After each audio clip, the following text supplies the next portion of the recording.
Chapter 1. We settle down in our new home, and I resolve to keep a diary. Tradesmen trouble us a bit, so does the scraper. The curate calls and pays me a great compliment. My dear wife Carrie and I have just been a week in our new house, the Laurels, Brickfield Terrace, Holloway. A nice 6-roomed residence, not counting basement, with a front breakfast parlour. We have a little front garden, and there is a flight of 10 steps up to the front door, which, by the by, we keep locked with the chain up. Cummings, Gowing, and our other intimate friends always come to the little side entrance, which saves the servant the trouble of going up to the front door, thereby taking her from her work. We have a nice little back garden which runs down to the railway. We were rather afraid of the noise of the trains at first, but the landlord said we should not notice them after a bit, and took £2 off the rent.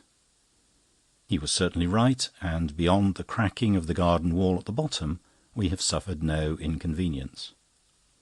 After my work in the city, I like to be at home. What's the good of a home if you are never in it? Home, sweet home, that's my motto.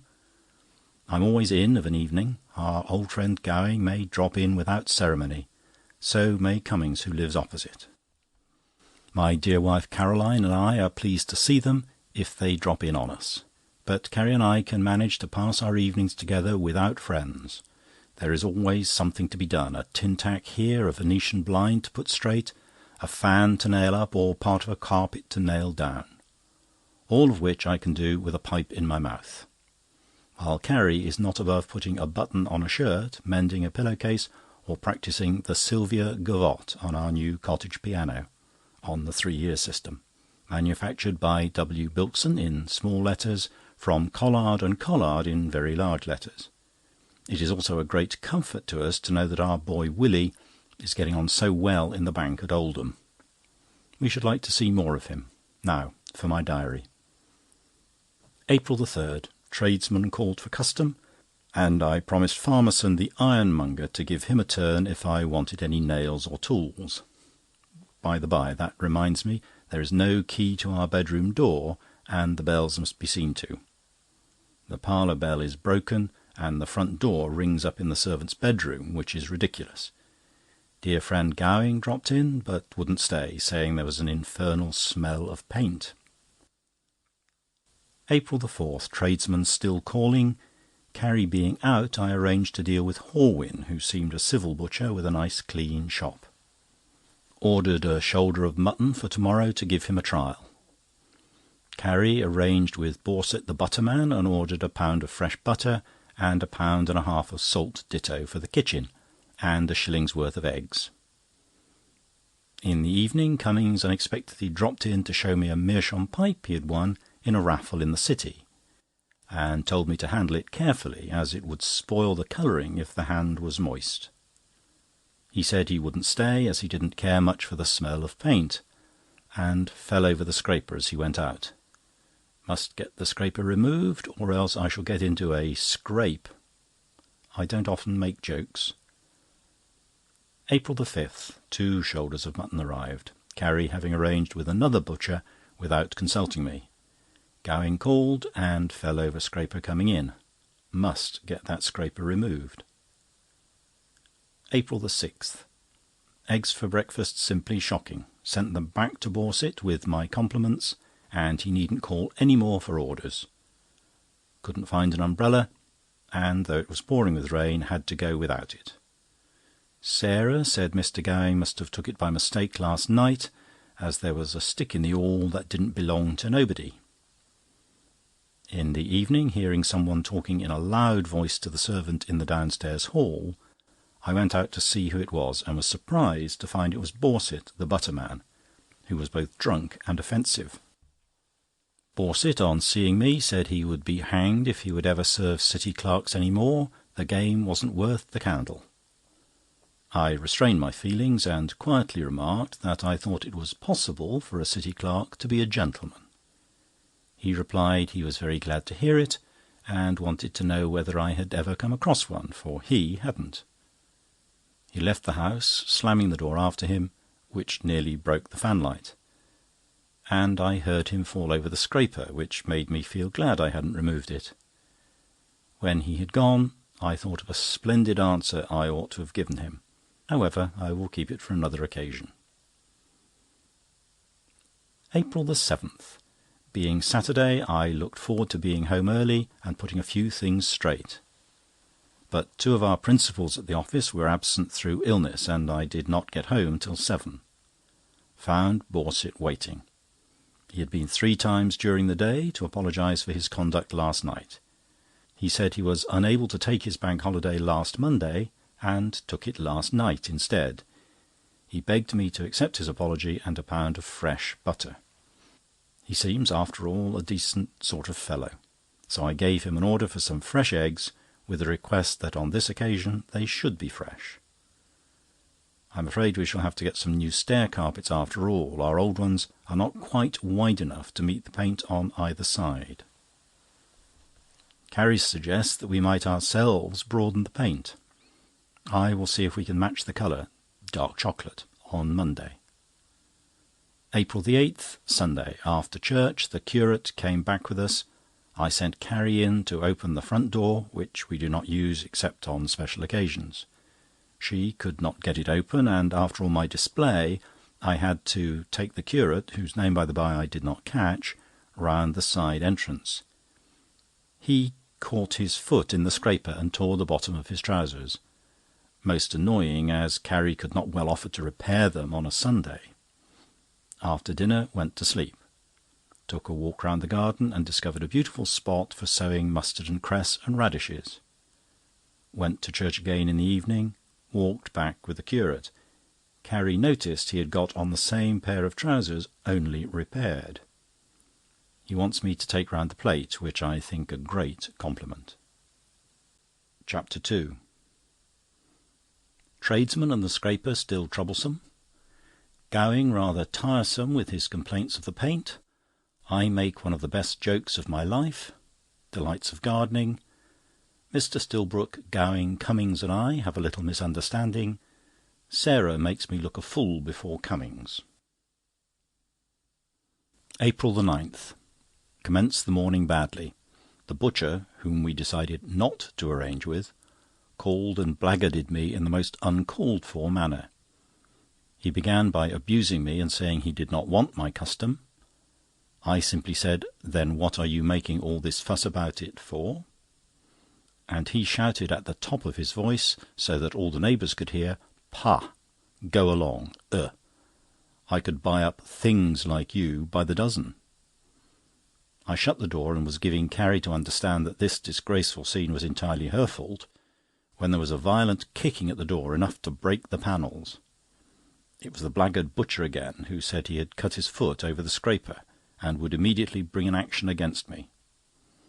Called at Farmerson's, the ironmonger, on my way to town, and gave him the job of moving the scraper and repairing the bells, thinking it scarcely worth while to trouble the landlord with such a trifling matter. Arrived home tired and worried. Mr. Putley, a painter and decorator, who had sent in a card, said he could not match the colour on the stairs, as it contained Indian carmine. He said he spent half a day calling at warehouses to see if he could get it. He suggested he should entirely repaint the stairs. It would cost very little more. If he tried to match it, he could only make a bad job of it. It would be more satisfactory to him and to us to have the work done properly. I consented, but felt I had been talked over. Planted some mustard and cress and radishes, and went to bed at 9. April 10th. Farmerson came round to attend to the scraper himself. He seems a very civil fellow. He says he does not usually conduct such small jobs personally, but for me he would do so. I thanked him and went to town. It is disgraceful how late some of the young clerks are at arriving. I told 3 of them that if Mr. Perkupp, the principal, heard of it, they might be discharged. Pitt, a monkey of 17, who has only been with us 6 weeks, told me to keep my hair on. I informed him that I had had the honour of being in the firm 20 years, to which he insolently replied that I looked it. I gave him an indignant look and said, "I demand from you some respect, sir." He replied, "All right, go on demanding.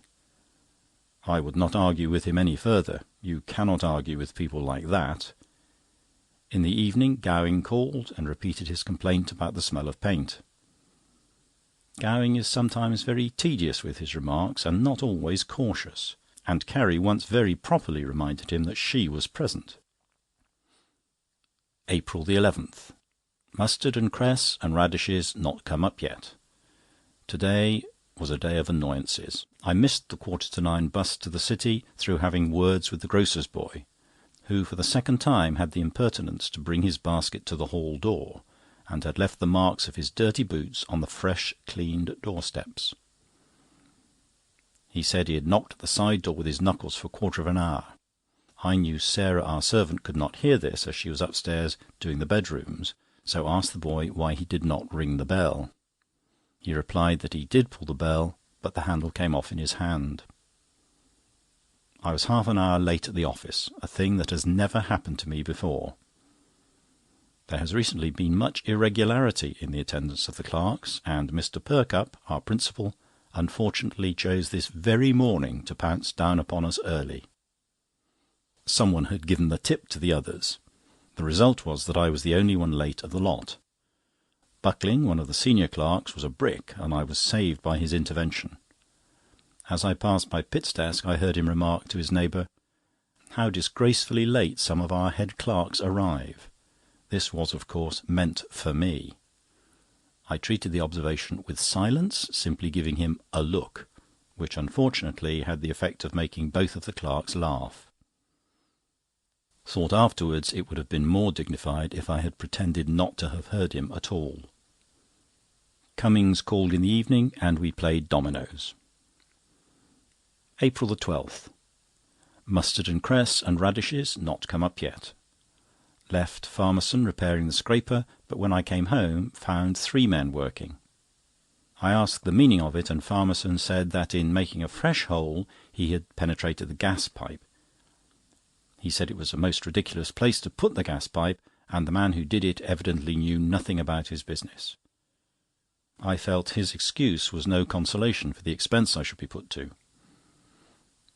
In the evening, after tea, Gowing dropped in, and we had a smoke together in the breakfast parlour. Carrie joined us later, but did not stay long, saying the smoke was too much for her. It was also rather too much for me, for Gowing had given me what he called a green cigar, one that his friend Schumack had just brought over from America. The cigar didn't look green, but I fancy I must have done so, for when I had smoked a little more than half, I was obliged to retire on the pretext of telling Sarah to bring in the glasses. I took a walk round the garden 3 or 4 times, feeling the need for fresh air. On returning, Gowing noticed I was not smoking, offered me another cigar, which I politely declined. Gowing began his usual sniffing, so, anticipating him, I said, "You're not going to complain of the smell of paint again?" He said, "No, not this time, but I'll tell you what, I distinctly smell dry rot." I don't often make jokes, but I replied, "You're talking a lot of dry rot yourself." I could not help roaring at this, and Carrie said her sides quite ached with laughter. I never was so immensely tickled by anything I had ever said before. I actually woke up twice during the night and laughed till the bed shook. April 13th. An extraordinary coincidence. Carrie had called in a woman to make some chintz covers for our drawing-room chairs and sofa, to prevent the sun fading the green rep of the furniture. I saw the woman, and recognised her as a woman who used to work years ago for my old aunt at Clapham. It only shows how small the world is. April 14th. Spent the whole of the afternoon in the garden, having this morning picked up at a bookstall for 5d a capital little book in good condition on gardening. I procured and sowed some half-hardy annuals in what I fancy will be a warm, sunny border. I thought of a joke and called out Carrie. Carrie came out rather testy, I thought. I said, "I've just discovered we have got a lodging-house." She replied, "How do you mean?" I said, "Look at the borders." Carrie said, "Is that all you wanted me for?" I said, "At any other time you would have laughed at my little pleasantry." Carrie said, Certainly at any other time, but not when I'm busy in the house. The stairs look very nice. Gowing called and said the stairs looked all right, but it made the banisters look all wrong, and suggested a coat of paint on them also, which Carrie quite agreed with.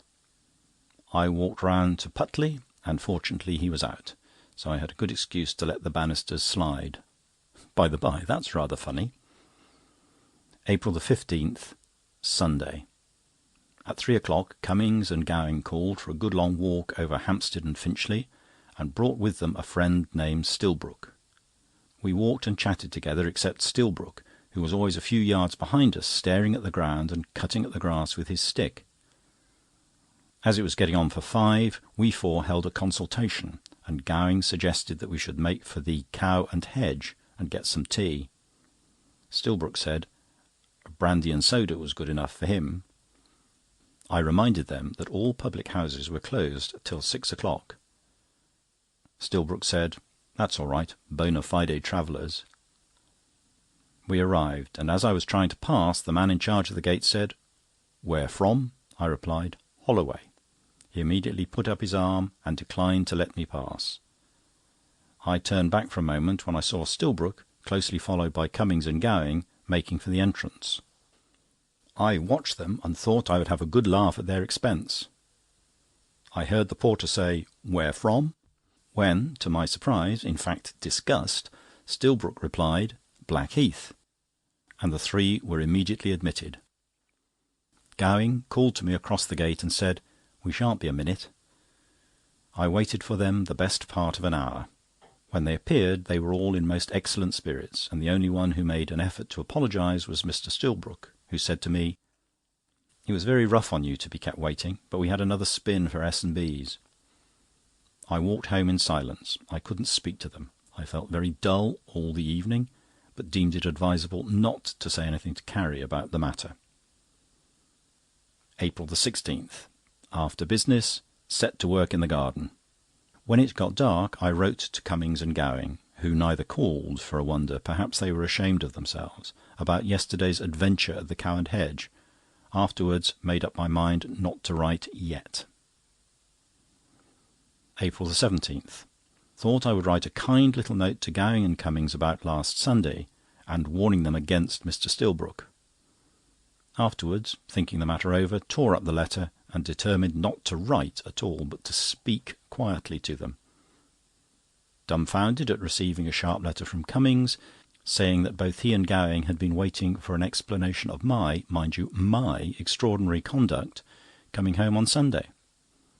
At last I wrote, I thought I was the aggrieved party, but as I freely forgive you, you, feeling yourself aggrieved, should bestow forgiveness on me. I have copied this verbatim in the diary because I think it is one of the most perfect and thoughtful sentences I have ever written. I posted the letter, but in my own heart I felt I was actually apologising for having been insulted. April the 18th. Am in for a cold. Spent the whole day at the office sneezing. In the evening, the cold being intolerable, sent Sarah out for a bottle of Kinahan. Fell asleep in the armchair and woke with the shivers. Was startled by a loud knock at the front door. Carrie awfully flurried. Sarah still out, so went up, opened the door, and found it was only Cummings. Remembered the grocer's boy had again broken the side bell. Cummings squeezed my hand and said, "I've just seen Gowing. All right, say no more about it." There is no doubt they are both under the impression I have apologised. While playing dominoes with Cummings in the parlour, he said, "By the by, do you want any wine or spirits? My cousin Merton has just set up in the trade, and has a splendid whisky, 4 years in a bottle, at 38 shillings. It is worth your while laying down a few dozen of it." I told him my cellars, which were very small, were full up. To my horror, at that very moment, Sarah entered the room, and putting a bottle of whisky wrapped in a dirty piece of newspaper on the table in front of us, said, "Please, sir, the grocer says he ain't got no more Kinahan, but you'll find this very good at 2 and 6, with 2pence returned on the bottle. And please, did you want any more sherry? As he has some at 1 and 3, as dry as a nut." Chapter 3. A conversation with Mr. Merton on society. Mr. and Mrs. James of Sutton come up.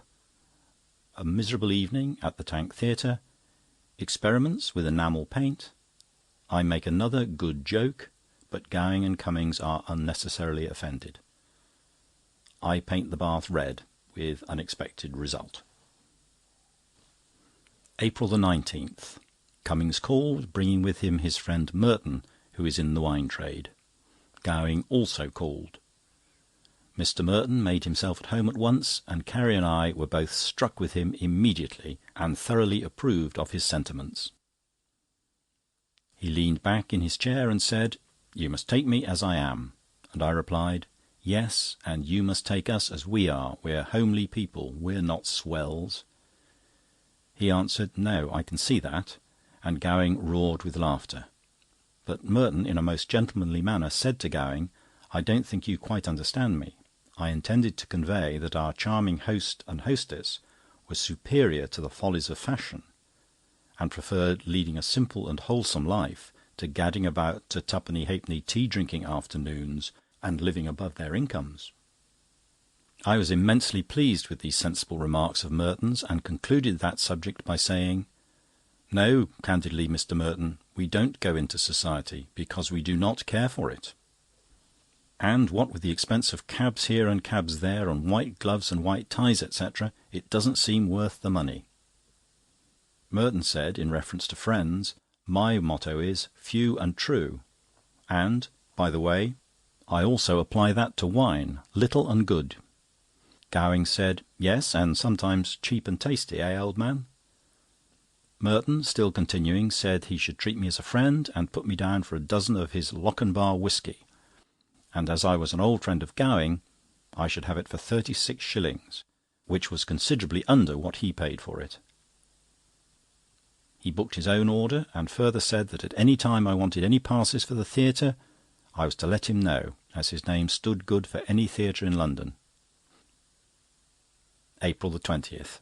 Carrie reminded me that as her old school friend Annie Fuller's, now Mrs. James, and her husband had come up from Sutton for a few days, it would look kind to take them to the theatre, and would I drop a line to Mr. Merton, asking him for passes for 4, either for the Italian Opera, Haymarket, Savoy, or Lyceum. I wrote Merton to that effect.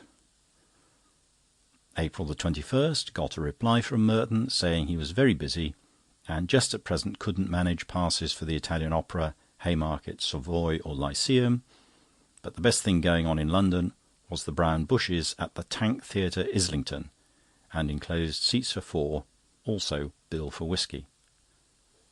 April the 23rd. Mr. and Mrs. James, Miss Fuller's that was, came to meat tea, and we left directly after for the Tank Theatre. We got a bus that took us to King's Cross, and then changed into one that took us to the Angel. Mr. James each time insisted on paying for all, saying that I had paid for the tickets and that was quite enough. We arrived at theatre, where, curiously enough, all our busload except an old woman with a basket seemed to be going in. I walked ahead and presented the tickets. The man looked at them and called out, "Mr. Willoughby, do you know anything about these?" holding up my tickets. The gentleman called to came up and examined my tickets and said, "Who gave you these?" I said rather indignantly, "Mr. Merton, of course."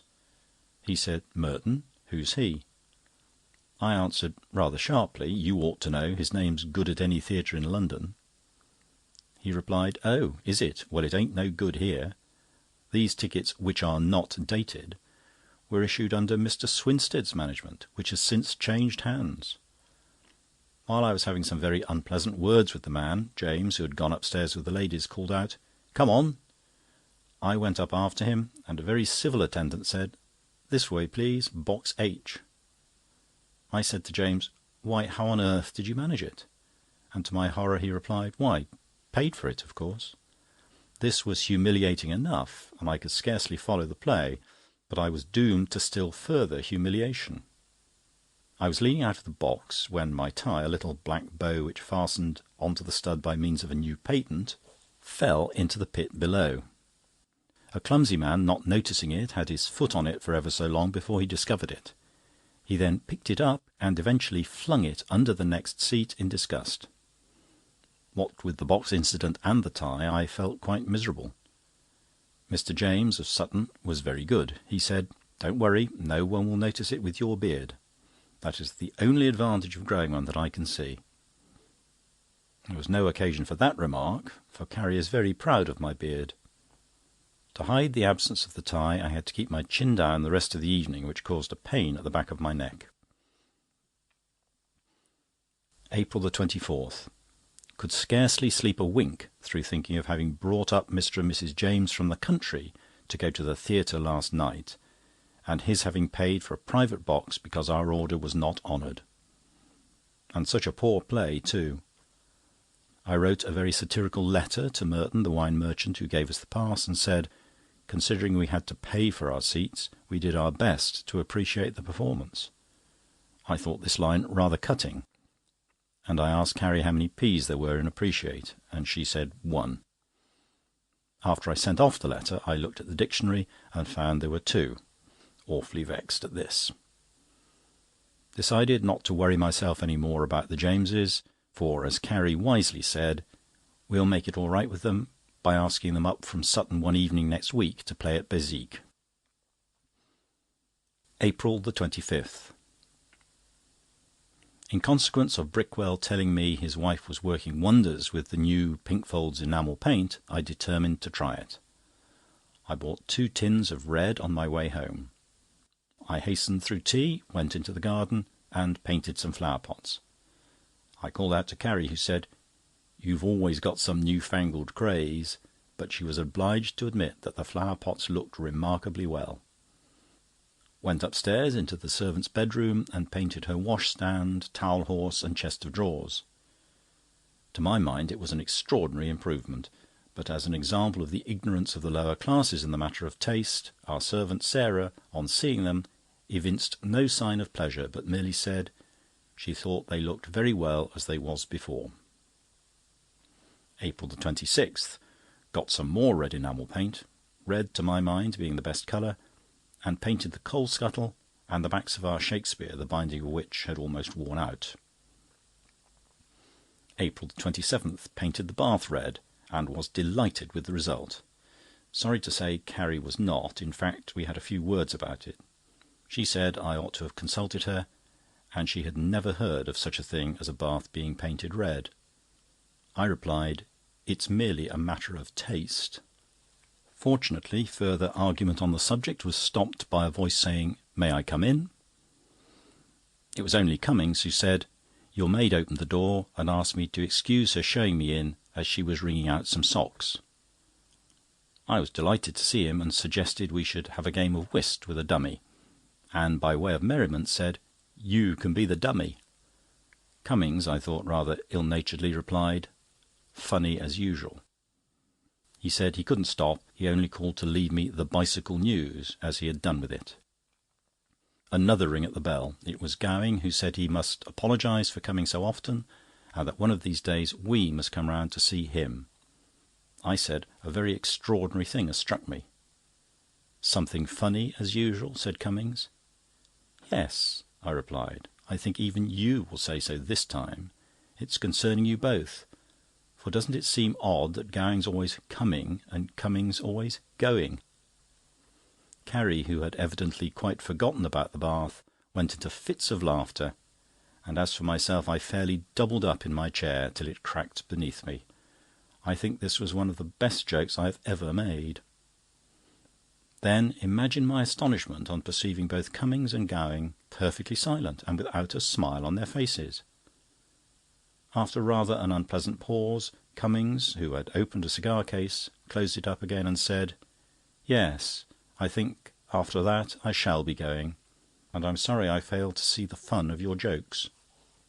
Gowing said he didn't mind a joke when it wasn't rude, but a pun on a name, to his thinking, was certainly a little wanting in good taste. Cummings followed it up by saying, if it had been said by anyone else but myself, he shouldn't have entered the house again. This rather unpleasantly terminated what might have been a cheerful evening.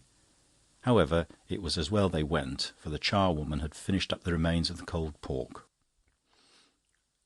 April the 28th. At the office, the new and very young clerk, Pitt, who was very impudent to me a week or so ago, was late again. I told him it would be my duty to inform Mr. Perkupp, the principal.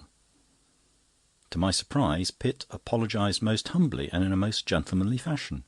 I was unfeignedly pleased to notice this improvement in his manner towards me, and told him I would look over his unpunctuality.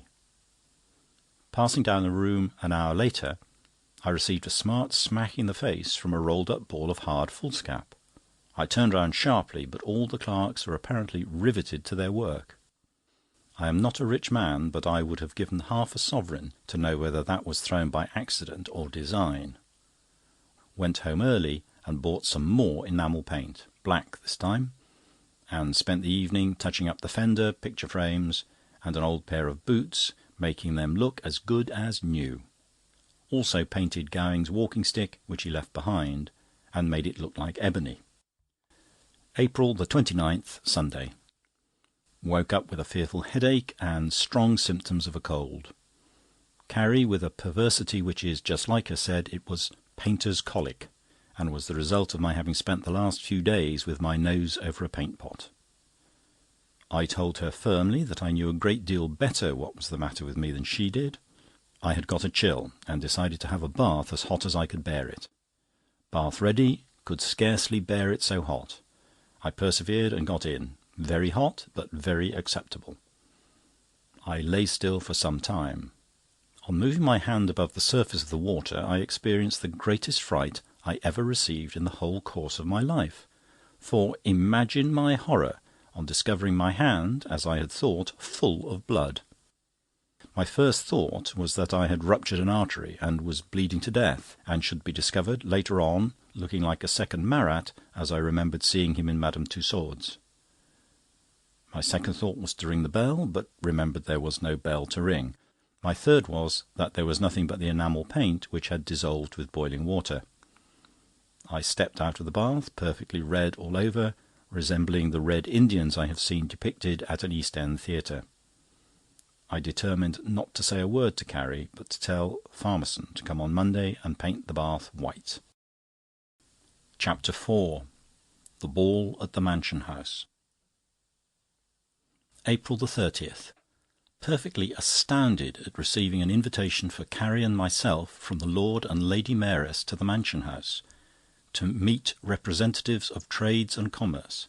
My heart beat like that of a schoolboy's. Carrie and I read the invitation over 2 or 3 times. I could scarcely eat my breakfast. I said, and I felt it from the bottom of my heart, "Carrie, darling, I was a proud man when I led you down the aisle of the church on our wedding day. That pride will be equalled, if not surpassed, when I lead my dear pretty wife up to the Lord and Lady Mayoress at the Mansion House." I saw the tears in Carrie's eyes, and she said, "Charlie dear, it is I who have to be proud of you. And I am very, very proud of you. You have called me pretty, and as long as I am pretty in your eyes, I am happy. You, dear old Charlie, are not handsome, but you are good, which is far more noble." I gave her a kiss, and she said, "I wonder if there will be any dancing. I have not danced with you for years." I cannot tell what induced me to do it, but I seized her round the waist, and we were silly enough to be executing a wild kind of polka when Sarah entered, grinning, and said, "There is a man, mum, at the door, who wants to know if you want any good coals." Most annoyed at this, spent the evening in answering and tearing up again the reply to the Mansion House. Having left word with Sarah, if Gowing or Cummings called, we were not at home. Must consult Mr. Perkupp how to answer the Lord Mayor's invitation. May 1st. Carrie said, "I should like to send Mother the invitation to look at." I consented, as soon as I had answered it. I told Mr. Perkupp at the office with a feeling of pride that we had received an invitation to the Mansion House, and he said, to my astonishment, that he himself gave in my name to the Lord Mayor's secretary. I felt this rather discounted the value of the invitation, but I thanked him, and in reply to me he described how I was to answer it. I felt the reply was too simple, but of course Mr. Perkupp knows best. May 2nd. Sent my dress coat and trousers to the little tailor's round the corner to have the creases taken out. Told Gowing not to call next Monday, as we were going to the Mansion House. Sent similar note to Cummings. May 3rd. Carrie went to Mrs. James at Sutton to consult about her dress for next Monday. While speaking incidentally to Spotch, one of our head clerks, about the Mansion House, he said, "Oh, I'm asked, but I don't think I shall go." When a vulgar man like Spotch is asked, I feel my invitation is considerably discounted. In the evening, while I was out, the little tailor brought round my coat and trousers, and because Sarah had not a shilling to pay for the pressing, he took them away again. May 4th. Carrie's mother returned the Lord Mayor's invitation, which was sent to her to look at, with apologies for having upset a glass of port over it. I was too angry to say anything. May 5th. Bought a pair of lavender kid gloves for next Monday, and 2 white ties in case one got spoiled in the tying. May 6th, Sunday. A very dull sermon, during which, I regret to say, I twice thought of the Mansion House reception to-morrow. May 7th. A big red letter day, viz. The Lord Mayor's reception. The whole house upset. I had to get dressed at 6:30, as Carrie wanted the room to herself. Mrs. James had come up from Sutton to help Carrie, so I could not help thinking it unreasonable that she should require the entire attention of Sarah the servant as well. Sarah kept running out of the house to fetch something for Mrs., and several times I had, in my full evening dress, to answer the back door. The last time it was the greengrocer's boy, who, not seeing it was me, for Sarah had not lighted the gas, pushed into my hands 2 cabbages and half a dozen coal blocks. I indignantly threw them on the ground, and felt so annoyed that I so far forgot myself as to box the boy's ears. He went away crying and said he should summons me, a thing I would not have happen for the world. In the dark I stepped on a piece of the cabbage, which brought me down on the flags all of a heap. For a moment I was stunned, but when I recovered I crawled upstairs into the drawing-room, and on looking into the chimney-glass discovered that my chin was bleeding, my shirt smeared with coal blocks, and my left trouser torn at the knee. However, Mrs. James brought me down another shirt, which I changed in the drawing-room. I put a piece of court plaster on my chin, and Sarah very neatly sewed up the tear at the knee.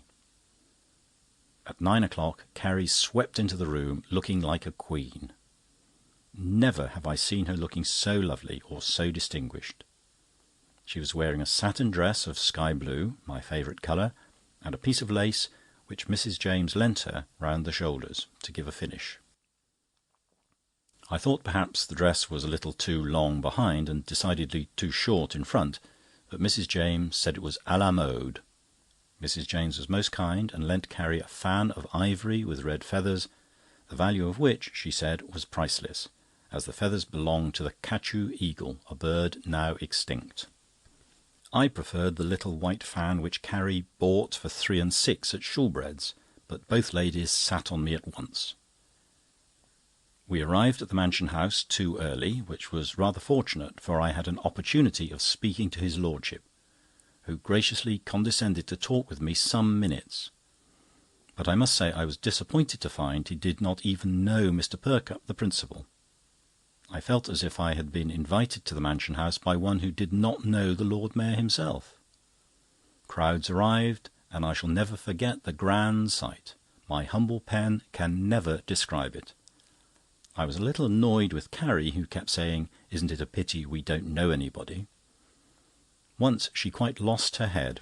I saw someone who looked like Franching from Peckham, and was moving towards him, when she seized me by the coat-tails and said quite loudly, "Don't leave me," which caused an elderly gentleman in a court suit and a chain round him, and 2 ladies, to burst out laughing.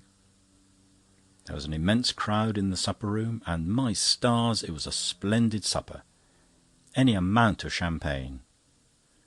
Carrie made a most hearty supper, for which I was pleased, for I sometimes think she is not strong. There was scarcely a dish she did not taste. I was so thirsty I could not eat much. Receiving a sharp slap on the shoulder, I turned, and to my amazement saw Farmerson, our ironmonger.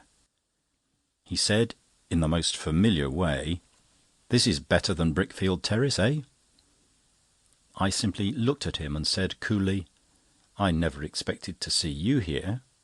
He said with a loud, coarse laugh, "I like that. If you, why not me?" I replied, "Certainly."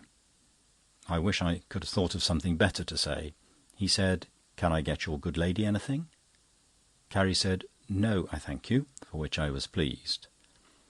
I said, by way of reproof to him, "You never sent to-day to paint the bath, as I requested." Farmerson said, "Pardon me, Mr. Pooter, no shop when we're in company, please." Before I could think of a reply, one of the sheriffs in full court costume slapped Farmerson on the back and hailed him as an old friend, and asked him to dine with him at his lodge. I was astonished. For full 5 minutes they stood roaring with laughter and stood digging each other in the ribs. They kept telling each other they didn't look a day older. They began embracing each other and drinking champagne. To think that a man who mends our scraper should know any member of the aristocracy! I was just moving with Carrie when Farmerson seized me rather roughly by the collar and, addressing the sheriff, said, "Let me introduce my neighbour Pooter." He did not even say "Mr." The sheriff handed me a glass of champagne. I felt, after all, it was a great honour to drink a glass of wine with him, and I told him so. We stood chatting for some time, and at last I said, "You must excuse me now if I join Mrs. Pooter." When I approached her, she said, "Don't let me take you away from your friends. I'm quite happy standing here alone in a crowd, knowing nobody."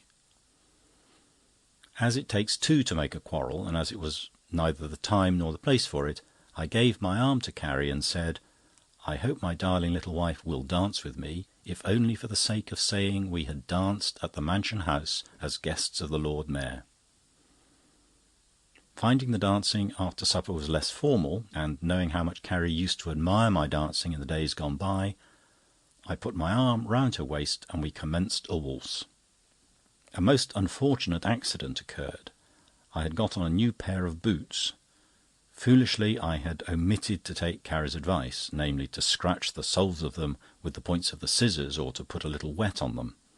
I had scarcely started when, like lightning, my left foot slipped away and I came down the side of my head, striking the floor with such violence that for a second or two I did not know what had happened.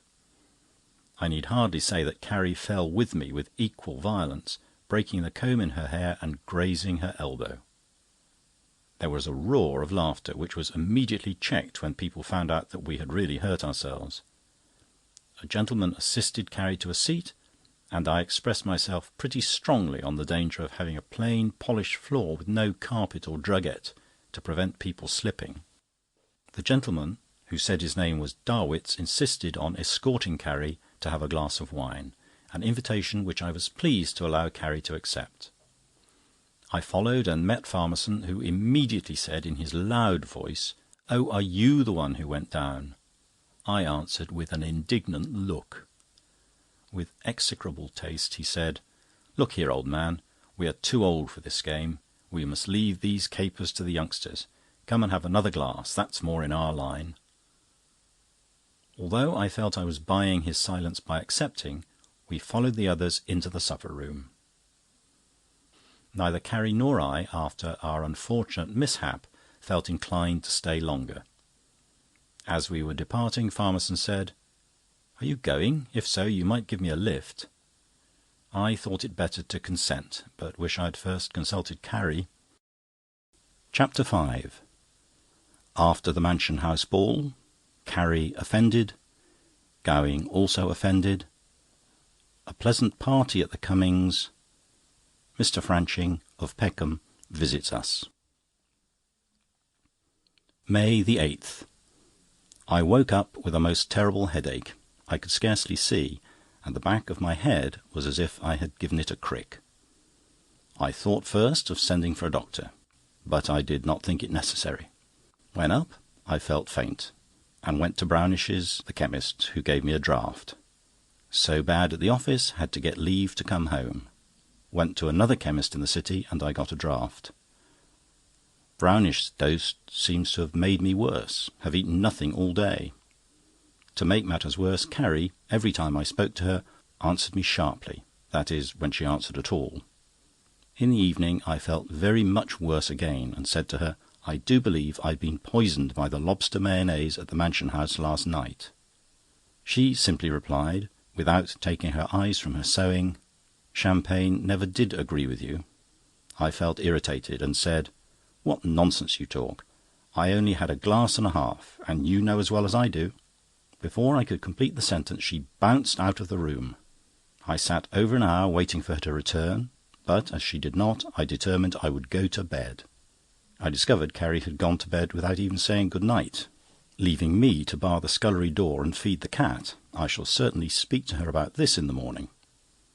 May the 9th. Still a little shaky, with black specks.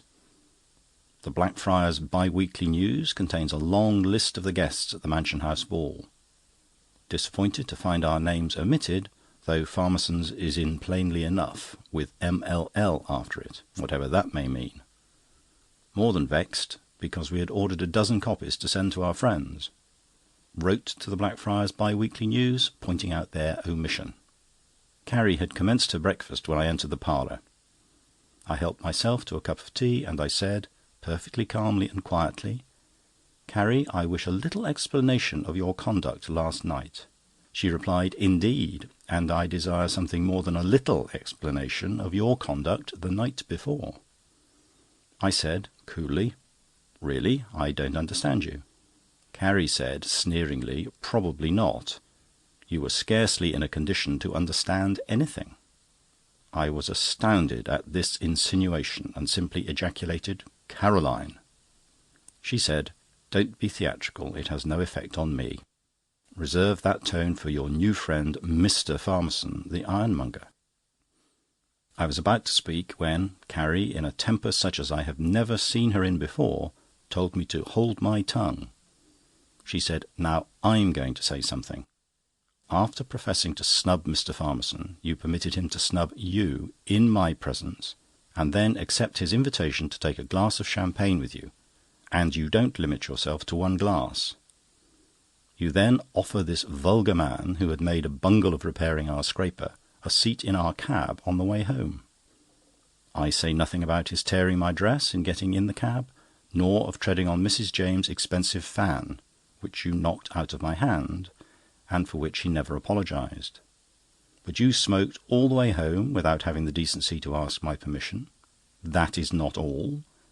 At the end of the journey, although he did not offer you a farthing towards his share of the cab, you asked him in. Fortunately, he was sober enough to detect, from my manner, that his company was not desirable. Goodness knows I felt humiliated enough at this.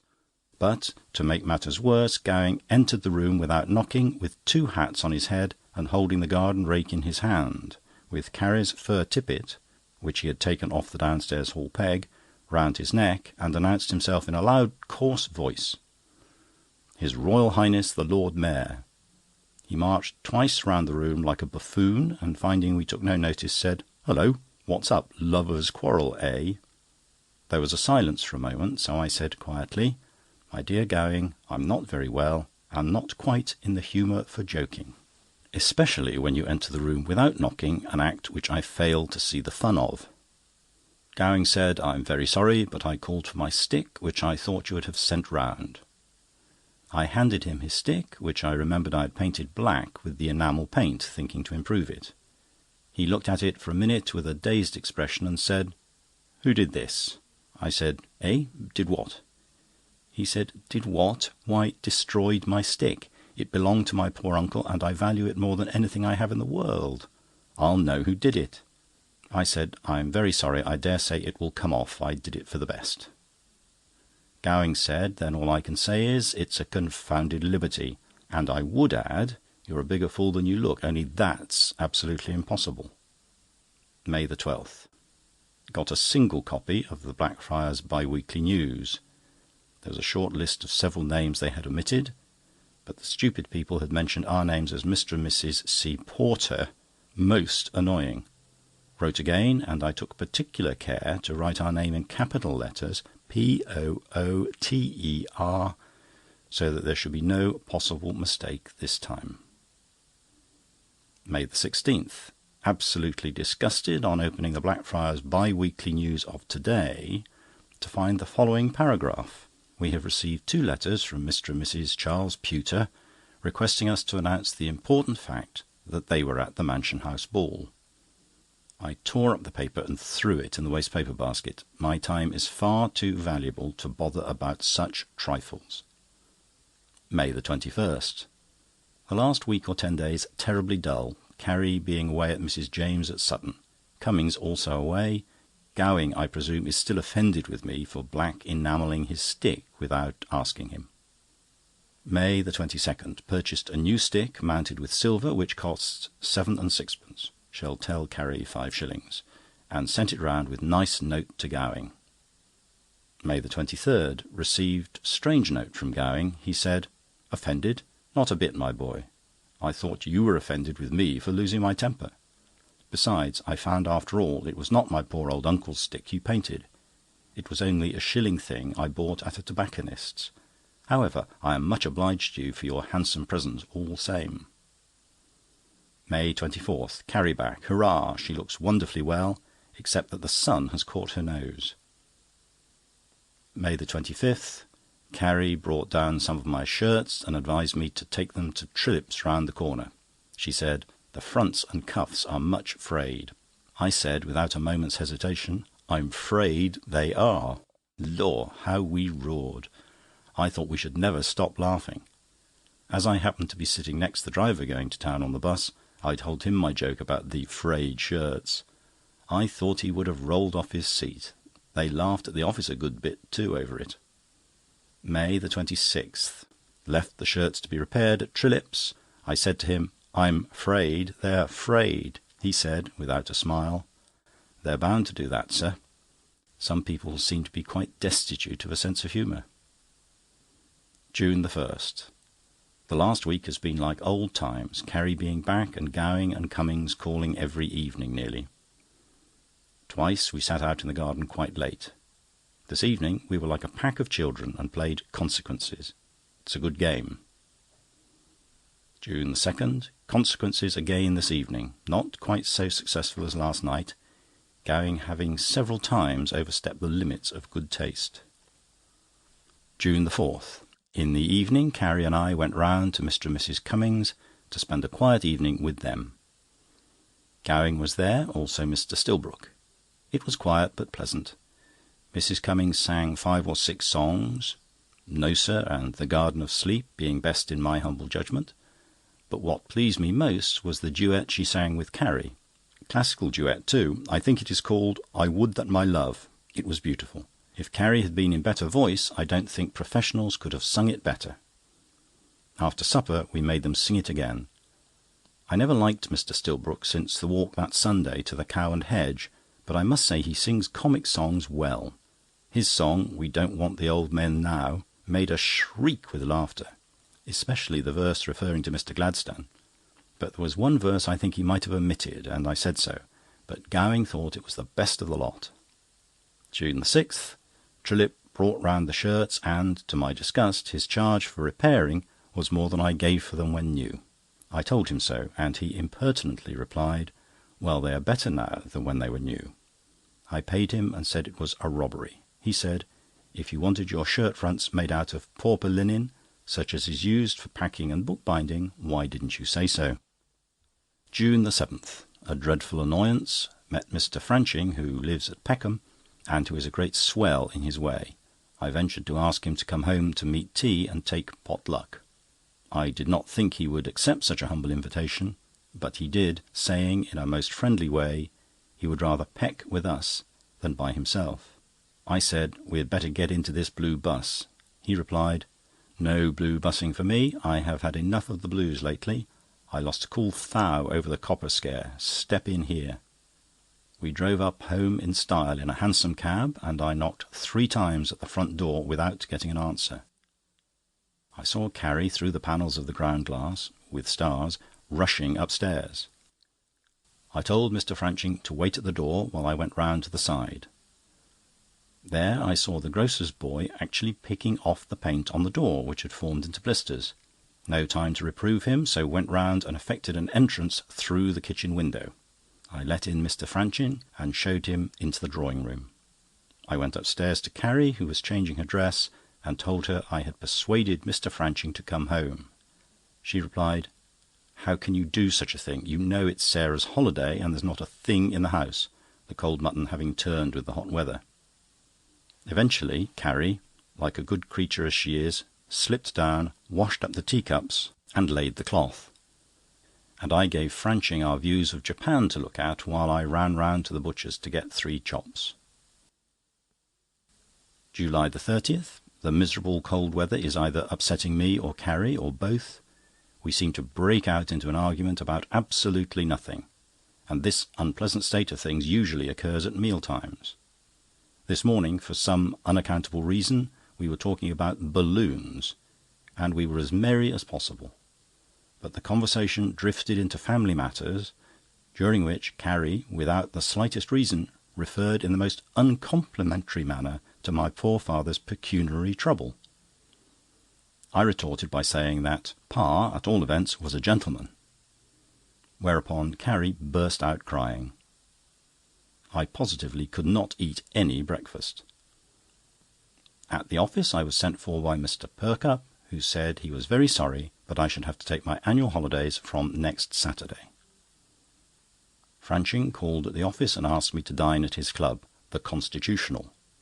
Fearing disagreeables at home after the tiff this morning, I sent a telegram to Carrie telling her I was going out to dine, and she was not to sit up. Bought a little silver bangle for Carrie. July 31st. Carrie was very pleased with the bangle, which I left with an affectionate note on her dressing-table last night before going to bed. I told Carrie we should have to start for our holiday next Saturday. She replied quite happily that she did not mind, except that the weather was so bad, and she feared that Miss Jibbons would not be able to get her a seaside dress in time. I told Carrie that I thought the drab one with pink bows looked quite good enough, and Carrie said she should not think of wearing it. I was about to discuss the matter when, remembering the argument yesterday, resolved to hold my tongue. I said to Carrie, "I don't think we can do better than good old Broadstairs." Carrie, not only, to my astonishment, raised an objection to Broadstairs for the first time, but begged me not to use the expression "good old," but to leave it to Mr. Stillbrook and other gentlemen of his type. Hearing my bus pass the window, I was obliged to rush out of the house without kissing Carrie as usual, and I shouted to her, "I leave it to you to decide." On returning in the evening, Carrie said she thought, as the time was so short, she had decided on Broadstairs, and had written to Mrs. Beck, Harbour View Terrace, for apartments. August 1st. Ordered a new pair of trousers at Edwards, and told them not to cut them so loose over the boot. The last pair being so loose and also tight at the knee, looked like a sailor's, and I heard Pitt, that objectionable youth at the office, call out "hornpipe" as I passed his desk. Carrie has ordered of Miss Jibbons a pink Garibaldi and blue serge skirt, which I always think looks so pretty at the seaside. In the evening she trimmed herself a little sailor hat, while I read to her the Exchange and Mart. We had a good laugh over my trying on the hat when she had finished it. Carrie saying it looked so funny with my beard, and how the people would have roared if I went on the stage like that. August 2nd, Mrs. Beck wrote to say we could have our usual rooms at Broadstairs. That's off our mind.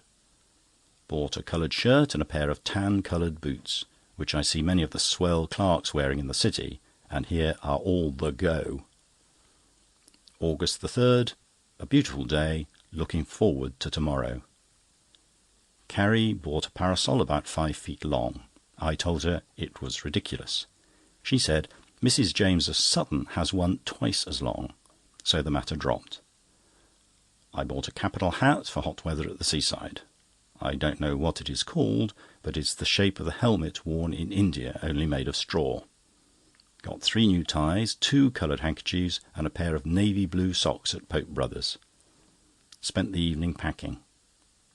Carrie told me not to forget to borrow Mr. Higsworth's telescope, which he always lends me, knowing I know how to take care of it. Sent Sarah out for it. While everything was seeming so bright, the last post brought us a letter from Mrs. Beck saying, "I have just let all my house to one party, and am sorry I must take back my words, and am sorry you must find other apartments. But Mrs. Womming, next door, will be pleased to accommodate you. But she cannot take you before Monday, as her rooms are engaged Bank Holiday week." Chapter 6. The unexpected arrival home of our son Willie Lupin Pooter. August 4th. The first post brought a nice letter from our dear son Willie, acknowledging a trifling present which Carrie sent him the day before yesterday, being his 20th birthday. To our utter amazement, he turned up himself in the afternoon, having journeyed all the way from Oldham. He said he had got leave from the bank, and as Monday was a holiday, he thought he would give us a little surprise. August 5th, Sunday. We have not seen Willie since last Christmas, and are pleased to notice what a fine young man he has grown. One would scarcely believe he was Carrie's son. He looks more like a younger brother. I rather disapprove of his wearing a check suit on a Sunday, and I think he ought to have gone to church this morning. But he said he was tired after yesterday's journey, so I refrained from any remark on the subject. We had a bottle of port for dinner, and drank dear Willie's health. He said, "Oh, by the by, did I tell you I've cut my first name, William, and taken the second name, Lupin? In fact, I'm only known at Oldham as Lupin Pooter. If you were to Willie me there, they wouldn't know what you meant." Of course, Lupin being a purely family name, Carrie was delighted, and began by giving a long history of the Lupins. I ventured to say that I thought William a nice, simple name, and reminded him he was christened after his Uncle William, who was much respected in the city. Willie, in a manner which I did not much care for, said sneeringly, "Oh, I know all about that. Good old Bill," and helped himself to a third glass of port. Carrie objected strongly to my saying "good old," but she made no remark when Willie used the double adjective. I said nothing, but looked at her, which meant more. I said, "My dear Willie, I hope you are happy with your colleagues at the bank?" He replied, "Lupin, if you please, and with respect to the bank, there's not a clerk who is a gentleman, and the boss is a cad." I felt so shocked I could say nothing, and my instinct told me there was something wrong. August 6th, Bank Holiday. As there was no sign of Lupin moving at 9 o'clock, I knocked at his door and said we usually breakfasted at 8:30, and asked how long would he be. Lupin replied that he had had a lively time of it, first with the train shaking the house all night, and then with the sun streaming in through the window in his eyes and giving him a cracking headache.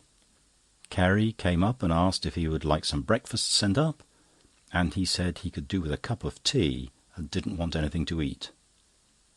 Lupin not having come down, I went up again at 1:30 and said we dined at 2. He said he would be there. He never came down till 2:45. I said, "We have not seen much of you, and you'll have to return by the 5:30 train. Therefore you'll have to leave in an hour, unless you go by the midnight mail." He said, "Look here, Governor, it's no use beating about the bush. I've tendered my resignation at the bank." For a moment I could not speak.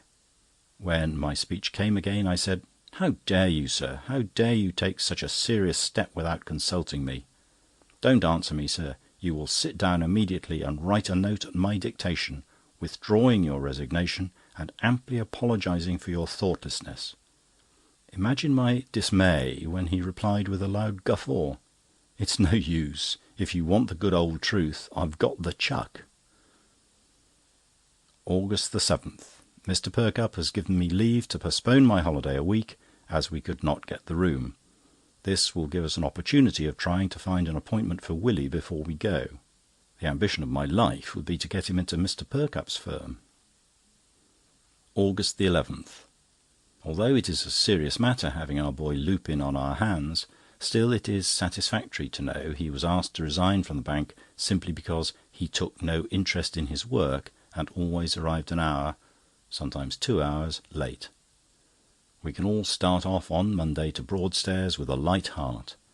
This will take my mind off the worry of the last few days, which have been wasted over a useless correspondence with the manager at the bank at Oldham.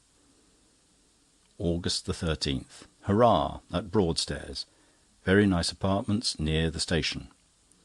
On the cliffs they would have been double the price.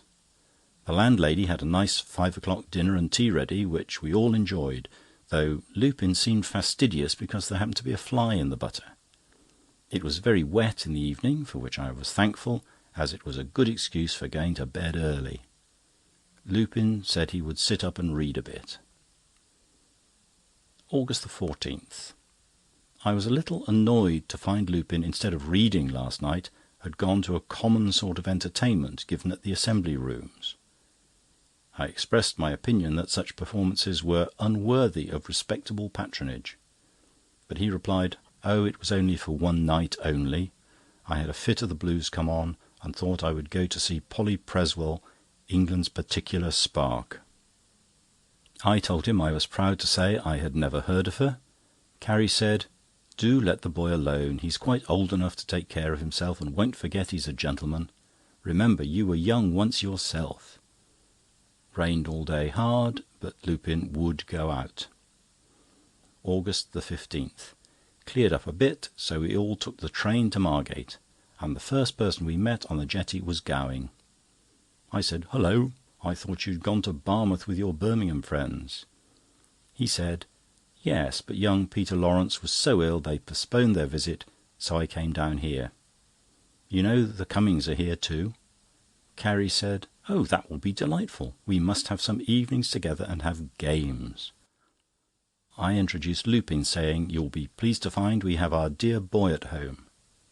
Gowing said, "How's that? You don't mean to say he's left the bank?" I changed the subject quickly, and thereby avoided any of those awkward questions which Gowing always has a knack of asking. August 16th. Lupin positively refused to walk down the parade with me, because I was wearing my new straw helmet with my frock coat. I don't know what the boy is coming to. August 17th. Lupin not falling in with our views, Carrie and I went for a sail. It was a relief to be with her alone, for when Lupin irritates me she always sides with him. On our return he said, "Oh, you've been on the shilling emetic, have you? You'll come to the sixpenn'orth on the liver jerker next." I presume he meant a tricycle, but I affected not to understand him. August 18th. Gowing and Cummings walked over to arrange an evening at Margate. It being wet, Gowing asked Cummings to accompany him to the hotel and have a game of billiards, knowing I never play, and in fact disapprove of the game. Cummings said he must hasten back to Margate, whereupon Lupin, to my horror, said, "I'll give you a game, Gowing, 100 up. A walk around the cloth will give me an appetite for dinner." I said perhaps Mr. Gowing does not care to play with boys. Gowing surprised me by saying, "Oh yes, I do, if they play well," and they walked off together. August 19th, Sunday. I was about to read Lupin a sermon on smoking, which he indulges in violently, and billiards, but he put on his hat and walked out. Carrie then read me a long sermon on the palpable inadvisability of treating Lupin as if he were a mere child. I felt she was somewhat right, so in the evening I offered him a cigar. He seemed pleased, but after a few whiffs said, "This is a good old tuppenny, try one of mine." And he handed me a cigar as long as it was strong, which is saying a good deal. August 20th. I am glad our last day at the seaside was fine, though clouded overhead. We went over to Cummings at Margate in the evening, and as it was cold, we stayed in and played games. Gowing, as usual, overstepping the mark. He suggested we should play cutlets, a game we never heard of. He sat on a chair and asked Carrie to sit on his lap, an invitation which dear Carrie rightly declined. After some species of wrangling, I sat on Gowing's knees and Carrie sat on the edge of mine. Lupin sat on the edge of Carrie's lap, then Cummings on Lupin's and Mrs. Cummings on her husband's. We looked very ridiculous, and laughed a good deal. Gowing then said, "Are you a believer in the Great Mogul?" We had to answer all together, "Yes, oh yes," 3 times. Gowing said, "So am I," and suddenly got up. The result of this stupid joke was that we all fell on the ground, and poor Carrie banged her head against the corner of the fender. Mrs. Cummings put some vinegar on, but through this we missed the last train and had to drive back to Broadstairs, which cost me 7 and 6pence. Chapter 7. Home again. Mr. James' influence on Carrie. Can get nothing for Lupin. Next door neighbours are a little troublesome. Someone tampers with my diary. Lupin startles us with an announcement. August the 22nd. Home, sweet home again. Carrie brought some pretty blue wool mats to stand vases on. Fripps, Janus & Co. write to say they are sorry they have no vacancy among their staff of clerks for Lupin. August the 23rd. I bought a pair of stag's heads made of plaster of Paris and coloured brown. They will look just the thing for our little hall and give it style. The heads are excellent imitations. Poolers and Smith are sorry they have nothing to offer Lupin. August the 24th. Simply to please Lupin and make things cheerful for him, as he is a little down, Carrie invited Mrs. James to come up from Sutton and spend 2 or 3 days with us. We have not said a word to Lupin, but mean to keep it as a surprise. August the 25th. Mrs. James of Sutton arrived in the afternoon, bringing with her an enormous bunch of wild flowers. The more I see of Mrs. James, the nicer I think she is, and she is devoted to Carrie. She went into Carrie's room to take off her bonnet, and remained there nearly an hour talking about dress. Lupin said he was not a bit surprised at Mrs. James' visit, but was surprised at her. August the 26th, Sunday.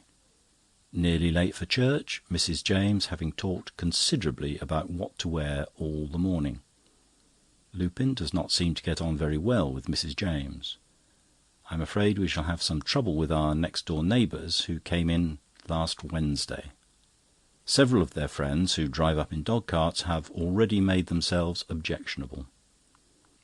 An evening or 2 ago I had put on a white waistcoat for coolness, and while walking past with my thumbs in my waistcoat pockets, a habit I have, one man seated in the cart and looking like an American commenced singing some vulgar nonsense about I had $13 in my waistcoat pocket.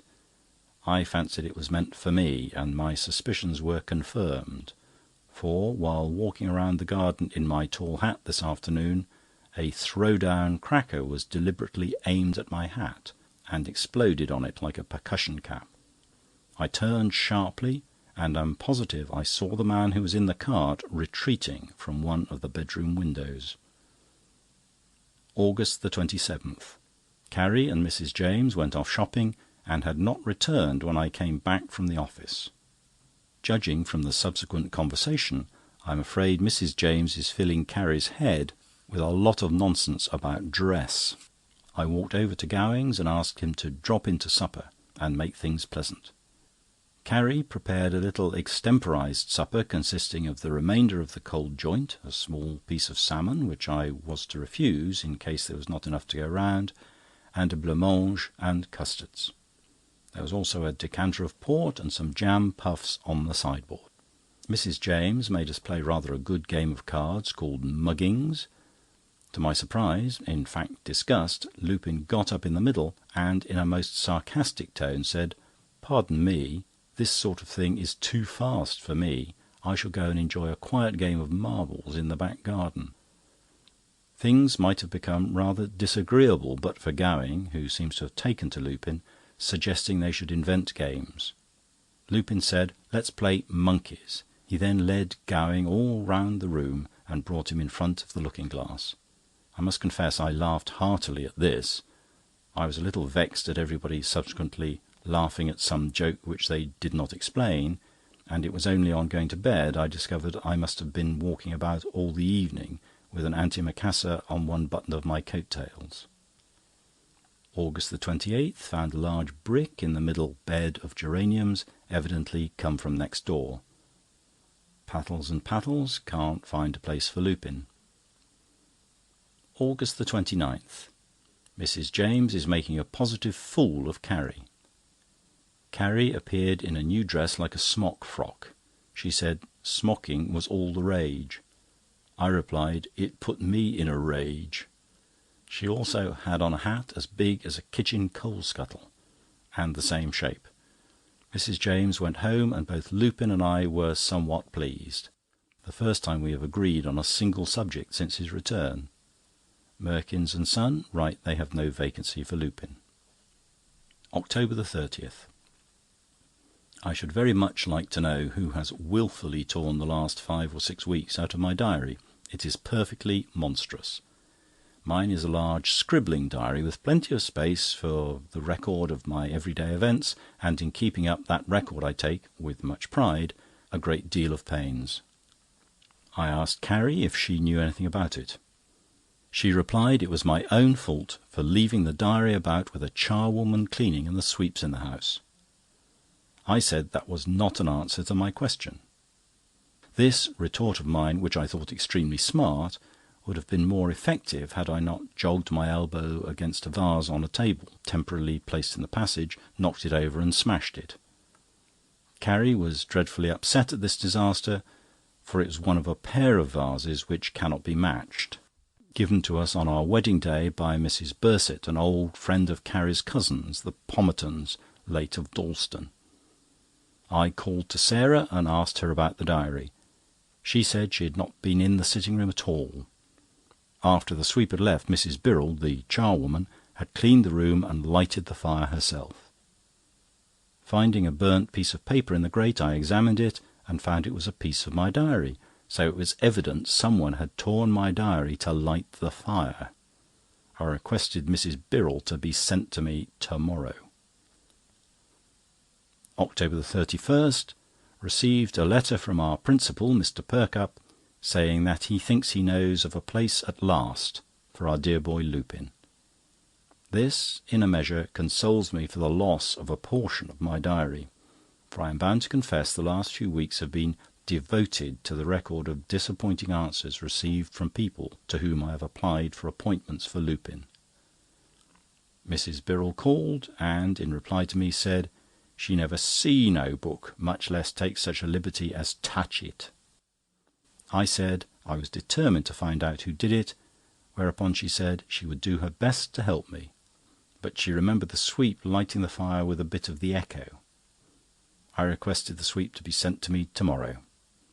I wish Carrie had not given Lupin a latchkey. We never seemed to see anything of him. I sat up till past 1 for him, and then retired, tired. November the 1st. My entry yesterday about retired, tired, which I did not notice at the time, is rather funny. If I were not so worried just now, I might have had a little joke about it. The sweep called, but had the audacity to come up to the hall door and lean his dirty bag of soot on the doorstep. He, however, was so polite I could not rebuke him. He said Sarah lighted the fire. Unfortunately, Sarah heard this, for she was dusting the banisters, and she ran down and flew into a temper with the sweep, causing a row on the front doorsteps, which I would not have had happen for anything. I ordered her about her business, and told the sweep I was sorry to have troubled him. And so I was, for the doorsteps were covered with soot in consequence of his visit. I would willingly give 10 shillings to find out who tore my diary. November the 2nd. I spent the evening quietly with Carrie, of whose company I never tire. We had a most pleasant chat about the letters on "Is Marriage a Failure?" It has been no failure in our case. In talking over our own happy experiences, we never noticed that it was past midnight. We were startled by hearing the door slam violently. Lupin had come in. He made no attempt to turn down the gas in the passage, or even to look into the room where we were, but went straight up to bed, making a terrible noise. I asked him to come down for a moment, and he begged to be excused, as he was dead beat, an observation that was scarcely consistent with the fact that, for a quarter of an hour afterwards, he was positively dancing in his room and shouting out, "See me dance the polka," or some such nonsense. November 3rd. Good news at last. Mr. Perkupp has got an appointment for Lupin, and he is to go and see him about it on Monday. Oh, how my mind is relieved! I went to Lupin's room to take the good news to him, but he was in bed, very seedy, so I resolved to keep it over till the evening. He said he had, last night, been elected a member of an amateur dramatic club called the Holloway Comedians, and though it was a pleasant evening, he had sat in a draught and got neuralgia in the head. He declined to have any breakfast, so I left him. In the evening I had up a special bottle of port, and, Lupin being in, for a wonder, we filled our glasses, and I said, "Lupin, my boy, I have some good and unexpected news for you. Mr. Perkupp has procured you an appointment." Lupin said, "Good biz," and we drained our glasses. Lupin then said, "Fill up the glasses again, for I have some good and unexpected news for you." I had some slight misgivings, and so evidently had Carrie, for she said, "I hope we shall think it good news." Lupin said, "Oh, it's all right. I'm engaged to be married." Chapter 8. Daisy Mutlar, sole topic of conversation. Lupin's new berth. Fireworks at the Cummings. The Holloway Comedians. Sarah quarrels with the charwoman. Lupin's uncalled-for interference. Am introduced to Daisy Mutlar. We decide to give a party in her honour. November 5th, Sunday. Carrie and I troubled about that mere boy Lupin getting engaged to be married, without consulting us or anything. After dinner he told us all about it. He said the lady's name was Daisy Mutlar, and she was the nicest, prettiest, and most accomplished girl he ever met. He loved her the moment he saw her, and if he had to wait 50 years, he would wait, and he knew she would wait for him. Lupin further said, with much warmth, that the world was a different place to him now. It was a world worth living in. He lived with an object now, and that was to make Daisy Mutlar Daisy Pooter, and he would guarantee she would not disgrace the family of the Pooters. Carrie here burst out crying, and threw her arms round his neck, and in doing so upset the glass of port he held in his hand all over his new light trousers. I said I had no doubt we should like Miss Mutlar when we saw her, but Carrie said she loved her already. I thought this rather premature, but held my tongue. Daisy Mutlar was the sole topic of conversation for the remainder of the day. I asked Lupin who her people were, and he replied, "Oh, you know, Mutlar, Williams and Watts." I did not know, but refrained from asking him any further questions at present for fear of irritating Lupin. November 6th. Lupin went with me to the office, and had a long conversation with Mr. Perkupp, our principal, the result of which was that he accepted a clerkship in the firm of Job, Cleanands and Co., stock and share brokers. Lupin told me privately it was an advertising firm, and he did not think much of it. I replied, "Beggars should not be choosers," and I will do Lupin the justice to say he looked rather ashamed of himself. In the evening we went round to the Cummings to have a few fireworks. It began to rain, and I thought it rather dull. One of my squibs would not go off, and Gowing said, "Hit it on your boot, boy, it'll go off then." I gave it a few knocks on the end of my boot, and it went off with one loud explosion, and burnt my fingers rather badly. I gave the rest of the squibs to the little Cummings boy to let off. Another unfortunate thing happened, which brought a heap of abuse on my head. Cummings fastened a large wheel set-piece on a stake in the ground by way of a grand finale. He made a great fuss about it, said it had cost 7 shillings. There was a little difficulty in getting it to light. At last it went off, but after a couple of slow revolutions it stopped. I had my stick with me, so I gave it a tap to send it round, and, unfortunately, it fell off the stake onto the grass. Anybody would have thought I had set the house on fire from the way in which they stormed at me. I will never join in any more fireworks parties. It is a ridiculous waste of time and money. November 7th. Lupin asked Carrie to call on Mrs. Mutlar, but Carrie said she thought Mrs. Mutlar ought to call on her first.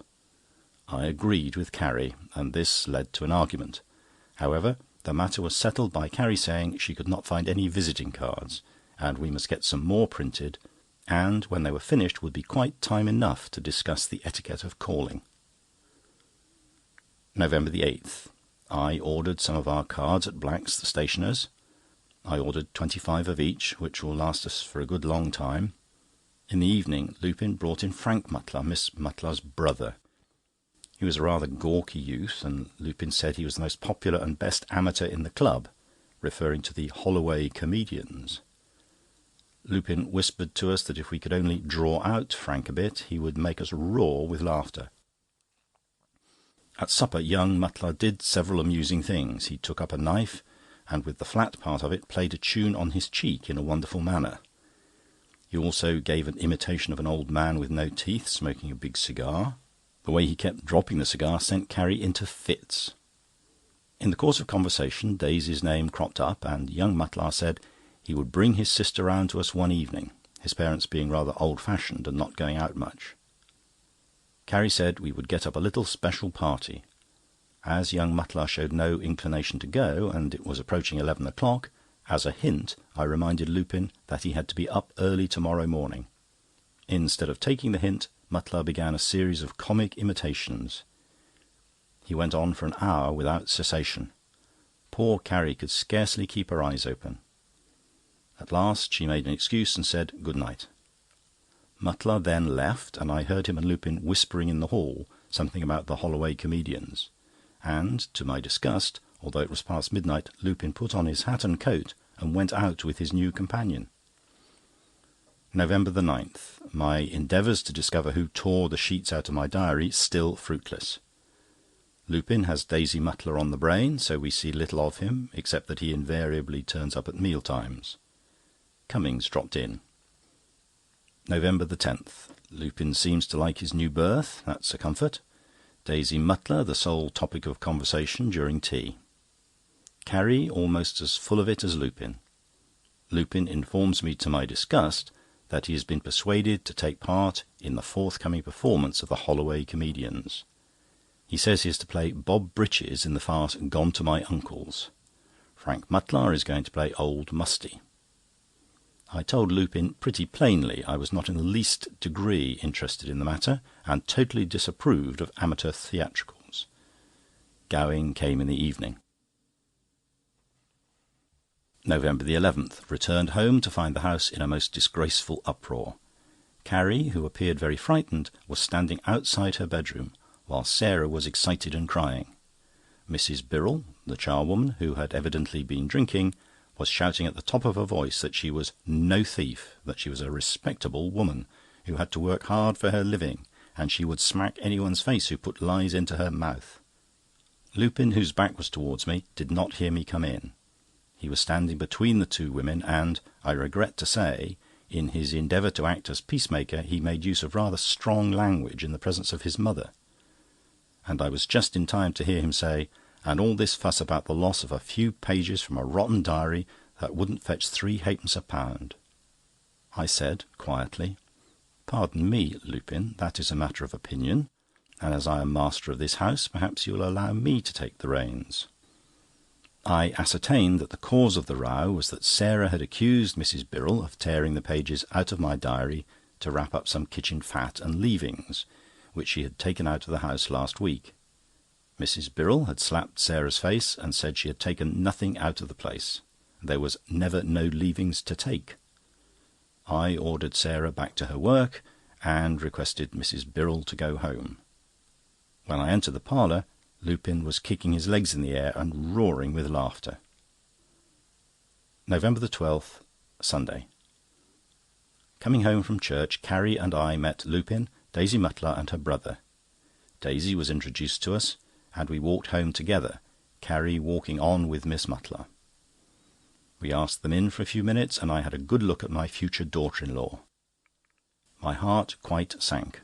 She is a big young woman, and I should think at least 8 years older than Lupin. I did not even think her good-looking.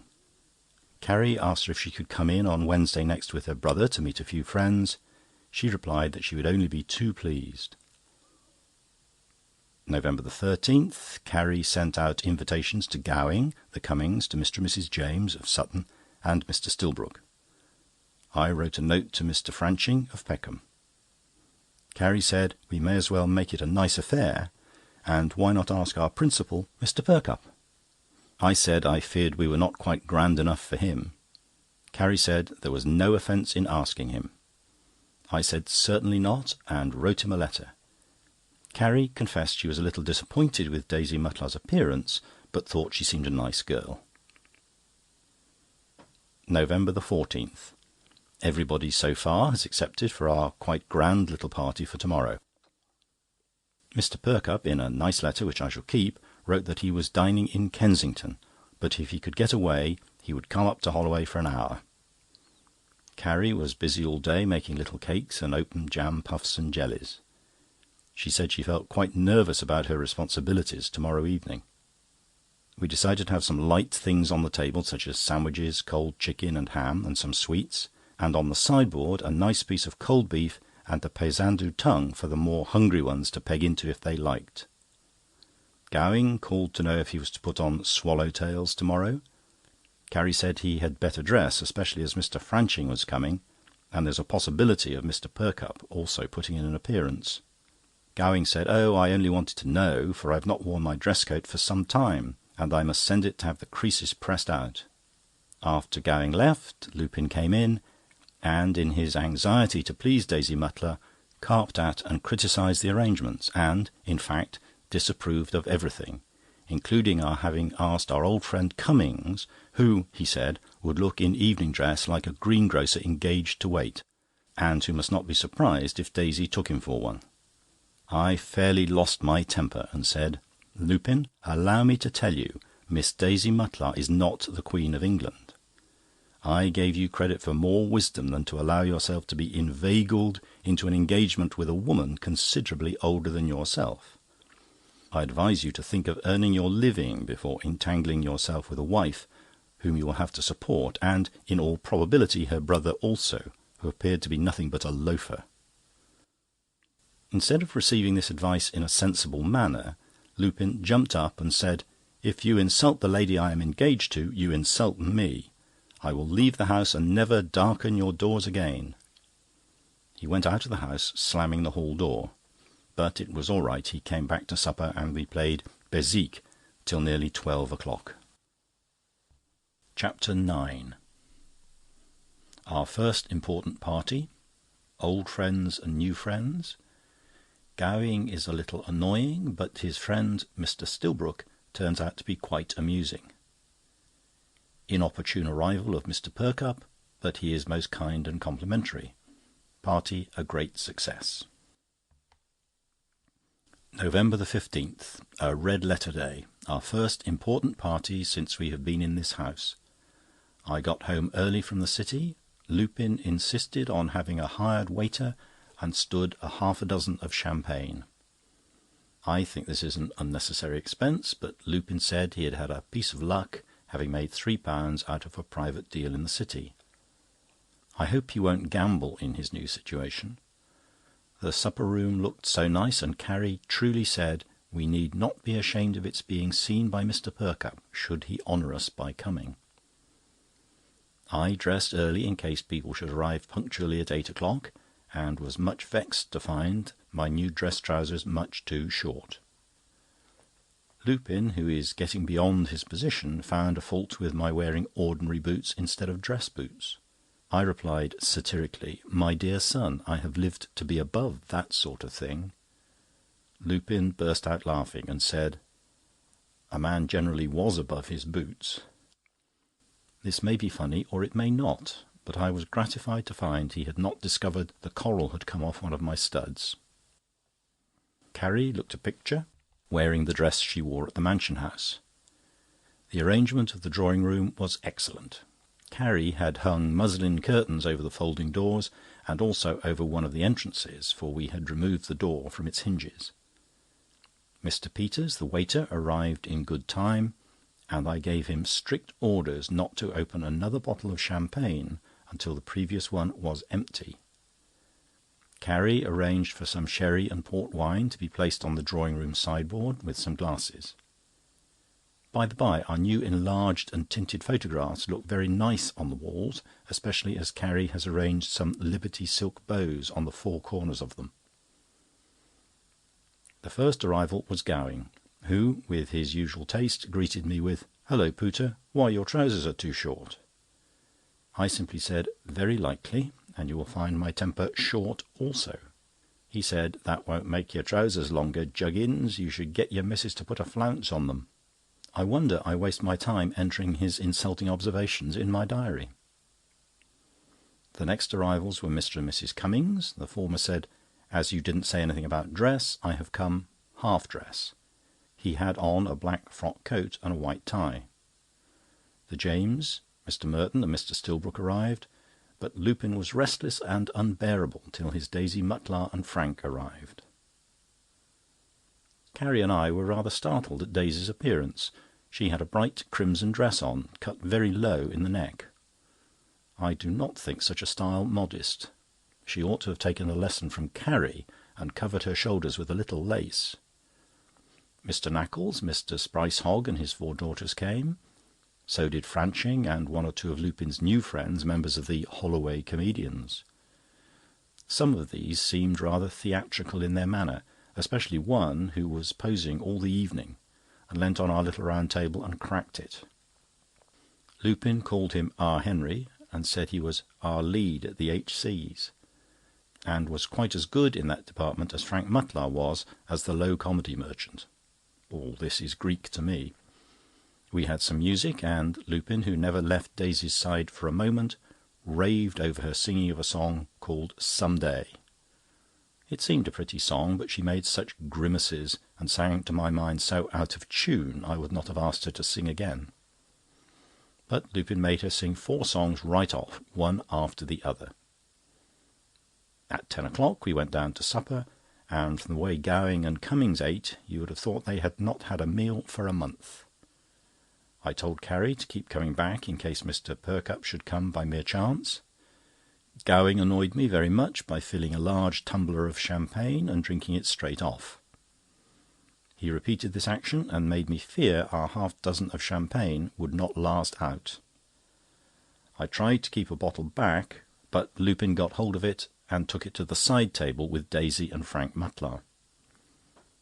We went upstairs, and the young fellows began skylarking. Carrie put a stop to that at once.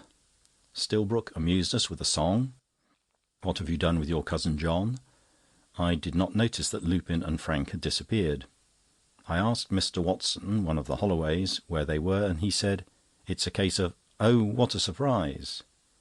We were directed to form a circle, which we did. Watson then said, "I have much pleasure in introducing the celebrated Blondin Donkey." Frank and Lupin then bounded into the room. Lupin had whitened his face like a clown, and Frank had tied round his waist a large hearthrug. He was supposed to be the donkey, and he looked it. They indulged in a very noisy pantomime, and we were all shrieking with laughter. I turned round suddenly, and then I saw Mr. Perkupp standing halfway in the door, he having arrived without our knowing it. I beckoned to Carrie, and we went up to him at once. He would not come right into the room. I apologised for the foolery, but Mr. Perkupp said, "Oh, it seems amusing." I could see he was not a bit amused. Carrie and I took him downstairs, but the table was a wreck. There was not a glass of champagne left, not even a sandwich. Mr. Perkupp said he required nothing, but would like a glass of seltzer or soda water. The last siphon was empty. Carrie said, "We have plenty of port wine left."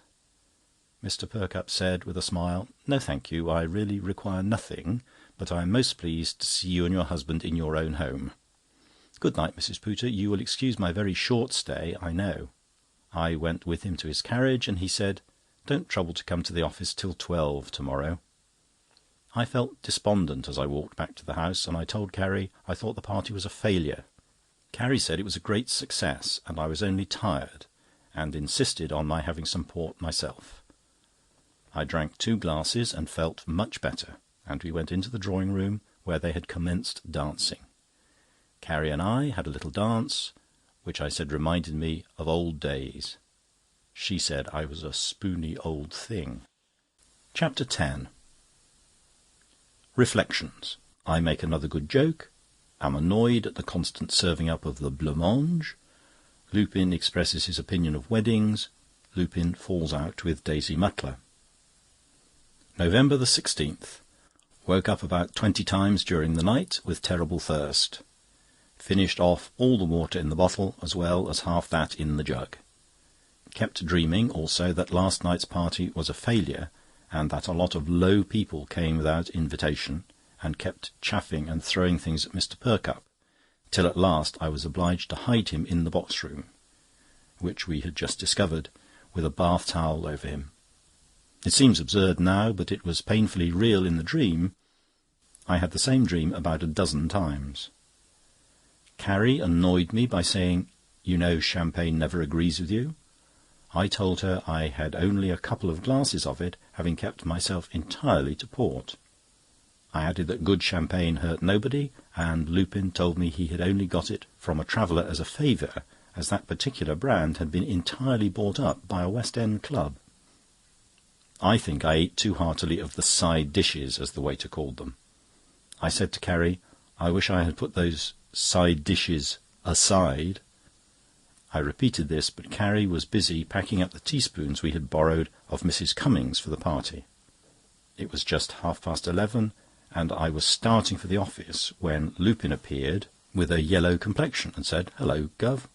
What priced head have you got this morning?" I told him he might just as well speak to me in Dutch.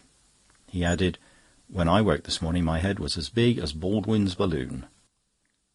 On the spur of the moment, I said the cleverest thing I think I have ever said, viz., "Perhaps that accounts for the parachuting pains." We all 3 roared. November the 17th.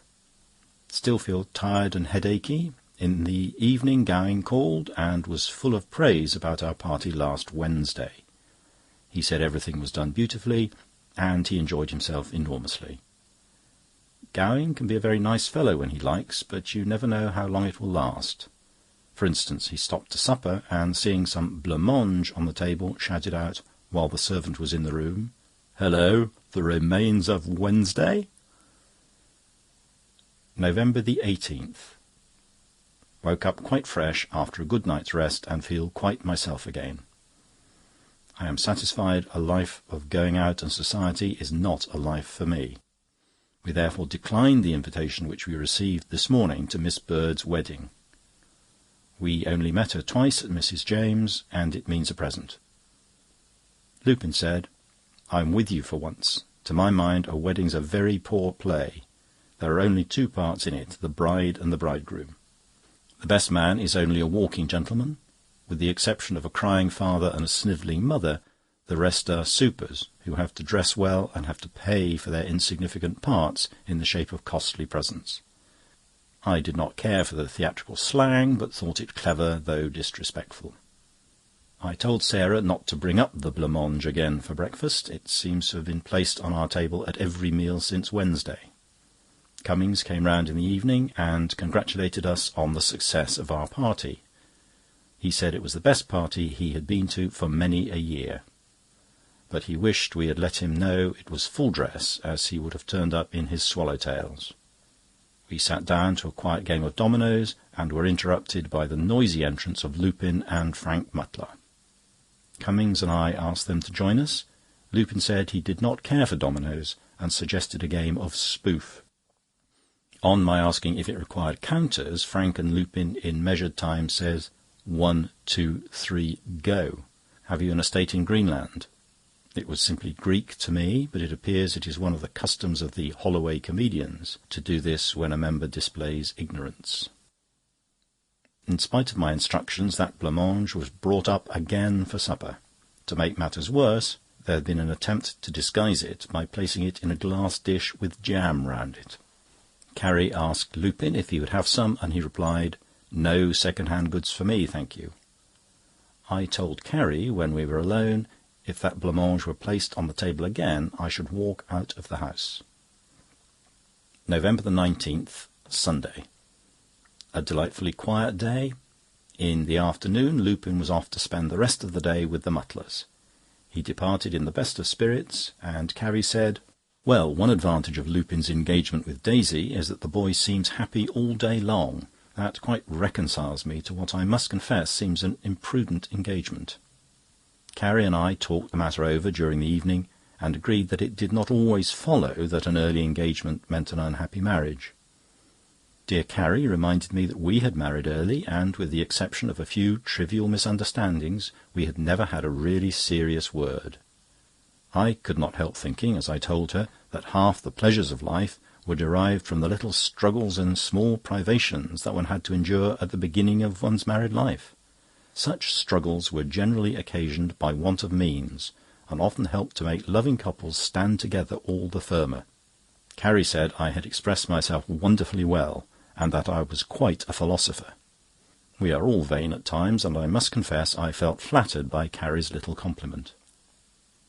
I don't pretend to be able to express myself in fine language, but I feel I have the power of expressing my thoughts with simplicity and lucidness.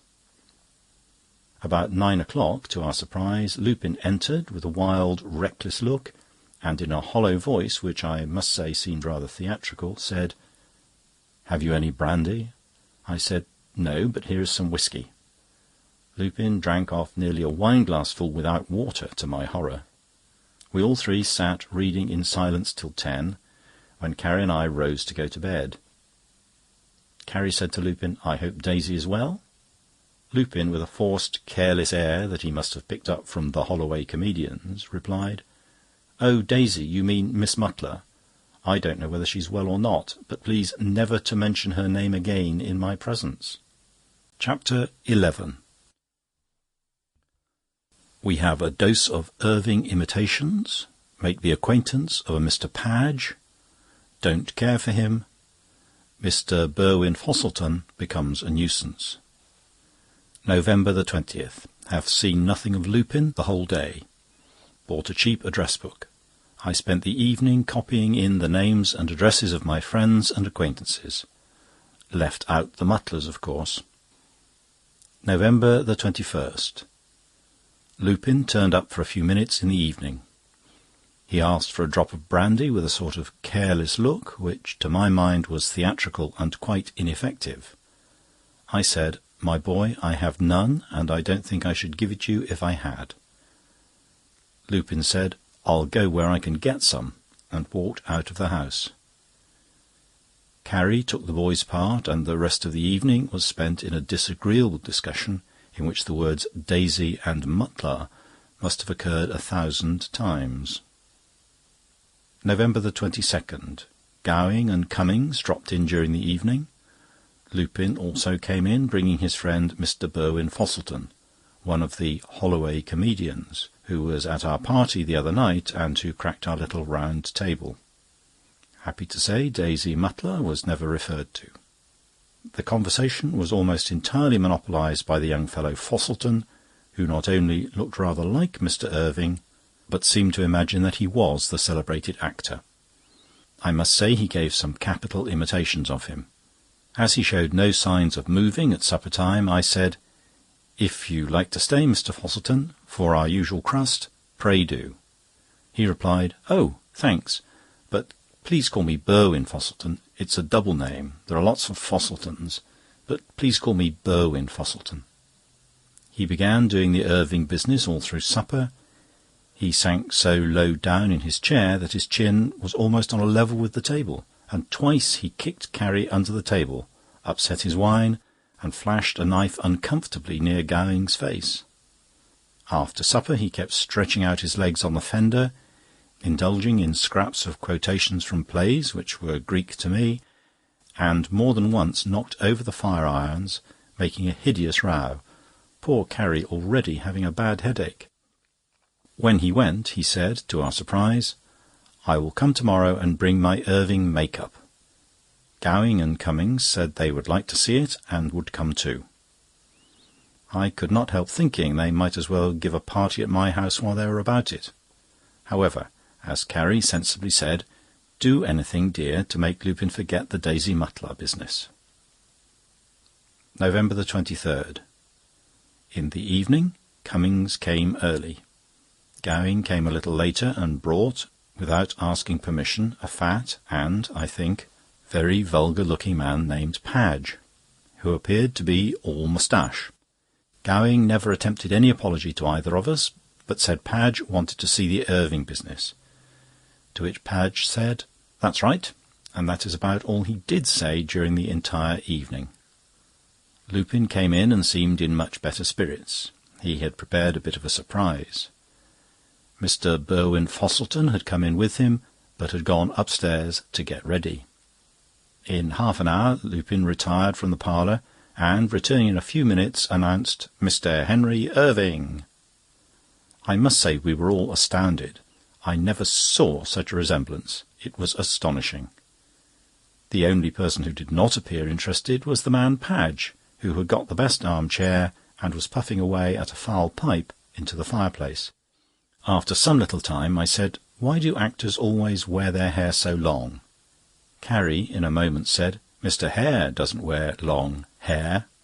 How we laughed, except Mr. Fosselton, who said, in a rather patronising kind of way, "The joke, Mrs. Pooter, is extremely appropriate, if not altogether new." Thinking this rather a snub, I said, "Mr. Fosselton, I fancy—" He interrupted me by saying, "Mr. Burwin-Fosselton, if you please," which made me quite forget what I was going to say to him. During the supper, Mr. Burwin-Fosselton again monopolised the conversation with his Irving talk, and both Carrie and I came to the conclusion one can have even too much imitation of Irving. After supper, Mr. Burwin-Fosselton got a little too boisterous over his Irving imitation, and suddenly seizing Gowing by the collar of his coat, dug his thumbnail, accidentally of course, into Gowing's neck and took a piece of flesh out. Gowing was rightly annoyed, but that man Padge, who, having declined our modest supper in order that he should not lose his comfortable chair, burst into an uncontrollable fit of laughter at the little misadventure. I was so annoyed at the conduct of Padge, I said, "I suppose you would have laughed if he had poked Mr. Gowing's eye out?" To which Padge replied, "That's right," and laughed more than ever. I think perhaps the greatest surprise was when we broke up, for Mr. Burwin-Fosselton said, "Good night, Mr. Pooter. I'm glad you liked the imitation.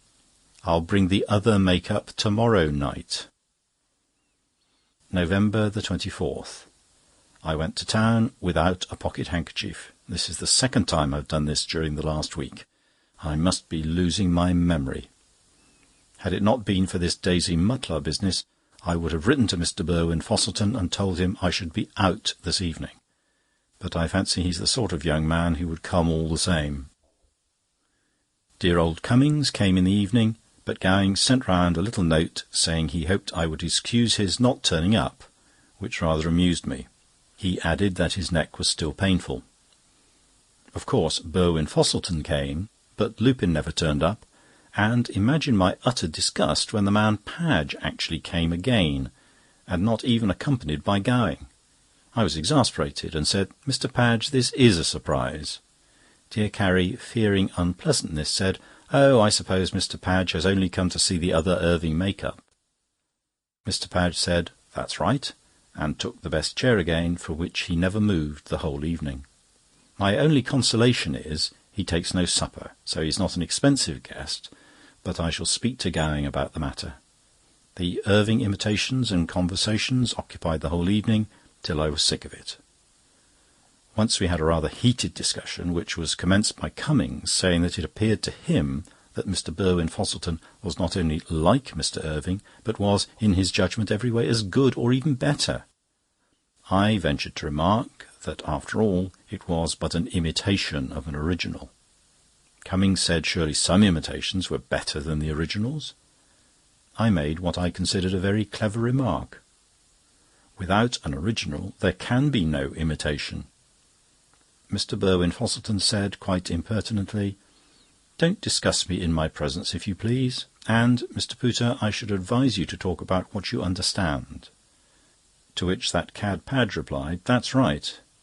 Dear Carrie saved the whole thing by suddenly saying, "I'll be Ellen Terry." Dear Carrie's imitation wasn't a bit liked, but she was so spontaneous and so funny that the disagreeable discussion passed off. When they left, I very pointedly said to Mr. Burwin-Fosselton and Mr. Padge that we should be engaged tomorrow evening.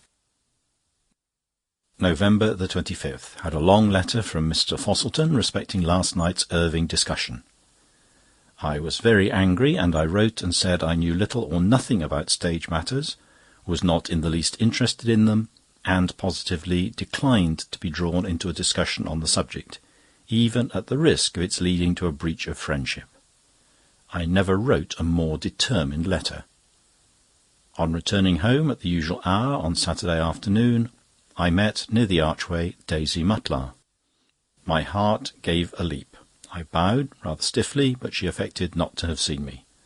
Very much annoyed in the evening by the laundress sending home an odd sock. Sarah said she sent 2 pairs, and the laundress declared only a pair and a half were sent. I spoke to Carrie about it, but she rather testily replied, "I'm tired of speaking to her. You had better go and speak to her yourself. She's outside." I did so, but the laundress declared that only an odd sock was sent. Gowing passed into the passage at this time, and was rude enough to listen to the conversation, and, interrupting, said, "Don't waste the odd sock, old man. Do an act of charity and give it to some poor man with only one leg."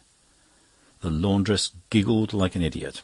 I was disgusted, and walked upstairs for the purpose of pinning down my collar as the button had come off the back of my shirt. When I returned to the parlour, Gowing was retailing his idiotic joke about the odd sock, and Carrie was roaring with laughter.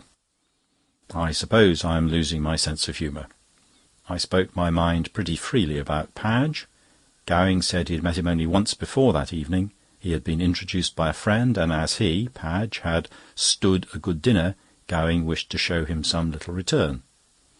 Upon my word, Gowing's coolness surpasses all belief. Lupin came in before I could reply, and Gowing unfortunately inquired after Daisy Mutlar. Lupin shouted, "Mind your own business, sir," and bounced out of the room, slamming the door.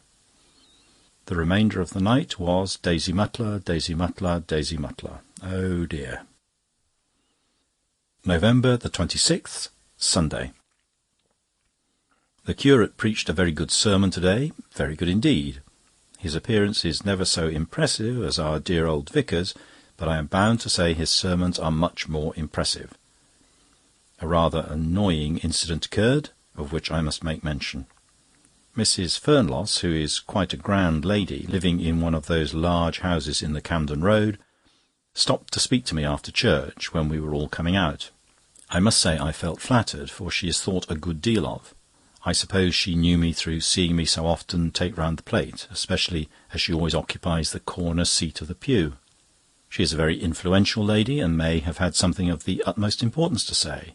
But unfortunately, as she commenced to speak, a strong gust of wind came and blew my hat off into the middle of the road. I had to run after it, and had the greatest difficulty in recovering it.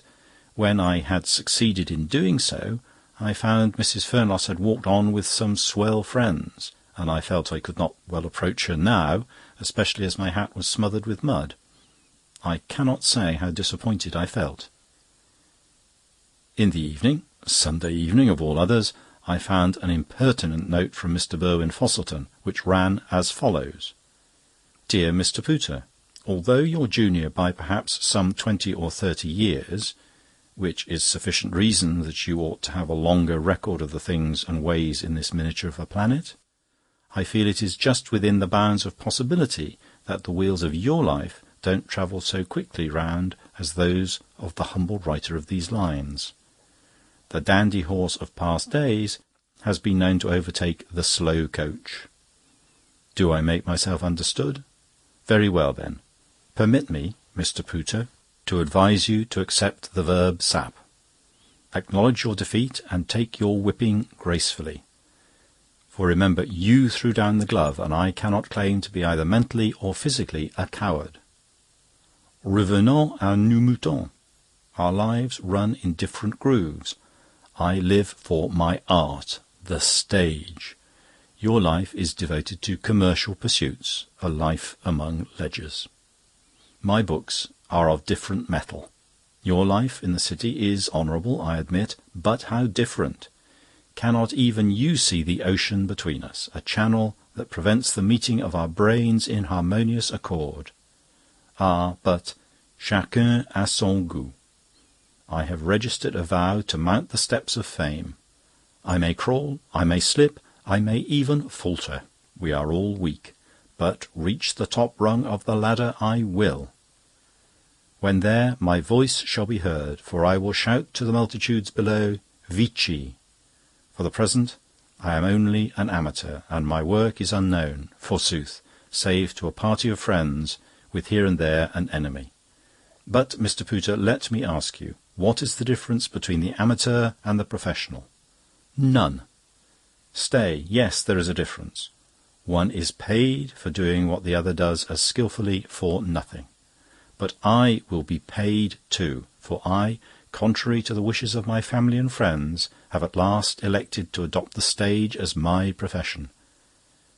And when the farce craze is over, and mark you, that will be soon, I will make my power known, for I feel, pardon my apparent conceit, that there is no living man who can play the hump-backed Richard as I feel and know I can. And you will be the first to come round and bend your head in submission. There are many matters you may understand, but knowledge of the fine art of acting is to you an unknown quantity. Pray let this discussion cease with this letter. Vale. Yours truly, Burwin Fosselton. I was disgusted. When Lupin came in, I handed him this impertinent letter and said, "My boy, in that letter you can see the true character of your friend." Lupin, to my surprise, said, "Oh yes, he showed me the letter before he sent it. I think he's right, and you ought to apologise." Chapter 12. A serious discussion concerning the use and value of my diary. Lupin's opinion of Xmas. Lupin's unfortunate engagement is on again. December the 17th. As I open my scribbling diary, I find the words Oxford Michaelmas term ends. Why this should induce me to indulge in retrospective, I don't know, but it does. The last few weeks of my diary are of minimum interest. The breaking off of the engagement between Lupin and Daisy Mutlar has made him a different being, and Carrie a rather depressing companion. She was a little dull last Saturday, and I thought to cheer her up by reading some extracts from my diary. But she walked out of the room in the middle of the reading, without a word. On her return, I said, "Did my diary bore you, darling?" She replied, to my surprise, "I really wasn't listening, dear. I was obliged to leave to give instructions to the laundress. In consequence of some stuff she puts in the water, 2 more of Lupin's coloured shirts have run, and he says he won't wear them." I said, "Everything is Lupin. It's all Lupin, Lupin, Lupin. There was not a single button on my shirt yesterday, but I made no complaint." Carrie simply replied, "You should do as all other men do, and wear studs. In fact, I never saw anyone but you wear buttons on the shirt fronts." I said, "I certainly wore none yesterday, for there were none on." Another thought that strikes me is that Gowing seldom calls in the evening, and Cummings never does. I fear they don't get on well with Lupin. December the 18th. Yesterday I was in retrospective vein. Today it is prospective. I see nothing but clouds, clouds, clouds. Lupin is perfectly intolerable over the Daisy Mutlar business. He won't say what is the cause of the breach. He is evidently condemning her conduct, and yet, if we venture to agree with him, says he won't hear a word against her. So what is one to do? Another thing which is disappointing to me is that Carrie and Lupin take no interest whatever in my diary. I broached the subject at the breakfast table today. I said I was in hopes that, if anything ever happened to me, the diary would be an endless source of pleasure to you both, to say nothing of the chance of the remuneration which may accrue from its being published. Both Carrie and Lupin burst out laughing. Carrie was sorry for this, I could see, for she said, "I did not mean to be rude, dear Charlie, but truly I do not think your diary would sufficiently interest the public to be taken up by a publisher." I replied, "I am sure it would prove quite as interesting as some of the ridiculous reminiscences that have been published lately. Besides, it's the diary that makes the man. Where would Evelyn and Pepys have been if it had not been for their diaries?" Carrie said I was quite a philosopher, but Lupin, in a jeering tone, said if it had been written on a larger paper, Gov, we might get a fair price from a butterman for it. As I am in the prospective vein, I vow the end of this year will see the end of my diary. December the 19th. The annual invitation came to spend Christmas with Carrie's mother, the usual family festive gathering to which we always look forward. Lupin declined to go. I was astounded and expressed my surprise and disgust. Lupin then obliged us with the following radical speech.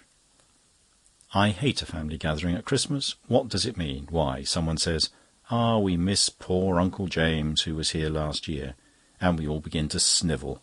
Someone else says, 'It's 2 years since poor Aunt Liz used to sit in that corner.' Then we all begin to snivel again. Then another gloomy relation says, 'Ah, I wonder whose turn it will be next.' Then we all snivel again, and proceed to eat and drink too much, and they don't discover until I get up that we have been seated 13 at dinner. December the 20th. Went to Smirkson's the drapers in the Strand, who this year have turned out everything in the shop and devoted the whole place to the sale of Christmas cards. Shop crowded with people who seemed to take up the cards rather roughly, and, after a hurried glance at them, throw them down again. I remarked to one of the young persons serving that carelessness appeared to be a disease with some purchasers. The observation was scarcely out of my mouth when my thick coat-sleeve caught against a large pile of expensive cards in boxes, one on top of the other, and threw them down. The manager came forward, looking very much annoyed, and, picking up several cards from the ground, said to one of the assistants, with a palpable side glance at me, "Put these amongst the sixpenny goods. They can't be sold for a shilling now." The result was, I felt it my duty to buy some of these damaged cards. I had to buy more and pay more than intended. Unfortunately, I did not examine them all, and when I got home I discovered a vulgar card with a picture of a fat nurse with 2 babies, one black and the other white, and the words, "We wish Pa a Merry Christmas." I tore up the card and threw it away. Carrie said the great disadvantage of going out in society and increasing the number of our friends was that we should have to send out nearly 24 cards this year. December the 21st. To save the postman a miserable Christmas, we followed the example of all unselfish people and sent out our cards early. Most of the cards had finger marks, which I did not notice at night. I shall buy all future cards in the daytime. Lupin, who ever since he has had the appointment with a stock and share broker does not seem over-scrupulous in his dealings, told me never to rub out the pencil price on the backs of the cards. I asked him why. Lupin said, "Suppose your card is marked 9d. Well, all you have to do is to pencil a 3 and a long downstroke after it in front of the 9d, and people will think you've given 5 times the price for it." In the evening Lupin was very low-spirited, and I reminded him that behind the cloud the sun was shining. He said, "Ugh, it never shines on me." I said, "Stop, Lupin, my boy, you are worried about Daisy Mutlar. Don't think of her any more. You ought to congratulate yourself on having got off a very bad bargain. Her notions are far too grand for our simple tastes." He jumped up and said, "I won't allow one word to be uttered against her. She's worth the whole bunch of your friends put together, that inflated, sloping head of a Perkupp included." I left the room with silent dignity, but caught my foot in the mat. December the 23rd. I exchanged no words with Lupin in the morning, but as he seemed to be in exuberant spirits in the evening, I ventured to ask him where he intended to spend his Christmas. He replied, "Oh, most likely at the Mutlars'." In wonderment, I said, "What? After your engagement has been broken off?" Lupin said, "Who said it's off?" I said, "You have given us both to understand..." He interrupted me by saying, "Well, never mind what I said, it's on again. There." Chapter 13. I receive an insulting Christmas card. We spend a pleasant Christmas at Carrie's mother's. A Mr. Moss is rather too free. A boisterous evening during which I am struck in the dark. I receive an extraordinary letter from Mr. Mutlar, senior, respecting Lupin. We miss drinking out the old year. December the 24th. I am a poor man, but I would gladly give 10 shillings to find out who sent me the insulting Christmas card I received this morning. I never insult people. Why should they insult me? The worst part of the transaction is that I find myself suspecting all my friends. The handwriting on the envelope is evidently disguised, being written sloping the wrong way. I cannot think either Gowing or Cummings would do such a mean thing. Lupin denied all knowledge of it, and I believe him, although I disapprove of his laughing and sympathising with the offender. Mr. Franching would be above such an act, and I don't think any of the Mutlars would descend to such a course. I wonder if Pitt, that impudent clerk at the office, did it, or Mrs. Birrell, the charwoman, or Burwin Fosselton. The writing is too good for the former. Christmas Day, we caught the 10:20 train at Paddington, and spent a pleasant day at Carrie's mother's. The country was quite nice and pleasant, although the roads were sloppy. We dined in the middle of the day, just 10 of us, and talked over old times. If everybody had a nice, uninterfering mother-in-law, such as I have, what a deal of happiness there would be in the world. Being all in good spirits, I proposed her health, and I made, I think, a very good speech. I concluded rather neatly by saying, "On an occasion like this, whether relatives, friends, or acquaintances, we are all inspired with good feelings towards each other. We are of one mind and think only of love and friendship. Those who have quarrelled with absent friends should kiss and make it up. Those who happily have not fallen out can kiss all the same." I saw the tears in the eyes of both Carrie and her mother, and must say I felt very flattered by the compliment. That dear old Reverend John Pansy Smith, who married us, made a most cheerful and amusing speech, and said he should act on my suggestion respecting the kissing. He then walked round the table and kissed all the ladies, including Carrie. Of course, one did not object to this, but I was more than staggered when a young fellow named Moss, who was a stranger to me and who had scarcely spoken a word through dinner, jumped up suddenly with a sprig of mistletoe and exclaimed, "Hullo, I don't see why I shouldn't be on in this scene." Before one could realise what he was about to do, he kissed Carrie and the rest of the ladies. Fortunately, the matter was treated as a joke, and we all laughed. But it was a dangerous experiment, and I feel very uneasy for a moment as to the result. I subsequently referred to the matter to Carrie, but she said, "Oh, he's not much more than a boy." I said that he had a very large moustache for a boy. Carrie replied, "I didn't say he was not a nice boy." December the 26th. I did not sleep very well last night. I never do in a strange bed. I feel a little indigestion, which one must expect at this time of year. Carrie and I returned to town in the evening. Lupin came in late. He said he enjoyed his Christmas, and added, "I feel as fit as a Lowther Arcade fiddle, and only require a little more oof to feel as fit as a £500 Stradivarius." I have long since given up trying to understand Lupin's slang or asking him to explain it. December the 27th. I told Lupin I was expecting Gowing and Cummings to drop in tomorrow evening for a quiet game.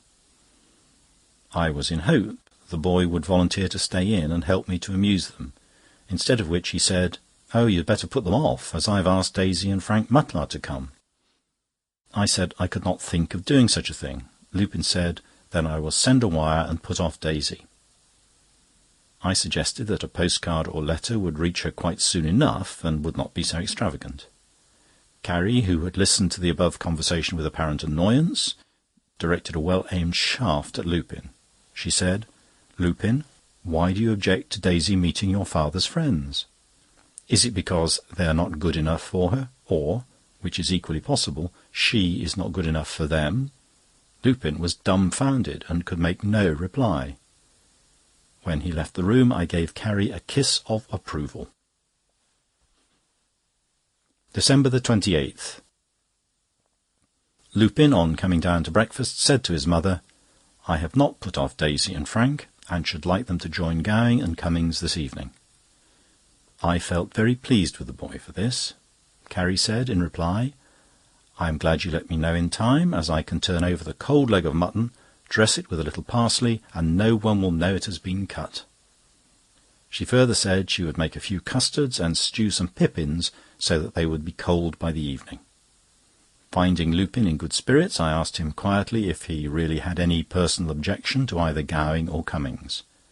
He replied, "Not in the least. I think Cummings looks rather an ass, but that is partly due to his patronising the 3 and 6 one-price hat company, and wearing a reach-me-down frock-coat. As for that perpetual brown velveteen jacket of Gowing's, why, he resembles an itinerant photographer." I said it was not the coat that made the gentleman, whereupon Lupin, with a laugh, replied, "No, and it wasn't much of a gentleman who made their coats." We were rather jolly at supper, and Daisy made herself very agreeable, especially in the earlier part of the evening when she sang. At supper, however, she said, "Can you make Tito-tums with bread?" And she commenced rolling up pieces of bread and twisting them round on the table. I felt this to be bad manners, but of course said nothing. Presently Daisy and Lupin, to my disgust, began throwing bread pills at each other. Frank followed suit, and so did Cummings and Gowing, to my astonishment. They then commenced throwing hard pieces of crust, one piece catching me on the forehead and making me blink. I said, "Steady, please, steady." Frank jumped up and said, "Tum tum." Then the band played. I did not know what this meant, but they all roared and continued the bread battle. Gowing suddenly seized all the parsley off the cold mutton and threw it full in my face. I looked daggers at Gowing, who replied, "I say, it's no good trying to look indignant with your hair full of parsley." I rose from the table and insisted that a stop should be put to this foolery at once. Frank Mutler shouted, "Time, gentlemen, please, time," and burned out the gas, leaving us in absolute darkness. I was feeling my way out of the room when I suddenly received a hard, intentional punch at the back of my head. I said loudly, "Who did that?" There was no answer, so I repeated the question with the same result. I struck a match and lighted the gas. They were all talking and laughing, so I kept my own counsel. But after they had gone, I said to Carrie, "The person who sent me that insulting postcard at Christmas was here to-night." December 29th. I had a most vivid dream last night. I woke up and, on falling asleep, dreamed the same dream over again, precisely. I dreamt I heard Frank Mutlar telling his sister that he had not only sent me the insulting Christmas card, but admitted that he was the one who punched my head last night in the dark. As fate would have it, Lupin at breakfast was reading extracts from a letter he had just received from Frank. I asked him to pass the envelope, that I might compare the writing. He did so, and I examined it by the side of the envelope containing the Christmas card. I detected a similarity in the writing, in spite of the attempted disguise. I passed them on to Carrie, who began to laugh. I asked her what she was laughing at, and she said the card was never directed to me at all. It was L. Pooter, not C. Pooter. Lupin asked to look at the direction and the card, and exclaimed with a laugh, "Oh yes, Gov, it's meant for me." I said, "Are you in the habit of receiving insulting Christmas cards?" He replied, "Oh yes, and of sending them too." In the evening Gowing called and said he enjoyed himself very much last night. I took the opportunity to confide in him, as an old friend, about the vicious punch last night. He burst out laughing and said, "Oh, it was your head, was it? I know I accidentally hit something, but I thought it was a brick wall." I told him I felt hurt in both senses of the expression. December 30th, Sunday. Lupin spent the whole day with the Mutlers. He seemed rather cheerful in the evening, so I said, "I'm glad to see you so happy, Lupin." He answered, "Well, Daisy is a splendid girl, but I was obliged to take her old fool of a father down a peg. What with his meanness over his cigars, his stinginess over his drinks, his farthing economy in turning down the gas if you only quit the room for a second, writing to one on half sheets of notepaper, sticking the remnant of the last cake of soap onto the new cake, putting 2 bricks on each side of the fireplace, and his general outside halfpenny bustness, I was compelled to let him have a bit of my mind. I said, "Lupin, you're not much more than a boy. I hope you won't repent it." December 31st, the last day of the old year, I received an extraordinary letter from Mr. Mutler, senior. He writes: "Dear Sir, for a long time past I have had considerable difficulty deciding the important question, who is the master of my own house, myself or your son, Lupin. Believe me, I have no prejudice one way or the other, but I have been most reluctantly compelled to give judgment to the effect that I am the master of it. Under the circumstances, it has become my duty to forbid your son to enter my house again. I am sorry, because it deprives me of the society of one of the most modest, unassuming and gentlemanly persons I have ever had the honour of being acquainted with." I did not desire the last day to wind up disagreeably, so I said nothing to either Carrie or Lupin about the letter. A most terrible fog came on, and Lupin would go out in it, but promised to be back to drink out the old year, a custom we have always observed. At 11:45 Lupin had not returned, and the fog was fearful. As time was drawing close, I got out the spirits. Carrie and I, deciding on whisky, I opened a fresh bottle. But Carrie said it smelt like brandy. As I knew it to be whisky, I said there was nothing to discuss. Carrie, evidently vexed that Lupin had not come in, did discuss it all the same, and wanted me to have a small wager with her to decide by the smell. I said I could decide it by the taste in a moment.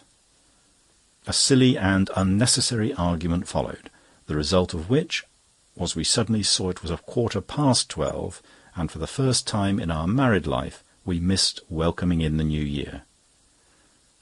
Lupin got home at 2:15, having got lost in the fog. So he said. Chapter 14. Begin the year with an unexpected promotion at the office. I make 2 good jokes. I get an enormous rise in my salary. Lupin speculates successfully and starts a pony trap. Have to speak to Sarah. Extraordinary conduct of Gowing's. January 1st. I had intended concluding my diary last week, but a most important event has happened, so I shall continue for a little while longer on the fly-leaves attached to the end of my last year's diary. It had just struck 1:30, and I was on the point of leaving the office to have dinner, when I received a message that Mr. Perkupp desired to see me at once. I must confess that my heart commenced to beat, and I had most serious misgivings. Mr. Perkupp was in his room writing, and he said, "Take a seat, Mr. Pooter, I shall not be a moment." I replied, "No, thank you, sir, I'll stand." I watched the clock on the mantelpiece, and I was watching quite 20 minutes, but it seemed hours. Mr. Perkupp at last got up himself. I said, "I hope there is nothing wrong, sir." He replied, "Oh dear no, quite the reverse, I hope." What a weight off my mind! My breath seemed to come back again in an instant. Mr. Perkupp said, "Mr. Buckling is going to retire, and there will be some slight changes in the office. You have been with us nearly 21 years, and, in consequence of your conduct during that period, we intend making a special promotion in your favour.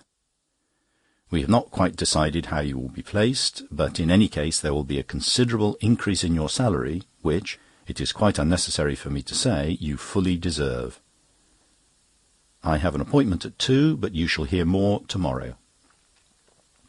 He then left the room quickly, and I was not even allowed time or thought to express a single word of grateful thanks to him. I need not say how dear Carrie received the joyful news. With perfect simplicity she said, "At last we shall be able to have a chimney glass for the back drawing-room, which we've always wanted." I added, "Yes, and at last you shall have that little costume which you saw at Peter Robinson's so cheap." January 2nd. I was in a great state of suspense all day at the office. I did not like to worry Mr. Perkupp, but as he did not send for me, and mentioned yesterday that he would see me again to-day, I thought it better, perhaps, to go to him. I knocked at his door, and on entering Mr. Perkupp said, "Oh, it's you, Mr. Pooter. Do you want to see me?" I said, "No, sir, I thought you wanted to see me." "Oh," he replied, "I remember. Well, I am very busy to-day. I'll see you to-morrow." January 3rd. Still in a state of anxiety and excitement, which was not alleviated by ascertaining that Mr. Perkupp sent word he should not be at the office to-day. In the evening, Lupin, who was busily engaged with a paper, said suddenly to me, "Do you know anything about chalk pits, Gov?" I said, "No, my boy, not that I am aware of." Lupin said, "Well, I give you the tip. Chalk pits are as safe as consols, and pay 6% at par." I said a rather neat thing, viz., they may be 6% at par, but your pa has no money to invest. Carrie and I both roared with laughter. Lupin did not take the slightest notice of the joke, although I purposely repeated it for him. But he continued, "I give you the tip, that's all, chalk pits." I said another funny thing. "Mind you don't fall into them." Lupin put on a supercilious smile and said, "Bravo, Joe Miller." January 4th. Mr. Perkupp sent for me and told me that my position would be that of one of the senior clerks. I was more than overjoyed. Mr. Perkupp added he would let me know to-morrow what the salary would be. This means another day's anxiety. I don't mind, for it is anxiety of the right sort. That reminded me that I had forgotten to speak to Lupin about the letter I received from Mr. Mutlar senior. I broached the subject to Lupin in the evening, having first consulted Carrie. Lupin was riveted to the Financial Times, as if he had been a born capitalist, and I said, "Pardon me a moment, Lupin, how is it you have not been to the Mutlars any day this week?" Lupin answered, "I told you I cannot stand old Mutlar." I said, "Mr. Mutlar writes to me to say pretty plainly that he cannot stand you." Lupin said, "Well, I like his cheek in writing to you. I will find out if his father is still alive, and I will write to him a note complaining of his son, and I'll state pretty clearly that his son is a blithering idiot." I said, "Lupin, please moderate your expressions in the presence of your mother." Lupin said, "I'm very sorry, but there is no other expression one can apply to him. However, I'm determined not to enter his place again." I said, "You know, Lupin, he has forbidden you the house." Lupin replied, "Well, we won't split straws, it's all the same. Daisy is a trump and will wait for me 10 years if necessary." January 5th. I can scarcely write the news. Mr. Perkupp told me my salary would be raised £100. I stood gaping for a moment, unable to realise it. I annually get £10 rise, and I thought it might be 15 or even 20. But £100 surpasses all belief. Carrie and I both rejoiced over our good fortune. Lupin came home in the evening in the utmost good spirits. I sent Sarah quietly round to the grocer's for a bottle of champagne, the same as we had before, Jackson Frere. It was opened at supper, and I said to Lupin, "This is to celebrate some good news I've received to-day." Lupin replied, "Hooray, Gov, and I have some good news also, a double event, eh?" I said, "My boy, as a result of 21 years' industry and strict attention to the interests of my superiors in office, I have been rewarded with promotion and a rise in salary of £100. Lupin gave 3 cheers, and we rapped the table furiously, which brought in Sarah to see what the matter was. Lupin ordered us to fill up again, and, addressing us upstanding, said, having been in the firm of Job, Cleanands, stock and shareholders a few weeks, and not having paid particular attention to the interests of my superiors in office, my governor, as a reward to me, allotted me £5 worth of shares in a really good thing. The result is, to-day, I have made £200. I said, "Lupin, you're joking." "No, Gov, it's the good old truth. Job, Cleanands put me on to chlorates." January the 21st. I am very much concerned at Lupin having started a pony trap. I said, "Lupin, are you justified in this outrageous extravagance?" Lupin replied, "Well, one must get to the city somehow. I've only hired it, and can give it up any time I like." I repeated my question, "Are you justified in this extravagance?" He replied, "Look here, Gov, excuse me saying so, but you're a bit out of date. It does not pay nowadays fiddling about over small things." I don't mean anything personal, Governor. My boss says if I take his tip and stick to big things, I can make big money. I said I thought the very idea of speculation most horrifying. Lupin said, "It is not speculation, it's a dead cert." I advised him at all events not to continue the pony and cart, but he replied, "I made £200 in one day. Now suppose I only make £200 in a month, or put it at £100 a month, which is ridiculously low, why that is £1,250 a year. What's a few pounds a week for a trap?"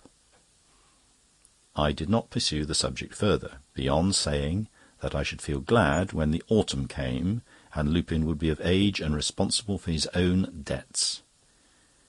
He answered, "My dear Gov, I promise you faithfully that I will never speculate with what I have not got. I shall only go on Job Cleanands' tips, and as he is in the know, it is pretty safe sailing." I felt somewhat relieved. Gowing called in the evening, and, to my surprise, informed me that, as he had made £10 by one of Lupin's tips, he intended asking us and the Cummings round next Saturday. Carrie and I said we would be delighted. January the 22nd. I don't generally lose my temper with servants, but I had to speak to Sarah rather sharply about a careless habit she has recently contracted of shaking the tablecloth after removing the breakfast things in a manner which causes all the crumbs to fall on the carpet, eventually to be trodden in. Sarah answered very rudely, "Oh, you're always complaining." I replied, "Indeed I am not. I spoke to you last week about walking all over the drawing-room carpet with a piece of yellow soap on the heel of your boot." She said, "And you're always grumbling about your breakfast." I said, "No, I am not, but I feel perfectly justified in complaining that I never can get a hard-boiled egg. The moment I crack the shell, it spurts all over the place, and I have spoken to you at least 50 times about it." She began to cry and make a scene, but fortunately my bus came by, so I had a good excuse for leaving her. Gowing left a message in the evening that we were not to forget next Saturday. Carrie amusingly said, "As he has never asked any friends before, we are not likely to forget it." January the 23rd. I asked Lupin to try and change the hard brushes he had recently made me a present of for some softer ones, as my hairdresser tells me I ought not to brush my hair too much just now. January the 24th. The new chimney glass came home for the back drawing-room. Carrie arranged some fans very prettily on the top and on each side. It is an immense improvement to the room. January the 25th. We had just finished our tea, when who should come in but Cummings, who has not been here for over 3 weeks. I noticed he looked anything but well, so I said, "Well, Cummings, how are you? You look a little blue." He replied, "Yes, and I feel blue too." I said, "Why, what's the matter?" He said, "Oh, nothing, except that I've been on my back for a couple of weeks, that's all. At one time my doctor nearly gave me up, yet not a soul has come near me. No one has even taken the trouble to inquire whether I was alive or dead." I said, "This is the first I've heard of it. I have passed your house several nights and presumed you had company, as the rooms were so brilliantly lighted." Cummings replied, No, the only company I have had was my wife, the doctor, and the landlady, the last named having turned out a perfect trump. I wonder you did not see it in the paper. I know it was mentioned in the Bicycle News. I thought to cheer him up, and said, "Well, you're all right now." He replied, "That's not the question. The question is whether an illness does not enable you to discover who are your true friends." I said such an observation was unworthy of him. To make matters worse, in came Gowing, who gave Cummings a violent slap on the back and said, "Hullo, have you seen a ghost? You look scared to death, like Irving in Macbeth." I said, "Gently, Gowing, the poor fellow has been very ill." Gowing roared with laughter and said, "Yes, and you look it too." Cummings quietly said, "Yes, and I feel it too, not that I suppose you care." An awkward silence followed. Gowing said, "Never mind, Cummings, you and the missus come round to my place to-morrow, and it will cheer you up a bit, for we'll open a bottle of wine." January the 26th, an extraordinary thing happened. Carrie and I went round to Gowing's, as arranged, at 7:30. We knocked and rang several times without getting an answer. At last the latch was drawn and the door opened a little way, the chain still being up. A man in shirt-sleeves put his head through and said, "Who is it? What do you want?" I said, "Mr. Gowing, he's expecting us." The man said, as well as I could hear, owing to the yapping of a little dog, "I don't think he is. Mr. Gowing is not at home." I said, "He will be in directly." With that observation he slammed the door, leaving Carrie and me standing on the steps, with a cutting wind blowing round the corner. Carrie advised me to knock again. I did so, and then discovered for the first time that the knocker had been newly painted, and the paint had come off on my gloves, which were, in consequence, completely spoiled. I knocked at the door with my stick 2 or 3 times. The man opened the door, taking the chain off this time, and began abusing me. He said, "What do you mean by scratching the paint with your stick like that, spoiling the varnish? You ought to be ashamed of yourself." I said, "Pardon me, Mr. Gowing invited..." He interrupted and said, "I don't care for Mr. Gowing or any of his friends. This is my door, not Mr. Gowing's. There are people here besides Mr. Gowing." The impertinence of this man was nothing. I scarcely noticed it. It was so trivial in comparison with the scandalous conduct of Gowing. At this moment Cummings and his wife arrived. Cummings was very lame and leaning on a stick, but got up the steps and asked what the matter was. The man said Mr. Gowing said nothing about expecting anyone. All he said was that he had just received an invitation to Croydon, and he should not be back till Monday evening. He took his bag with him. With that he slammed the door again. I was too indignant with Gowing's conduct to say anything. Cummings looked white with rage, and as he descended the steps, struck his stick violently on the ground and said, "Scoundrel!" Chapter 15. Gowing explains his conduct. Lupin takes us for a drive, which we don't enjoy. Lupin introduces us to Mr. Murray Posh. February the 8th. It does seem hard that I cannot get good sausages for breakfast. They're either full of bread or spice, or as red as beef. Still anxious about the £20 I invested last week by Lupin's advice. However, Cummings has done the same. February the 9th. Exactly a fortnight has passed, and I have neither seen nor heard from Gowing respecting his extraordinary conduct in asking us round to his house and then being out. In the evening, Carrie was engaged marking a half-dozen new collars I had purchased. I'll back Carrie's marking against anybody's. While I was drying them at the fire, and Carrie was rebuking me for scorching them, Cummings came in. He seemed quite well again, and chaffed us about marking the collars. I asked him if he had heard from Gowing, and he replied that he had not. I said I should not have believed that Gowing could have acted in such an ungentlemanly manner. Cummings said, "You are mild in your description of him. I think he acted like a cad." The words were scarcely out of his mouth when the door opened, and Gowing, putting in his head, said, "May I come in?" I said, "Certainly." Carrie said very pointedly, "Well, you are a stranger." Gowing said, "Yes, I've been on and off to Croydon during the last fortnight." I could see Cummings was boiling over, and eventually he tackled Gowing very strongly respecting his conduct last Saturday week. Gowing appeared surprised and said, "Why, I posted a letter to you in the morning announcing that the party was off, very much off." I said I never got it. Gowing, turning to Carrie, said, "I suppose letters sometimes miscarry, don't they, Mrs. Carrie?" Cummings sharply said, "This is not a time for joking. I had no notice of the party being put off. I told Pooter in my note to tell you, as I was in a hurry. However, I'll inquire at the post office, and we must meet again at my place." I added that I hoped he would be present at the next meeting. Carrie roared at this, and even Cummings could not help laughing. February 10th, Sunday. Contrary to my wishes, Carrie allowed Lupin to persuade her to take her for a drive in the afternoon in his trap. I quite disapprove of driving on a Sunday, but I did not like to trust Carrie alone with Lupin, so I offered to go too. Lupin said, "Now, that is nice of you, Gov, but you won't mind sitting on the back seat of the cart." Lupin proceeded to put on a bright blue coat that seemed miles too large for him. Carrie said it wanted taking in considerably at the back. Lupin said, "Haven't you seen a box coat before? You can't drive in anything else." He may wear what he likes in the future, for I shall never drive with him again. His conduct was shocking. When we passed Highgate Archway, he tried to pass everything and everybody. He shouted to respectable people who were walking quietly in the road to get out of the way.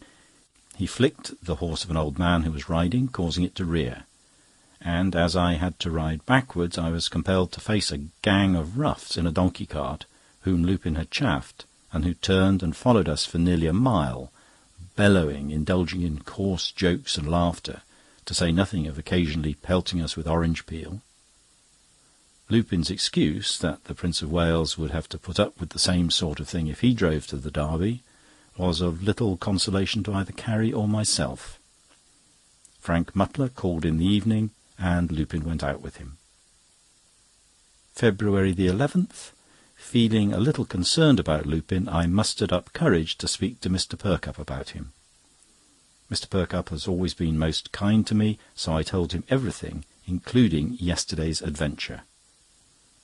Mr. Perkupp kindly replied, "There is no necessity for you to be anxious, Mr. Pooter.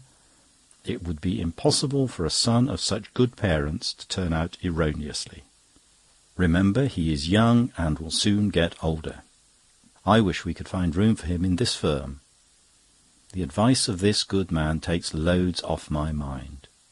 In the evening, Lupin came in. After our little supper, he said, "My dear parents, I have some news which I fear will affect you considerably." I felt a qualm come over me and said nothing.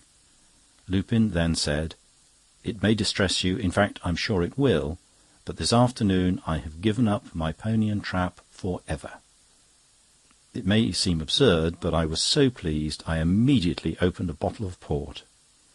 Gowing dropped in just in time, bringing with him a large sheet with a print of a tailless donkey, which he fastened against the wall. He then produced several separate tails, and we spent the remainder of the evening trying blindfolded to pin a tail on in the proper place. My sides positively ached with laughter when I went to bed. February 12th. In the evening I spoke to Lupin about his engagement with Daisy Mutlar. I asked if he had heard from her. He replied, "No, she promised that old windbag of a father of hers that she would not communicate with me." I see Frank Mutlar, of course. In fact, he said he might call again this evening. Frank called, but he said he could not stop, as he had a friend waiting outside for him named Murray Posh, adding he was quite a swell. Carrie asked Frank to bring him in. He was brought in, Gowing entering at the same time. Mr. Murray Posh was a tall, fat young man, and was evidently of a very nervous disposition, as he subsequently confessed he would never go in a hansom cab, nor would he enter a four-wheeler until the driver had first got on the box with the reins in his hands.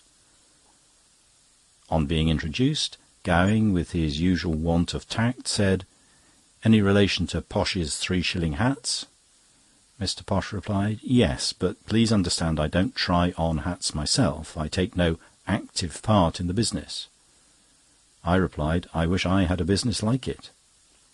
Mr. Posh seemed pleased, and gave a long but most interesting history of the extraordinary difficulties in the manufacture of cheap hats.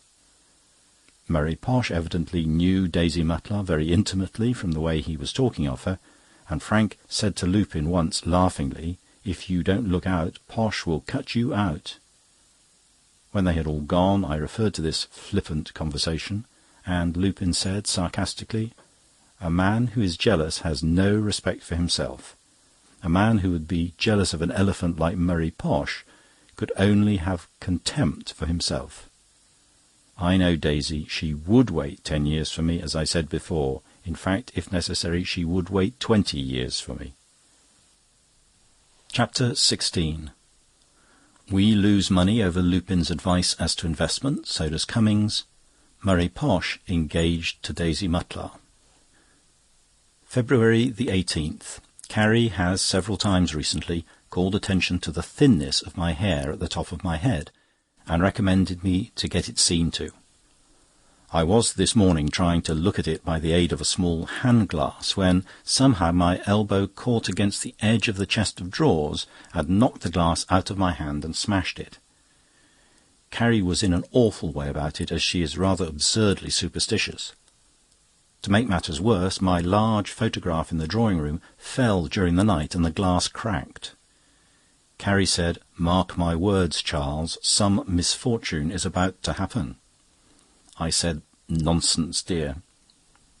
In the evening, Lupin arrived home early and seemed a little agitated. I said, "What's up, my boy?" He hesitated a good deal, and then said, "You know those Parachica chlorates I advised you to invest £20 in?" I replied, "Yes, they are all right, I trust." He replied, "Well, no, to the surprise of everybody, they have utterly collapsed." My breath was so completely taken away I could say nothing. Carrie looked at me and said, "What did I tell you?" Lupin, after a while, said, "However, you are specially fortunate. I received an early tip and sold out yours immediately, and was fortunate to get £2 for them. So you get something after all." I gave a sigh of relief. I said I was not so sanguine as to suppose, as you predicted, that I should get 6 or 8 times the amount of my investment. Still, a profit of £2 is a good percentage for such a short time. Lupin said quite irritably, "You don't understand. I sold your £20 shares for £2. You therefore lose £18 on the transaction, whereby Cummings and Gowing will lose the whole of theirs." February the 19th. Lupin, before going to town, said, "I'm very sorry about those Parachica chlorates. It would not have happened if the boss, Job Cleanands, had been in town. Between ourselves, you must not be surprised if something goes wrong at our office. Job Cleanands has not been seen in the last few days, and it strikes me several people do want to see him, very particularly." In the evening, Lupin was just on the point of going out to avoid a collision with Gowing and Cummings, when the former entered the room without knocking, but with his usual trick of saying, "May I come in?"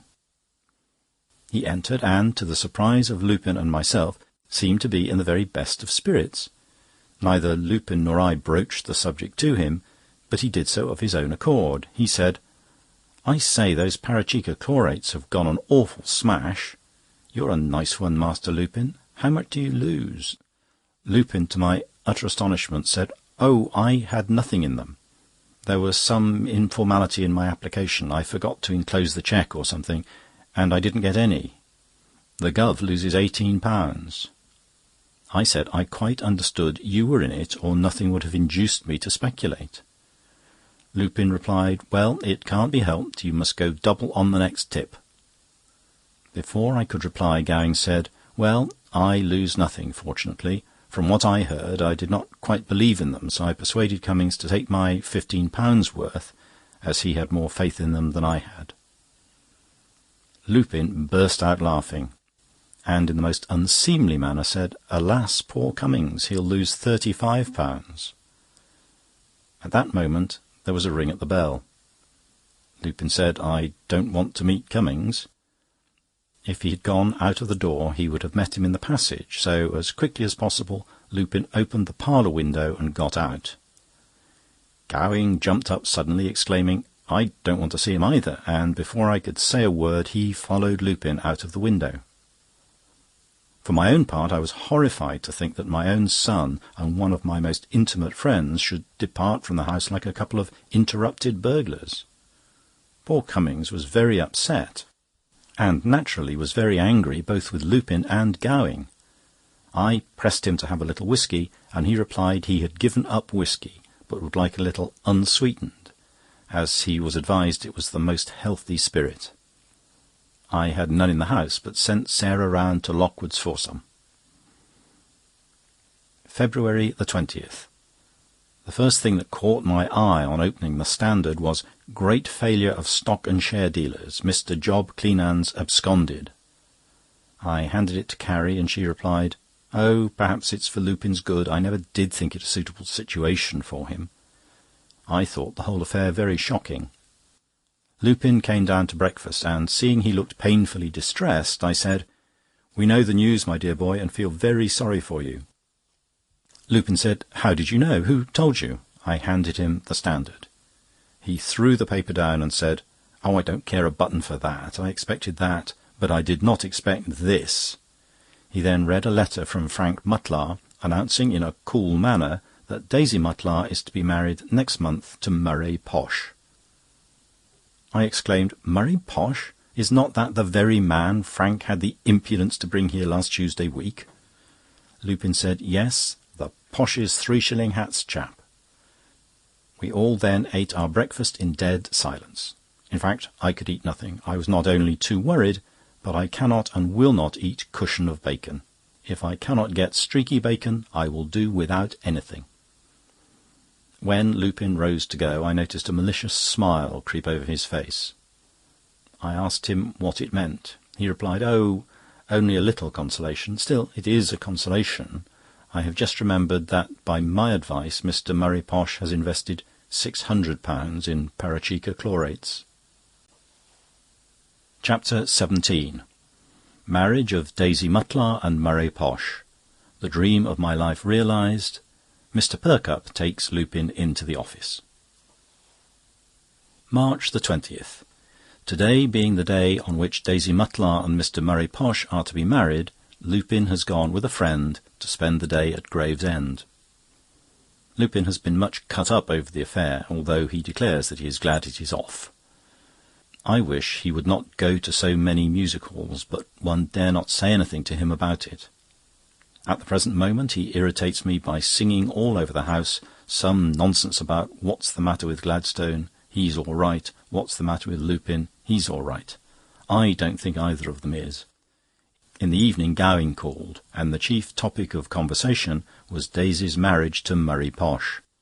I said I was glad the matter was at an end, as Daisy would only have made a fool of Lupin. Gowing, with his usual good taste, said, "Oh, Master Lupin can make a fool of himself without any assistance." Carrie very properly resented this, and Gowing had sufficient sense to say he was sorry. March 21st. To-day I shall conclude my diary, for it is one of the happiest days of my life. My great dream of the last few weeks, in fact, of many years, has been realised. This morning came a letter from Mr. Perkupp asking me to take Lupin down to the office with me. I went to Lupin's room. Poor fellow, he seemed very pale, and said he had a bad headache. He had come back yesterday from Gravesend, where he spent part of the day in a small boat on the water, having been mad enough to neglect to take his overcoat with him. I showed him Mr. Perkupp's letter, and he got up as quickly as possible. I begged of him not to put on his fast-coloured clothes and ties, but to dress in something black or quiet-looking. Carrie was all of a tremble when she read the letter, and all she could keep on saying was, "Oh, I do hope it will be all right." For myself, I could scarcely eat any breakfast. Lupin came down dressed quietly and looking a perfect gentleman, except that his face was rather yellow. Carrie, by way of encouragement, said, "You do look nice, Lupin." Lupin replied, "Yes, it's a good make-up, isn't it? A regular, downright respectable, funereal, first-class City firm junior clerk." He laughed rather ironically. In the hall I heard a great noise, and also Lupin shouting to Sarah to fetch down his old hat. I went into the passage and found Lupin in a fury, kicking and smashing a new tall hat. I said, "Lupin, my boy, what are you doing? How wicked of you! Some poor fellow would be glad to have it." Lupin replied, I would not insult any poor fellow by giving it to him. When he had gone outside, I picked up the battered hat and saw inside, "Posh's patent." Poor Lupin, I can forgive him. It seemed hours before we reached the office. Mr. Perkupp sent for Lupin, who was with him nearly an hour. He returned, as I thought, crestfallen in appearance. I said, "Well, Lupin, how about Mr. Perkupp?" Lupin commenced his song, "What's the matter with Perkupp? He's all right." I felt instinctively my boy was engaged. I went to Mr. Perkupp, but I could not speak. He said, "Well, Mr. Pooter, what is it?" I must have looked a fool, for all I could say was, "Mr. Perkupp, you're a good man." He looked at me for a moment and said, "No, Mr. Pooter, you are the good man, and we'll see if we cannot get your son to follow such an excellent example." I said, "Mr. Perkupp, may I go home? I cannot work any more to-day." My good master shook my hand warmly as he nodded his head. It was as much as I could do to prevent myself from crying in the bus. In fact, I should have done so had my thoughts not been interrupted by Lupin, who was having a quarrel with a fat man in the bus, whom he accused of taking up too much room. In the evening, Carrie sent round for dear old friend Cummings and his wife, and also to Gowing. We all sat round the fire, and in a bottle of Jackson Frere, which Sarah fetched from the grocer's, drank Lupin's health. I lay awake for hours thinking of the future. My boy in the same office as myself. We can go down together by the bus, come home together, and who knows but in the course of time he may take great interest in our little home. That he may help me to put a nail in here or a nail in there, or help his dear mother to hang a picture. In the summer he may help us in our little garden with the flowers, and assist us to paint the stands and the pots. By the by, I must get in some more enamel paint. And this I thought over and over again, and 1,000 happy thoughts beside. I heard the clock strike 4, and soon after fell asleep, only to dream of 3 happy people, Lupin, dear Carrie, and myself. Chapter 18. Trouble with a stylographic pen. We go to a volunteer ball, where I am let in for an expensive supper. Grossly insulted by a cabman. An odd invitation to Southend. April the 8th. No events of any importance, except that Gowing strongly recommended a new patent stylographic pen, which cost me 9 and 6pence, and which was simply 9 and 6pence thrown in the mud. It has caused me constant annoyance and irritability of temper. The ink oozes out of the top, making a mess on my hands, and once at the office, when I was knocking the palm of my hand on the desk to jerk the ink down, Mr. Perkupp, who had just entered, called out, "Stop that knocking! I suppose that is you, Mr. Pitt." The young monkey, Pitt, took a malicious glee in responding, quite loudly, "No, sir, I beg pardon, it is Mr. Pooter with his pen. It has been going on all the morning." To make matters worse, I saw Lupin laughing behind his desk. I thought it wiser to say nothing. I took the pen back to the shop, and asked them if they would take it back, as it did not act. I did not expect the full price returned, but was willing to take half. The man said he could not do that. Buying and selling were 2 different things. Lupin's conduct during the period he has been in Mr. Perkupp's office has been most exemplary. My only fear is it is too good to last. April the 9th, Gowing called, bringing with him an invitation for Carrie and myself to a ball given by the East Acton Rifle Brigade, which he thought would be a swell affair, as the member for East Acton, Sir William Grime, had promised his patronage. We accepted of his kindness, and he stayed to supper, on occasion I thought suitable for trying a bottle of Algéra that Mr. James of Sutton had sent me as a present. Gowing sipped the wine, observing he had never tasted it before, and further remarked that his policy was to stick to more recognised brands. I told him it was a present from a dear friend, and one mustn't look a gift horse in the mouth. Gowing facetiously replied, and he didn't like putting it in the mouth either. I thought the remarks were rude without being funny, but on tasting it myself came to the conclusion there was some justification for them. The sparkling Algéra is very like cider, only more sour. I suggested that perhaps the thunder had turned it a bit acid. He merely replied, "Oh, I don't think so. We had a very pleasant game of cards, though I lost 4 shillings and Carrie lost 1, and Gowing said he had lost about 6pence. How he could have lost, considering that Carrie and I were the only other players, remains a mystery." April 14th, Sunday. Owing, I presume, to the unsettled weather, I awoke with a feeling that my skin was drawn over my face as tight as a drum. Walking round the garden with Mr. and Mrs. Treen, members of our congregation, who had walked back with us, I was much annoyed to find a large newspaper full of bones on the gravel path, evidently thrown over by those young Griffin boys next door, who, whenever we have friends, climb up the empty steps inside their conservatory, tap at the windows, making faces, whistling and imitating birds. April 15th. Burnt my tongue most awfully with the Worcester sauce, through that stupid girl Sarah shaking the bottle violently before putting it on the table. April 16th, the night of the East Acton Volunteer Ball. On my advice, Carrie put on the same dress that she looked so beautiful in at the Mansion House.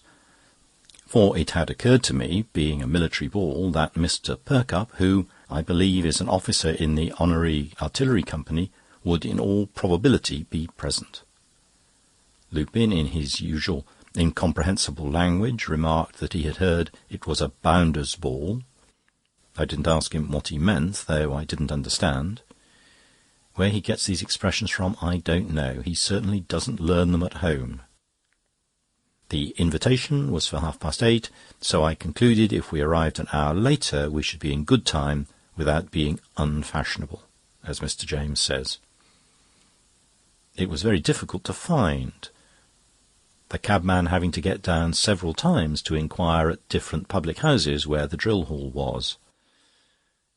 I wonder at people living in such out-of-the-way places. No one seemed to know it. However, after going up and down a good many badly lighted streets, we arrived at our destination. I had no idea it was so far from Holloway. I gave the cabman 5 shillings, who only grumbled, saying it was dirt cheap at half a sovereign, and was impertinent enough to advise me the next time I went to a ball to take a bus. Captain Welcut received us, saying we were rather late, but that it was better late than never.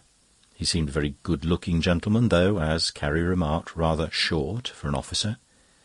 He begged to be excused for leaving us, as he was engaged for a dance, and hoped we should make ourselves at home. Carrie took my arm, and we walked around the rooms 2 or 3 times and watched the people dancing.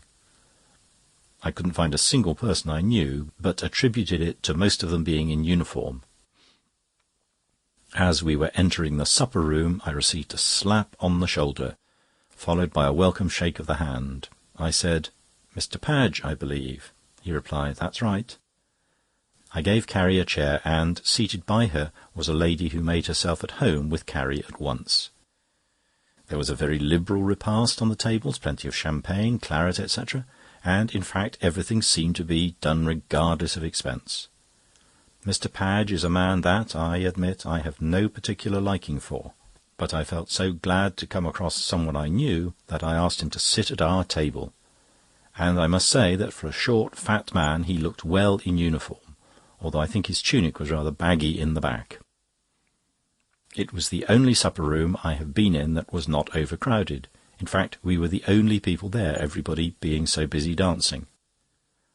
I assisted Carrie and her newly formed acquaintance, who said her name was Lupkin, to some champagne. Also myself, and handed the bottle to Mr. Padge to do likewise, saying, "You must look after yourself." He replied, "That's right," and poured out half a tumbler and drank Carrie's health, coupled, as he said, with her worthy lord and master.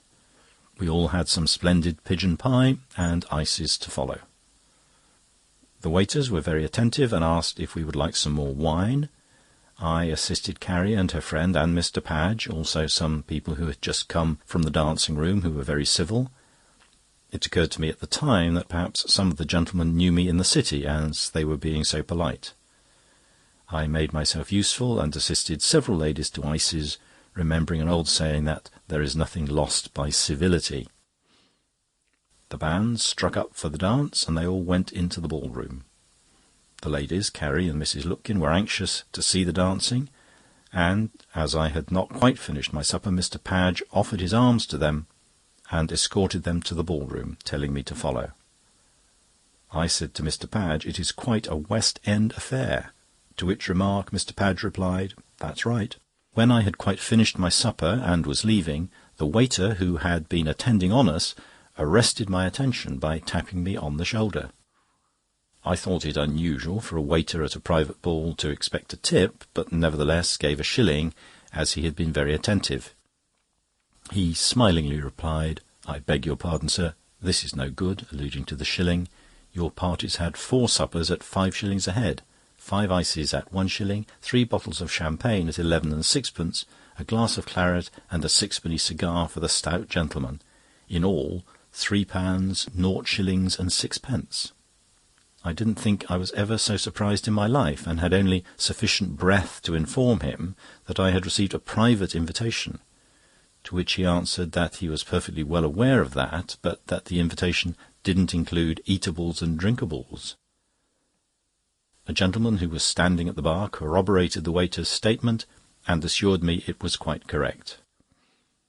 The waiter said he was extremely sorry if I had been under any misapprehension, but it was not his fault. Of course, there was nothing to be done but to pay, so after turning out my pockets, I just managed to scrape up sufficient, all but 9 shillings. But the manager, on my giving my card to him, said, "That's all right." I don't think I ever felt more humiliated in my life, and I determined to keep this misfortune from Carrie, or it would entirely destroy the pleasant evening she was enjoying. I felt there was no more enjoyment for me that evening, and it being late, I sought Carrie and Mrs. Lupkin. Carrie said she was quite ready to go, and Mrs. Lupkin, as we were wishing her good night, asked Carrie and myself if we ever paid a visit to Southend. On my replying that I hadn't been there for many years, she very kindly said, "Well, why don't you come down and stay at our place?" As her invitation was so pressing, and observing that Carrie wished to go, we promised we would visit her the next Saturday week and stay till Monday. Mrs. Lupkin said she would write to us to-morrow, giving us the address and particulars of trains, etc. When we got outside the drill hall, it was raining so hard that the roads resembled canals, and I need hardly say we had great difficulty in getting a cabman to take us to Holloway. After waiting for a bit, a man said he would drive us anyhow as far as the Angel at Islington, and we could easily get another cab from there. It was a tedious journey. The rain was beating against the windows and trickling down the inside of the cab. When we arrived at the Angel, the horse seemed tired out. Carrie got out and ran into a doorway, and when I came to pay, to my absolute horror, I remembered I had no money, nor had Carrie. I explained to the cabman how we were situated. Never in my life have I ever been so insulted. The cabman, who was a rough bully and, to my thinking, not sober, called me every name he could lay his tongue to, and positively seized me by the beard, which he pulled till the tears came into my eyes. I took the number of a policeman who witnessed the assault for not taking the man in charge. The policeman said he couldn't interfere, that he had seen no assault, and that people should not ride in cabs without money. We had to walk home in the pouring rain, nearly 2 miles, and when I got in, I put down the conversation I had had with the cabman, word for word, as I intend writing to the Telegraph for the purpose of proposing that cabs should be driven only by men under Government control, to prevent civilians being subjected to the disgraceful insult and outrage I had had to endure. April 17th. No water in our cistern again. Sent for Putley, who said he would soon remedy that, the cistern being zinc. April 18th. Water all right again in the cistern. Mrs. James of Sutton called in the afternoon. She and Carrie draped the mantelpiece in the drawing-room and put little toy spiders, frogs and beetles all over it, as Mrs. James says it's quite the fashion. It was Mrs. James' suggestion, and of course Carrie always does what Mrs. James suggests. For my part, I preferred the mantelpiece as it was, but there, I am a plain man and don't pretend to be in the fashion. April 19th, our next-door neighbour, Mr. Griffin, called, and in a rather offensive tone accused me, or someone, of boring a hole in his cistern and letting out his water to supply our cistern, which adjoined his. He said he should have to have his repaired and send us in the bill. April 20th, Cummings called, hobbling in with a stick, saying he had been on his back for a week. It appears he was trying to shut his bedroom door, which is situated just at the top of the staircase, and, unknown to him, a piece of cork the dog had been playing with had got between the door and prevented it shutting. And, in pulling the door hard, to give it an extra slam, the handle came off in his hands and he fell backwards downstairs. On hearing this, Lupin suddenly jumped up from the couch and rushed out of the room sideways. Cummings looked very indignant and remarked it was very poor fun, a man nearly breaking his back, and though I had my suspicions that Lupin was laughing, I assured Cummings that he had only run out to open the door to a friend he expected. Cummings said this was the second time he had been laid up, and we had never sent to inquire. I said I knew nothing about it. Cummings said it was mentioned in the Bicycle News. April 22nd. I have of late frequently noticed Carrie rubbing her nails a good deal with an instrument, and on asking her what she was doing, she replied, "Oh, I'm going in for manicuring. It's all the fashion now." I said, "I suppose Mrs. James introduced that into your head?" Carrie laughingly replied, "Yes, but everyone does it now." I wish Mrs. James wouldn't come to the house. Whenever she does, she always introduces some new-fangled rubbish into Carrie's head. One of these days, I feel sure, I shall tell her she's not welcome. I'm sure it was Mrs. James who put Carrie up to writing on dark slate-coloured paper with white ink. Nonsense. April 23rd. Received a letter from Mrs. Lupkin of Southend, telling us the train to come by on Saturday, and hoping we'll keep our promise to stay with her. The letter concluded, "You must come and stay at our house. We shall charge you half what you will have to pay at the Royal, and the view is every bit as good." Looking at the address at the top of the notepaper, I found it was Lupkin's Family and Commercial Hotel. I wrote a note saying we were compelled to decline her kind invitation. Carrie thought this very satirical and to the point.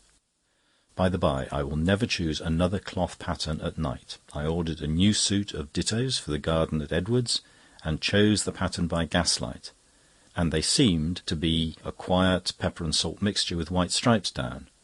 They came home this morning, and, to my horror, I found it was quite a flash-looking suit.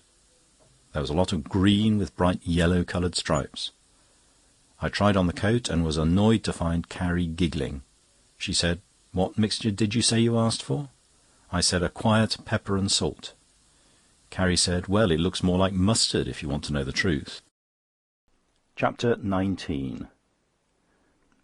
Meet Teddy Finsworth, an old schoolfellow. We have a pleasant and quiet dinner at his uncle's, marred only by a few awkward mistakes on my part respecting Mr. Finsworth's pictures. A discussion on dreams.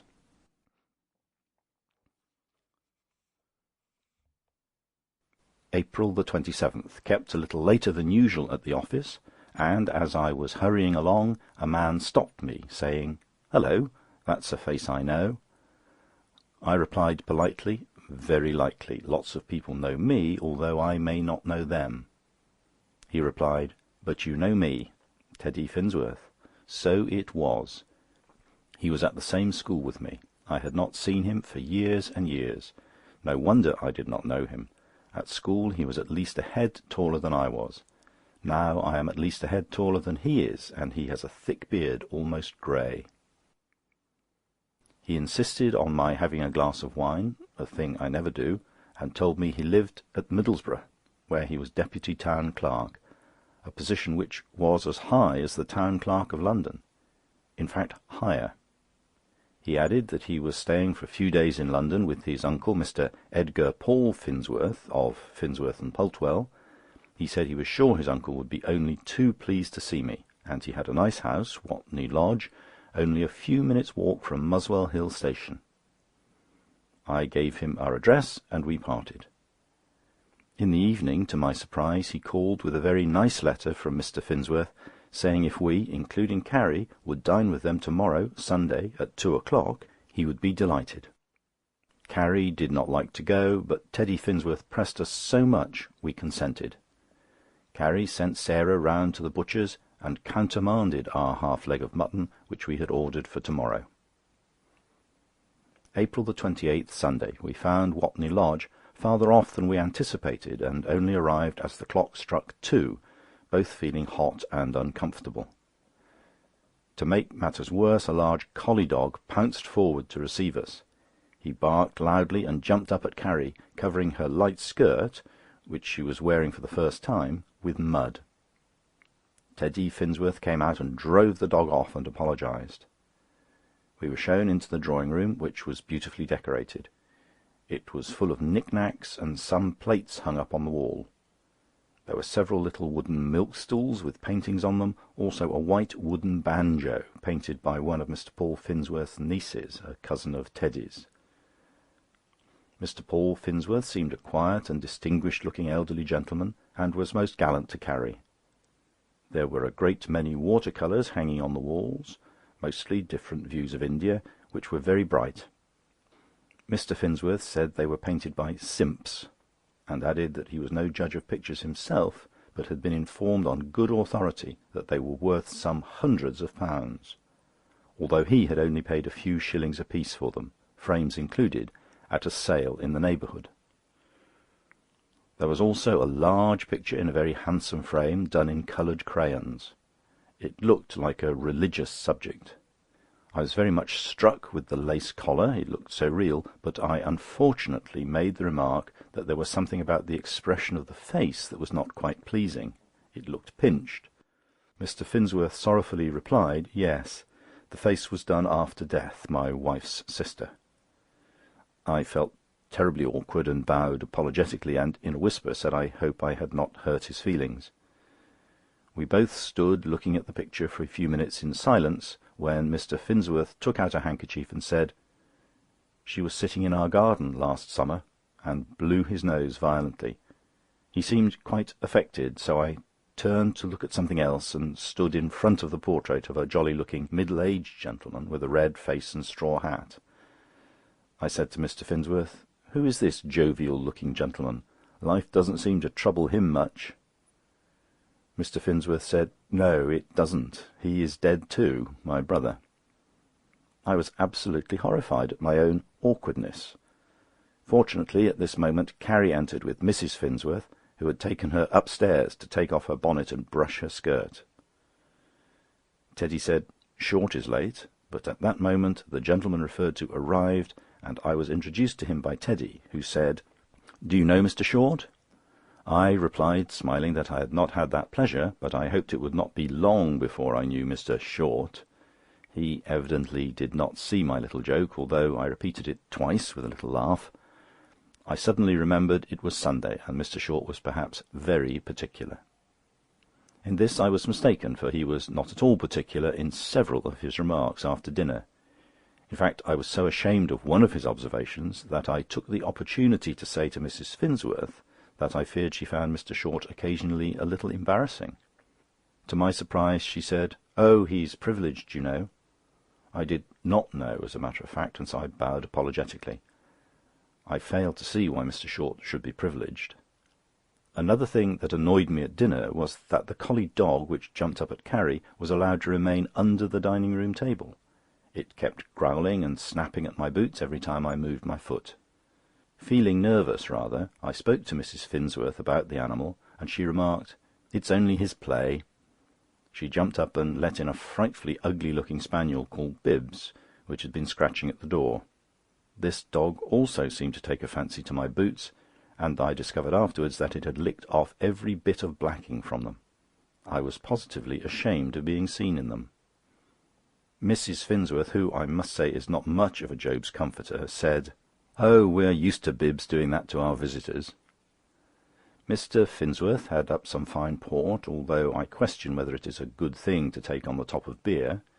It made me feel a little sleepy, which had the effect of inducing Mr. Short to become privileged to rather an alarming extent.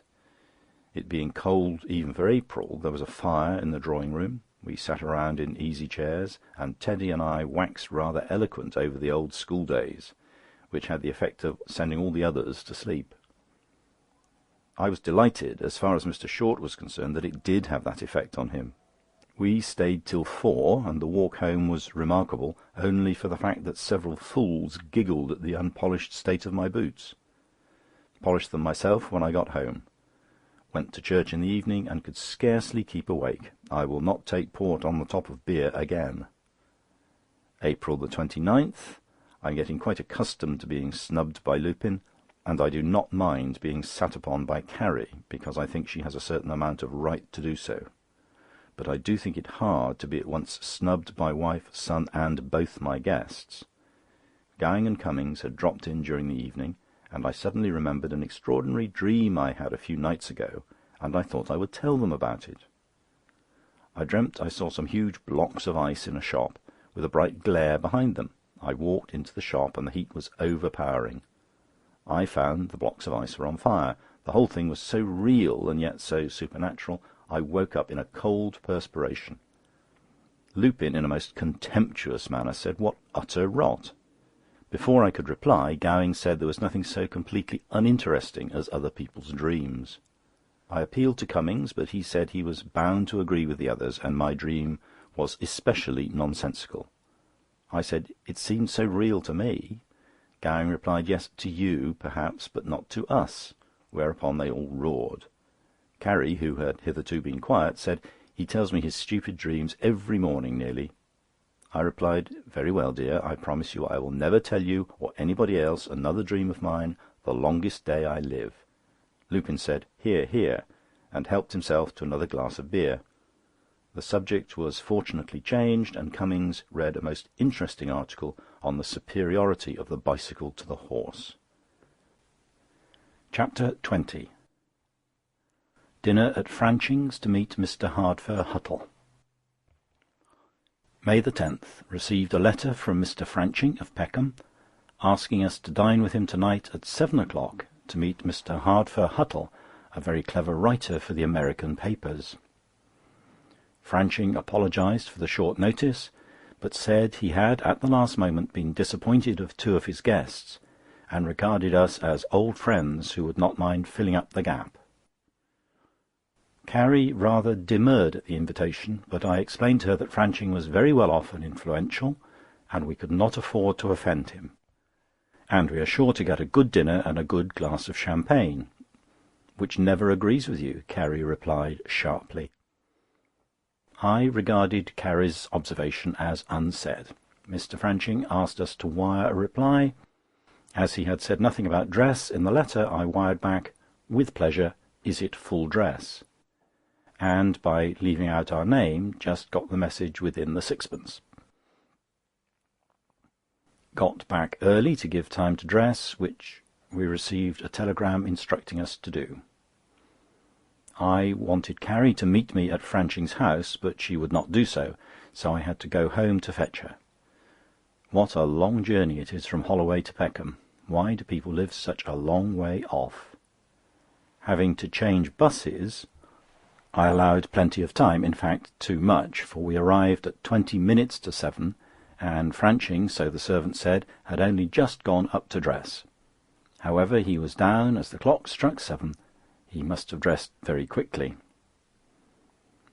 I must say it was quite a distinguished party, and although we did not know anybody personally, they all seemed to be quite swells. Franching had got a professional waiter, and evidently spared no expense. There were flowers on the table round some fairy lamps, and the effect, I must say, was exquisite.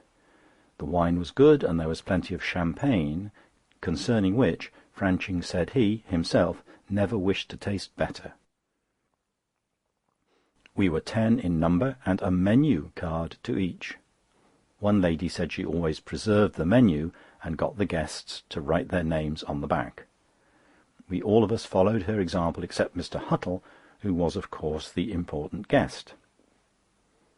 The dinner party consisted of Mr. Franching, Mr. Hardfur Huttle, Mr. and Mrs. Samuel Hillbutter, Mrs. Field, Mr. and Mrs. Purdick, Mr. Pratt, Mr. R. Kent, and last but not least, Mr. and Mrs. Charles Pooter.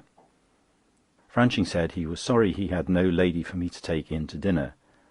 I replied that I preferred it, which I afterwards thought was a very uncomplimentary observation to make. I sat next to Mrs. Field at dinner. She seemed a well-informed lady, but was very deaf. It did not much matter, for Mr. Hardfur Huttle did all the talking. He is a marvellously intellectual man, and says things which, from other people, would seem quite alarming. How I wish I could remember even a quarter of his brilliant conversation. I made a few little reminding notes on the menu card. One observation struck me as being absolutely powerful, though not to my way of thinking, of course. Mrs. Purdick happened to say, "You are certainly unorthodox, Mr. Huttle."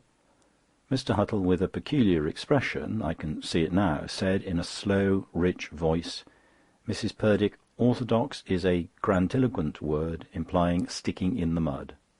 If Columbus and Stephenson had been orthodox, there would neither have been the discovery of America nor the steam engine." There was quite a silence. It appeared to me that such teaching was absolutely dangerous, and yet I felt, in fact we must all have felt, there was no answer to the argument.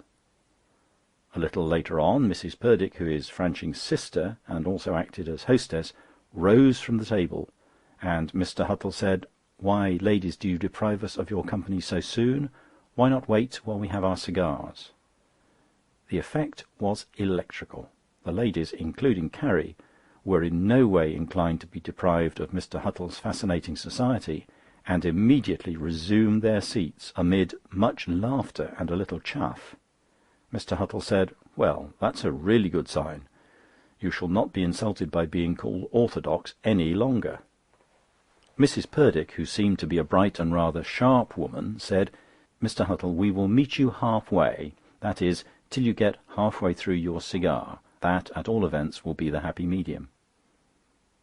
I shall never forget the effect of the words happy medium had upon him.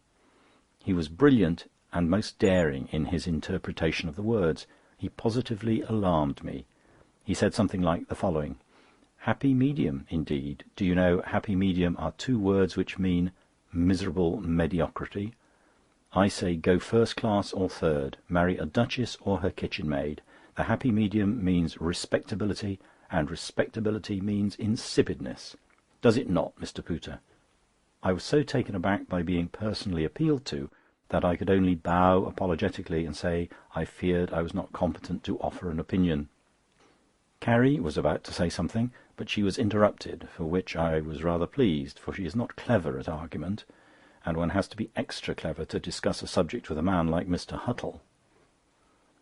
He continued with an amazing eloquence that made his unwelcome opinions positively convincing.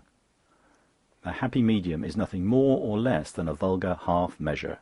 A man who loves champagne, and, finding a pint too little, fears to face a whole bottle, and has recourse to an imperial pint, which will never build a Brooklyn Bridge or an Eiffel Tower.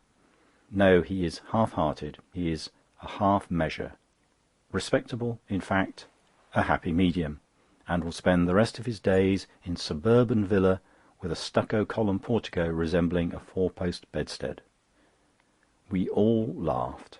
That sort of thing, continued Mr. Huttle, belongs to a soft man with a soft beard, with a soft head, with a made tie that hooks on. This seemed rather personal, and twice I caught myself looking in the glass of the chiffonnier, for I had on a tie that hooked on, and why not?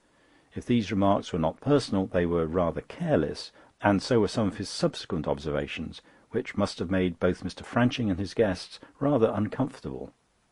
I don't think Mr. Huttle meant to be personal, for he added, "We don't know that class here in this country, but we do in America, and I've no use for them." Franching several times suggested that the wine should be passed round the table, which Mr. Huttle did not heed, but continued as if he were giving a lecture. "What we want in America is your homes. We live on wheels. Your simple, quiet life and home, Mr. Franching, are charming. No display, no pretension. You make no difference in your dinner, I dare say, when you sit down by yourself and when you invite us. You have your own personal attendant, no hired waiter to breathe on the back of your head." I saw Franching palpably wince at this. Mr. Huttle continued, "Just a small dinner with a few good things such as you have this evening. You don't insult your guests by sending to the grocer for champagne at 6 shillings a bottle." I could not help thinking of Jackson Frere at 3 and 6. "In fact," said Mr. Huttle, "a man is little less than a murderer who does. That is the province of the milksop who wastes his evening at home playing dominoes with his wife. I've heard of these people. We don't want them at this table. Our party is well selected. We've no use for deaf old women who cannot follow intellectual conversation." All our eyes were turned to Mrs. Field, who, fortunately, being deaf, did not hear his remarks, but continued smiling approval. "We have no representative at Mr. Franching's table," said Mr. Huttle, "of the unenlightened, frivolous matron who goes to a second-class dance at Bayswater and fancies she is in society. Society does not know her, it has no use for her." Mr. Huttle paused for a moment, and the opportunity was afforded for the ladies to rise. I asked Mr. Franching quietly to excuse me, as I did not wish to miss the last train, which we very nearly did, by the by, through Carrie having mislaid the little cloth cricket cap which she wears when we go out. It was very late when Carrie and I got home, but on entering the sitting-room I said, "Carrie, what do you think of Mr. Hardfur Huttle?"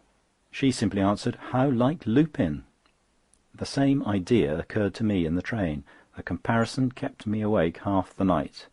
Mr. Huttle was, of course, an older and more influential man, but he was like Lupin, and it made me think how dangerous Lupin would be if he were older and more influential. I feel proud to think Lupin does resemble Mr. Huttle in some ways. Lupin, like Mr. Huttle, has original and sometimes wonderful ideas.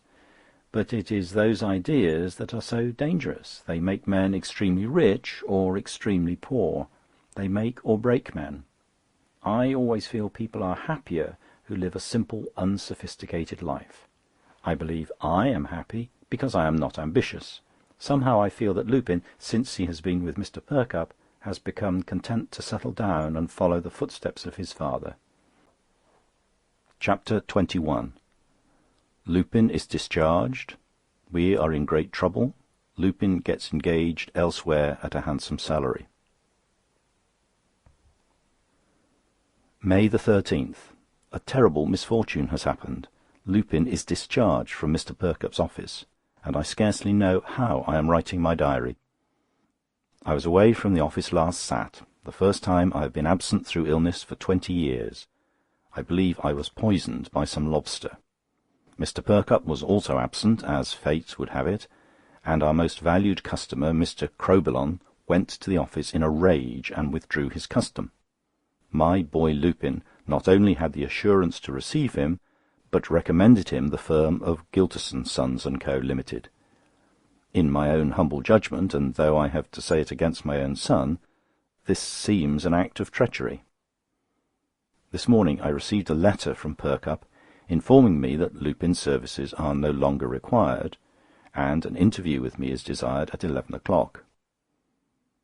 I went down to the office with an aching heart, dreading an interview with Mr. Perkupp, with whom I have never had a word. I saw nothing of Lupin in the morning. He had not got up when it was time for me to leave, and Carrie said I should do no good by disturbing him.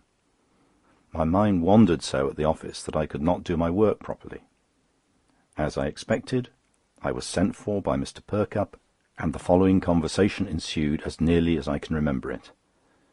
Mr. Perkupp said, "Good morning, Mr. Pooter. This is a very serious business."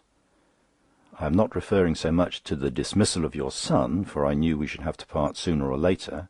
I am the head of this old, influential and much respected firm, and when I consider the time has come to revolutionise the business, I will do it myself."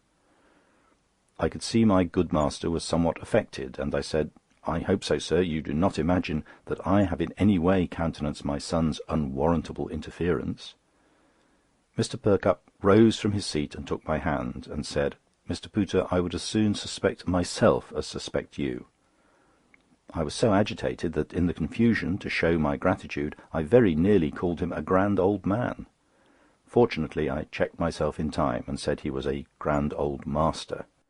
I was so unaccountable for my actions that I sat down, leaving him standing. Of course, I at once rose, but Mr. Perkupp bade me sit down, which I was very pleased to do. Mr. Perkupp, resuming, said, "You will understand, Mr. Pooter, that the high-standing nature of our firm will not admit of our bending to anybody.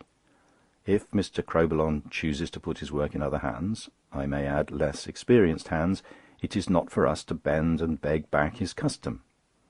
"You shall not do it, sir," I said with indignation. "Exactly," replied Mr. Perkupp, "I shall not do it. But I was thinking this, Mr. Pooter. Mr. Crowbillon is our most valued client. And I will even confess, for I know this will not go beyond ourselves, that we cannot afford very well to lose him, especially in these times, which are not of the brightest. Now, I fancy you can be of service." I replied, "Mr. Perkupp, I will work day and night to serve you." Mr. Perkupp said, "I know you will. Now, what I should like you to do is this. You yourself might write to Mr. Crowbillon. You must not, of course, lead him to suppose I know anything about your doing so, and explain to him that your son was only taken on as a clerk, quite an inexperienced one, in fact, out of the respect the firm had for you, Mr. Pooter. This is, of course, a fact. I don't suggest you should speak in too strong terms of your own son's conduct, but I may add that, had he been a son of mine, I should have condemned his interference with no measured terms. That I leave to you. I think the result will be that Mr. Crowbillon will see the force of the foolish step he has taken, and our firm will neither suffer in dignity nor in pocket." I could not help thinking what a noble gentleman Mr. Perkupp is. His manners and his way of speaking seemed to almost thrill one with respect. I said, "Would you like to see the letter before I send it?" Mr. Perkupp said, "Oh no, I'd better not. I am supposed to know nothing about it, and I have every confidence in you. You must write the letter carefully. We are not very busy. You had better take the morning to-morrow, or the whole day if you like. I shall be here myself all day to-morrow, in fact all of the week, in case Mr. Crowbillon should call." I went home a little more cheerful, but I left word with Sarah that I could not see either Gowing or Cummings, nor in fact anybody, if they called in the evening. Lupin came into the parlour for a moment with a new hat on, and asked my opinion of it. I said I was not in the mood to judge of hats, and I did not think he was in a position to buy a new one. Lupin replied carelessly, "I didn't buy it, it was a present." I have such terrible suspicions of Lupin now that I scarcely like to ask him questions, as I dread the answers so. However, he saved me the trouble. He said, "I met a friend, an old friend, that I did not quite think a friend at the time, but it's all right, as he wisely said, all is fair in love and war, and there was no reason why we should not be friends still. He's a jolly, good, all-round sort of fellow, and very different stamp from that inflated fool of a Perkupp." I said, "Hush, Lupin, do not, pray, add insult to injury." Lupin said, "What do you mean by injury?" "I repeat, I have done no injury. Crowbillon is simply tired of a stagnant stick-in-the-mud firm, and made the change of his own account. I simply recommended the new firm as a matter of biz, good old biz." I said quietly, "I don't understand your slang, and at my time of life have no desire to learn it. So, Lupin, my boy, let us change the subject. I will, if it please you, try and be interested in your new hat adventure." Lupin said, "Oh, there's nothing much about it, except I have not once seen him since his marriage, and he said he was very pleased to see me, and hoped we should be friends. I stood a drink to cement the friendship, and he stood me a new hat, one of his own." I said, rather wearily, "But you have not told me your old friend's name." Lupin said, with affected carelessness, "Oh, didn't I? Well, I will. It was Murray Posh." Lupin came down late, and seeing me at home all the morning, asked the reason of it. Carrie and I both agreed it was better to say nothing to him about the letter I was writing, so I evaded the question. Lupin went out, saying he was going to lunch with Murray Posh in the City. I said I hoped Mr. Posh would provide him with a berth. Lupin went out laughing, saying, "I don't mind wearing Posh's one-priced hats, but I'm not going to sell them."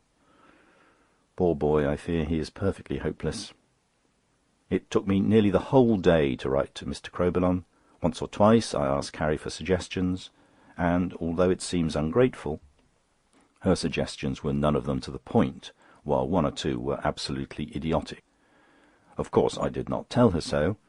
I got the letter off and took it down to the office for Mr. Perkupp to see, but he again repeated that he could trust me. Gowing called in the evening, and I was obliged to tell him about Lupin and Mr. Perkupp, and, to my surprise, he was quite inclined to side with Lupin. Carrie joined in and said she thought I was taking much too melancholy a view of it. Gowing produced a pint sample bottle of Madeira, which had been given to him, which he said would get rid of the blues.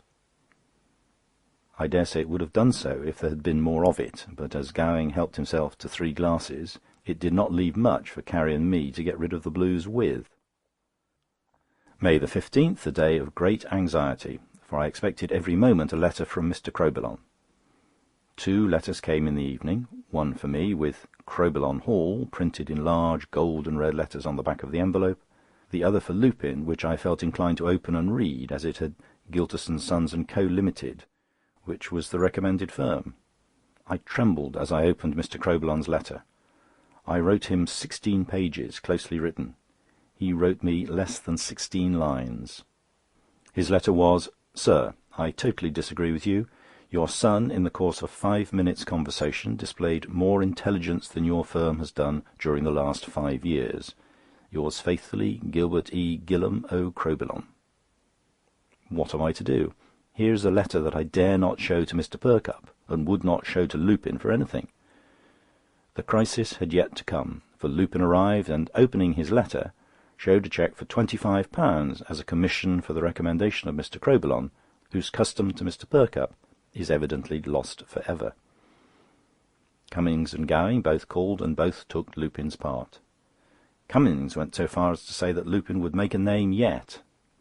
I suppose I was melancholy, for I could only ask, "Yes, but what sort of a name?"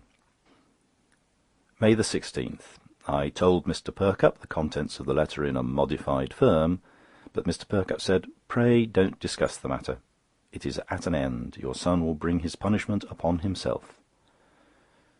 I went home in the evening thinking of the hopeless future of Lupin. I found him in the most extravagant spirits and in evening dress. He threw a letter on the table for me to read. To my amazement, I read that Gylterson and Sons had absolutely engaged Lupin at a salary of £200 a year, with other advantages. I read the letter through 3 times and thought it must have been for me, but there it was, Lupin Pooter, plain enough. I was silent. Lupin said, "What price Perkupp now?" "You take my tip, Gov. Off with Perkupp, and freeze on to Gylterson, the firm of the future. Perkupp's firm, the stagnant dummies, have been standing still for years, and now are moving back. I want to go on. In fact, I must go off, as I am dining with the Murray Poshes tonight." In the exuberance of his spirits, he hit his hat with a stick and gave a loud war whoop, jumped over a chair, and took the liberty of rumpling my hair all over my forehead, and bounced out of the room, giving me no chance of reminding him of his age and the respect which was due to his parent. Gowing and Cummings came in the evening, and positively cheered me up with congratulations respecting Lupin. Gowing said, "I always said he would get on, and take my word, he has more in his head than we 3 put together." Carrie said, "He's a second Hardfur Huttle." Chapter 22. Master Percy Edgar Smith James. Mrs. James of Sutton visits us again and introduces spiritual séances. May the 26th, Sunday. We went to Sutton after dinner to have meat tea with Mr. and Mrs. James. I had no appetite, having dined well at 2, and the entire evening was spoilt by little Percy, their only son, who seems to me to be an utterly spoiled child. 2 or 3 times he came up to me and deliberately kicked my shins. He hurt me once so much that the tears came into my eyes. I gently remonstrated with him, and Mrs. James said, "Please don't scold him. I do not believe in being too severe with young children. You spoil their character." Little Percy set up a deafening yell here, and when Carrie tried to pacify him, he slapped her face. I was so annoyed, I said, "This is not my idea of bringing up children, Mrs. James." Mrs. James said, "People have different ideas of bringing up children. Even your son Lupin is not the standard of perfection." And Mr. Mazzini, an Italian, I fancy, here took Percy in his lap. The child wriggled and kicked and broke away from Mr. Mazzini, saying, "I don't like you. You've got a dirty face." A very nice gentleman, Mr. Birks Spooner, took the child by the wrist and said, "Come here, dear, and listen to this." He detached his chronometer from the chain and made his watch strike 6. To our horror, the child snatched it from his hand and bounced it down upon the ground like one would a ball. Mr. Birks Spooner was most amiable, and said he could easily get a new glass put in, and did not suppose the works were damaged. To show you how people's opinions differ, Carrie said the child was bad-tempered, but it made up for that defect by its looks, for it was, in her mind, an unquestionably beautiful child.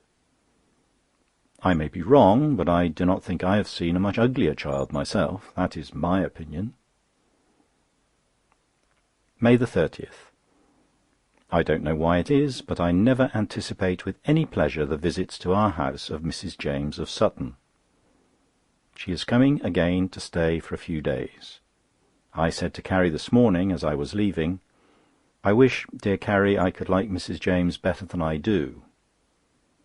Carrie said, "So do I, dear. But as for years I've had to put up with Mr. Gowing, who is vulgar, and Mr. Cummings, who is kind but most uninteresting, I am sure, dear, you won't mind the occasional visits of Mrs. James, who has more intellect in her little finger than both your friends have in their entire bodies." I was so entirely taken aback by this onslaught on my 2 dear old friends, I could say nothing, and as I heard the bus coming, I left with a hurried kiss. A little too hurried, perhaps, for my upper lip came in contact with Carrie's teeth and slightly cut it. It was quite painful for an hour afterwards.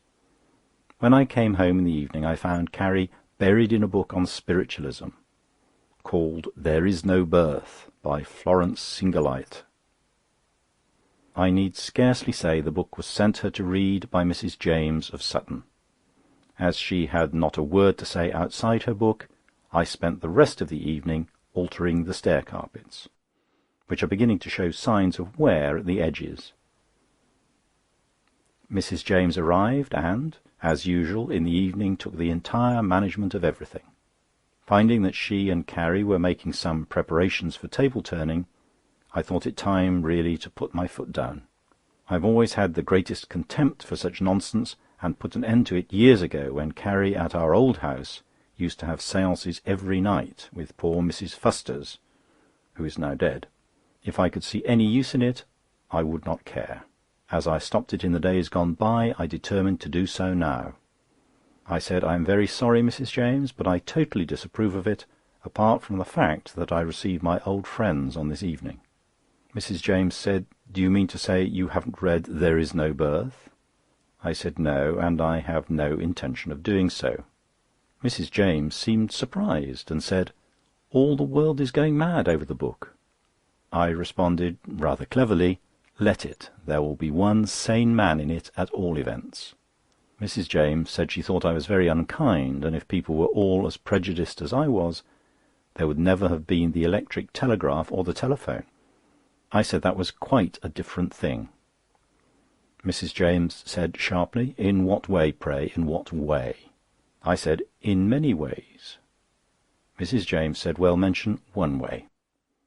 I replied quietly, "Pardon me, Mrs. James, I decline to discuss the matter. I am not interested in it." Sarah, at this moment, opened the door and showed in Cummings, for which I was thankful, for I felt it would put a stop to this foolish table-turning. But I was entirely mistaken, for, on the subject being opened again, Cummings said he was most interested in spiritualism, although he was bound to confess he did not believe much in it. Still, he was willing to be convinced. I firmly declined to take any part in it, with the result that my presence was ignored. I left the three sitting in the parlour at a small round table which they had taken out of the drawing-room. I walked into the hall with the ultimate intention of taking a little stroll. As I opened the door, who should come in but Gowing. On hearing what was going on, he proposed that we should join the circle, and he would go into a trance. He added that he knew a few things about old Cummings, and would invent a few about Mrs. James. Knowing how dangerous Gowing is, I declined to let him take part in any such foolish performance. Sarah asked me if she could go out for half an hour, and I gave her permission, thinking it would be more comfortable to sit with Gowing in the kitchen than in the cold drawing-room. We talked a good deal about Lupin and Mr. and Mrs. Murray Posh, with whom he is as usual spending the evening. Gowing said, "I say, it wouldn't be a bad thing for Lupin if old Posh kicked the bucket." My heart gave a leap of horror, and I rebuked Gowing very sternly for joking on such a subject. I lay awake half the night thinking of it. The other half was spent in nightmares on the same subject. May 31st. I wrote a stern letter to the laundress. I was rather pleased with the letter, for I thought it very satirical. I said, "You have returned the handkerchiefs without the colour. Perhaps you will return either the colour or the value of the handkerchiefs." I shall be rather curious to know what she will have to say. More table-turning in the evening. Carrie said last night was, in a measure, successful, and they ought to sit again. Cummings came in and seemed interested. I had the gas lighted in the drawing-room, got the steps, and repaired the cornice, which has been a bit of an eyesore to me. In a fit of unthinkingness, if I may use such an expression, I gave the floor over the parlour, where the séance was taking place, 2 loud raps with the hammer. I felt sorry afterwards, for it was a sort of ridiculous, foolhardy thing that Gowing or Lupin would have done. However, they never even referred to it, but Carrie declared that a message came through the table to her of a wonderful description, concerning someone whom she and I knew years ago, and who was quite unknown to the others. When we went to bed, Carrie asked me as a favour to sit to-morrow night to oblige her. She said it seemed rather unkind and unsociable on my part. I promised I would sit once. June 1st. I sat reluctantly at the table in the evening, and I am bound to admit some curious things happened. I contend they were coincidences, but they were curious. For instance, the table kept tilting towards me, which Carrie construed as a desire that I should ask the spirit a question. I obeyed the rules, and I asked the spirit, who said her name was Lena, if she could tell me the name of an old aunt of whom I was thinking, and whom we used to call Aunt Maggie. The table spelt out C-A-T. We could make nothing of it, till I suddenly remembered that her second name was Catherine, which it was evidently trying to spell. I don't think even Carrie knew this, but if she did, she would never cheat. I must admit it was curious. Several other things happened, and I consented to sit at another séance on Monday. June 3rd. The laundress called and said she was very sorry about the handkerchiefs, and returned 9d. I said, as the colour was completely washed out and the handkerchiefs quite spoiled, 9d was not enough. Carrie replied that the 2 handkerchiefs originally only cost 6d, for she remembered buying them at a sale at the Holloway Bon Marché. In that case, I insisted that 3d should be returned to the laundress. Lupin has gone to stay with the Poshes for a few days. I must say I feel very uncomfortable about it. Carrie said I was ridiculous to worry about it. Mr. Posh was very fond of Lupin, who, after all, was only a mere boy. In the evening we had another séance, which in some respects was very remarkable, although the first part of it was a little doubtful. Gowing called as well as Cummings, and begged to be allowed to join the circle.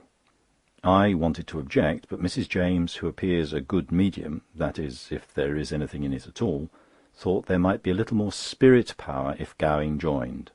So the 5 of us sat down. The moment I turned out the gas, and almost before I could get my hands on the table, it rocked violently and tilted, and began moving quickly across the room. Gowing shouted out, "Way-oh, steady, lads, steady!" I told Gowing if he could not behave himself, I should light the gas, and put an end to the séance.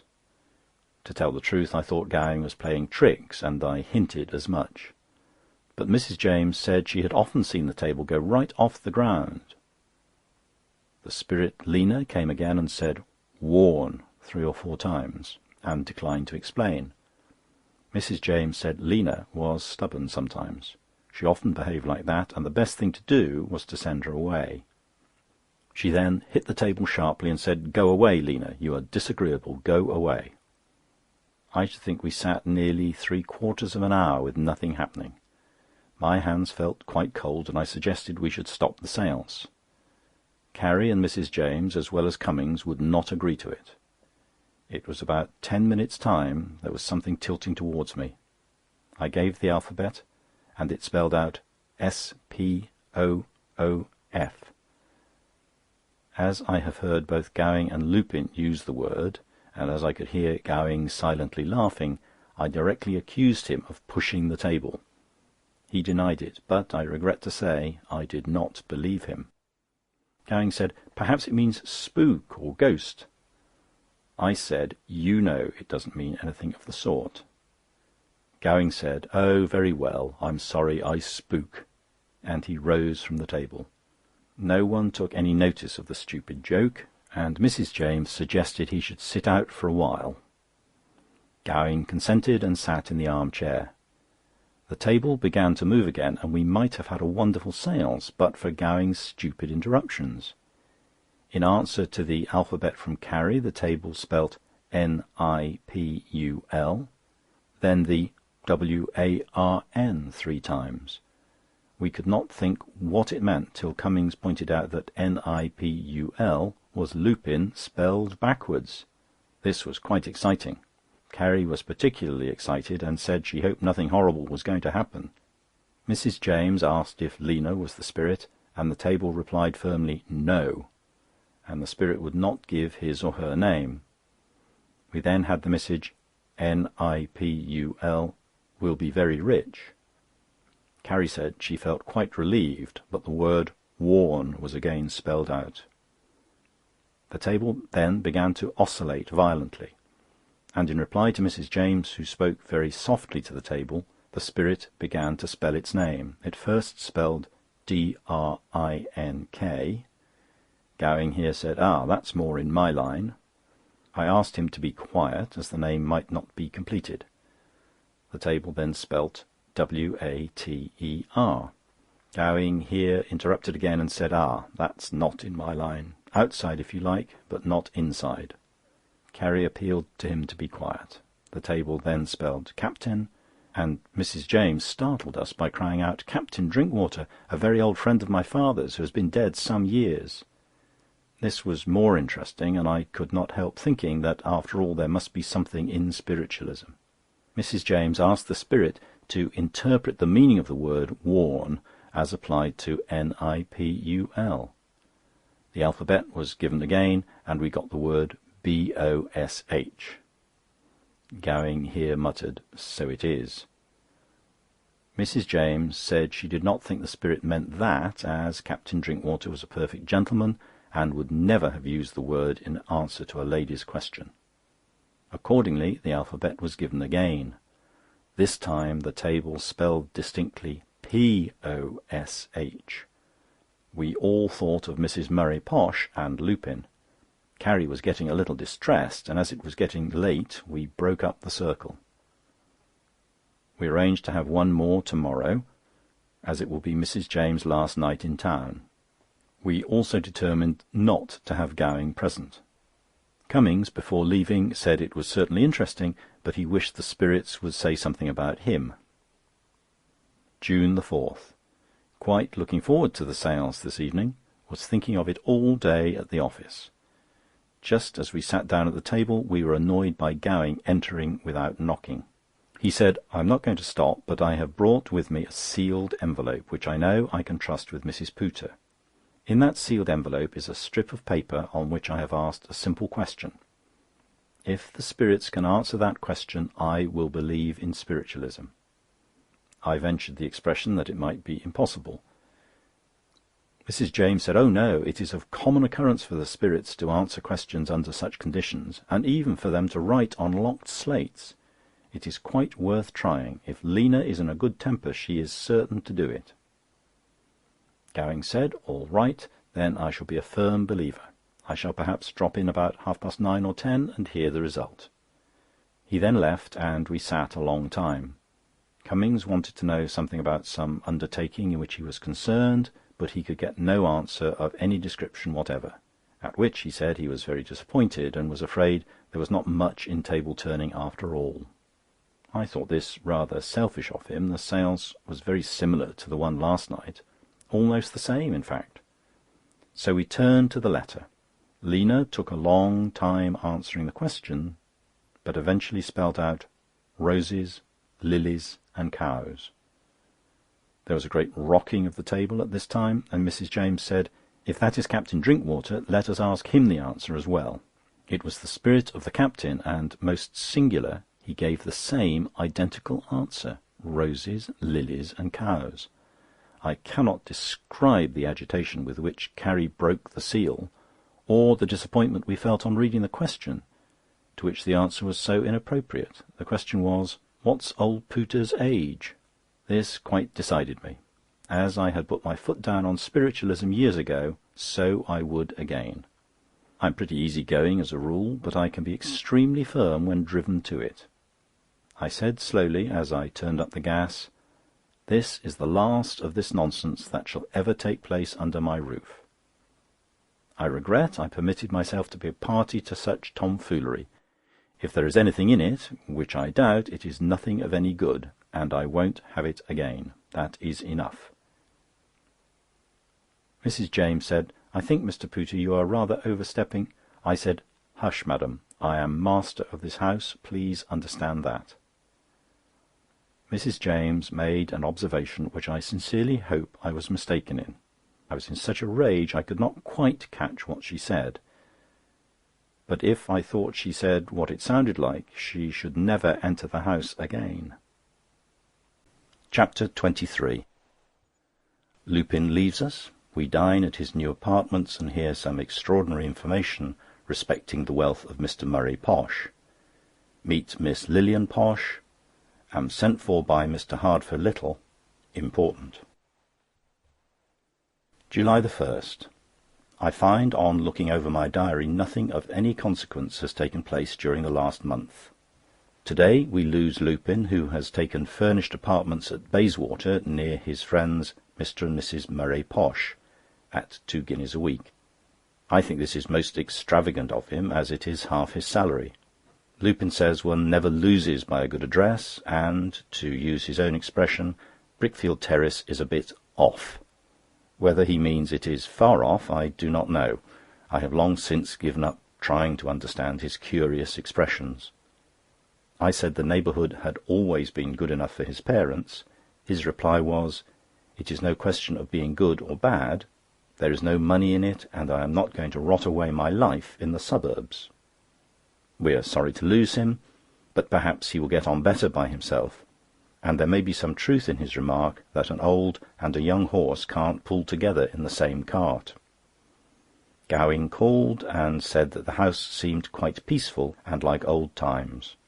He liked Master Lupin very well, but he occasionally suffered from what he could not help, youth. July 2nd, Cummings called, looked very pale, and said he had been very ill again, and of course not a single friend had been near him.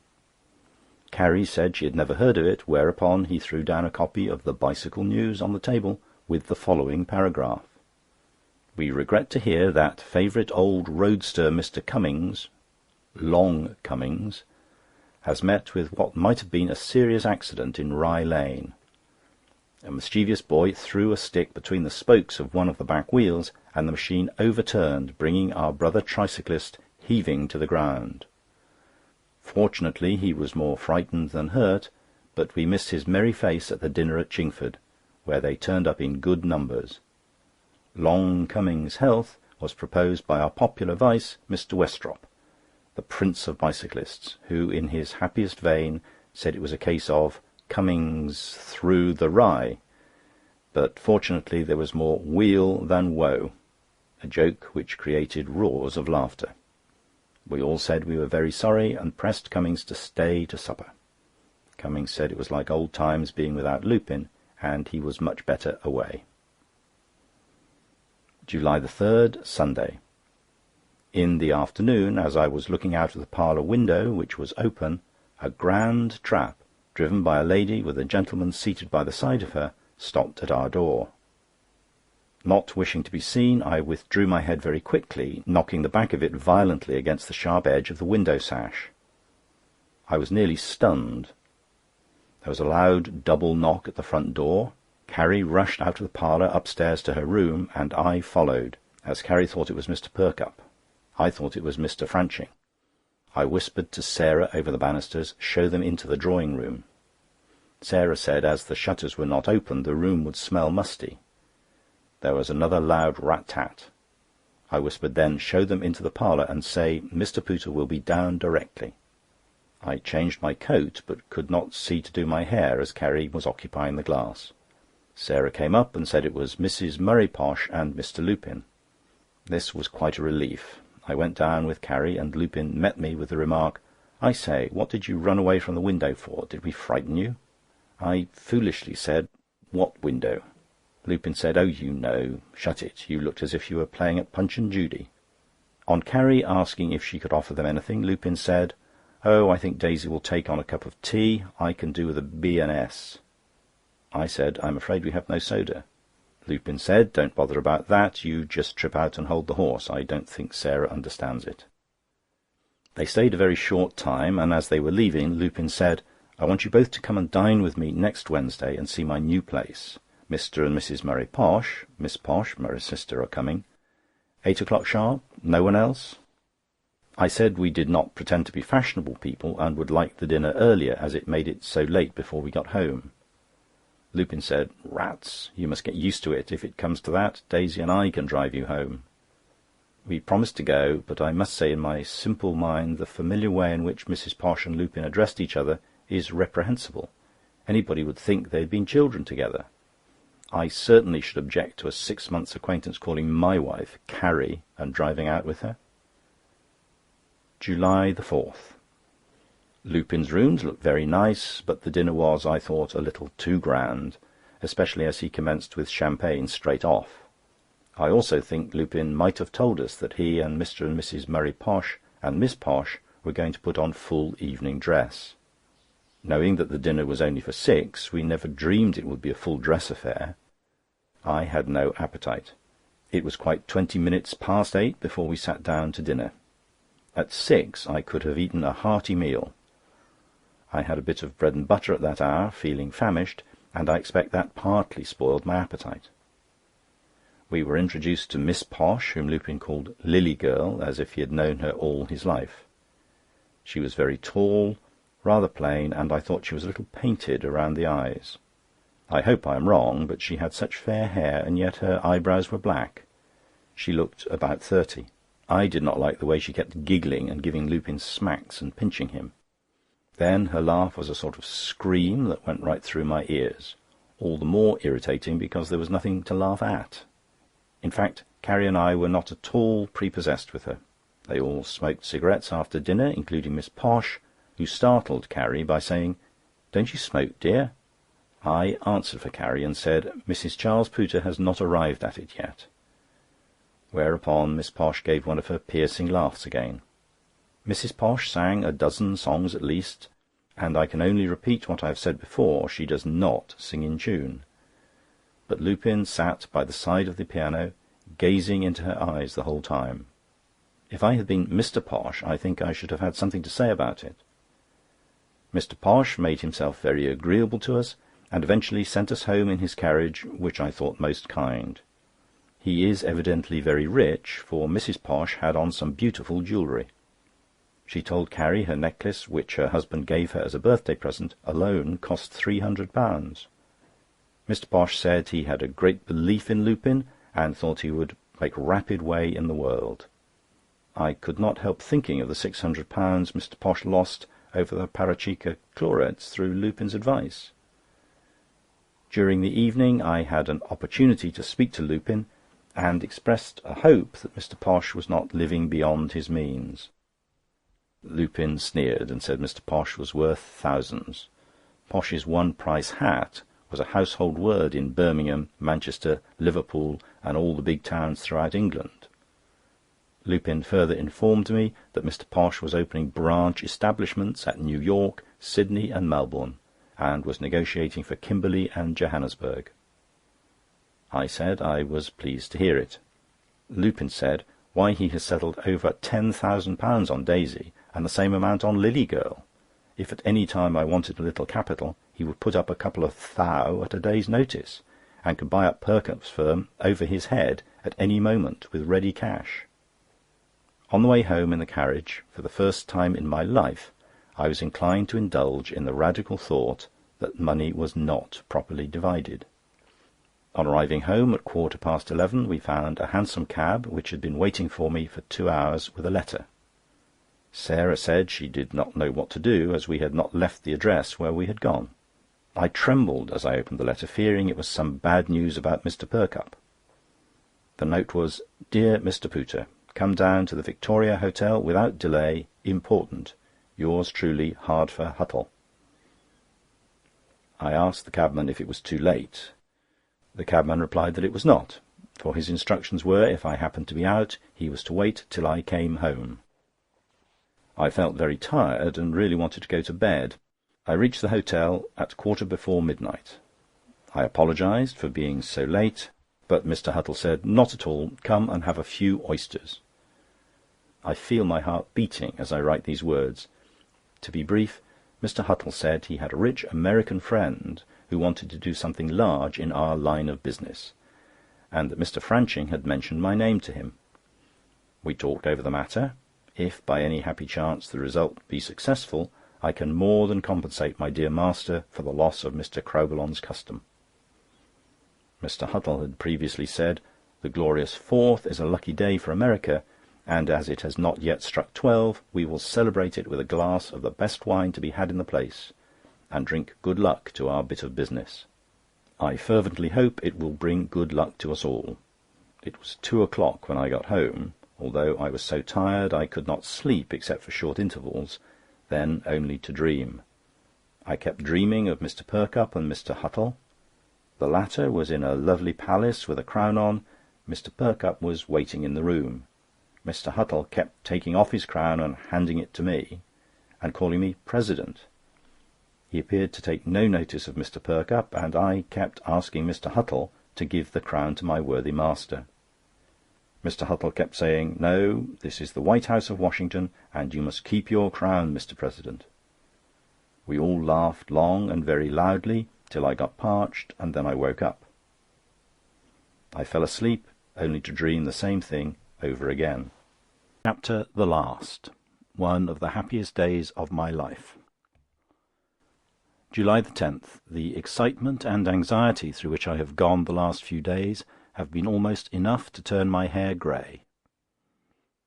It is all but settled. To-morrow the die will be cast.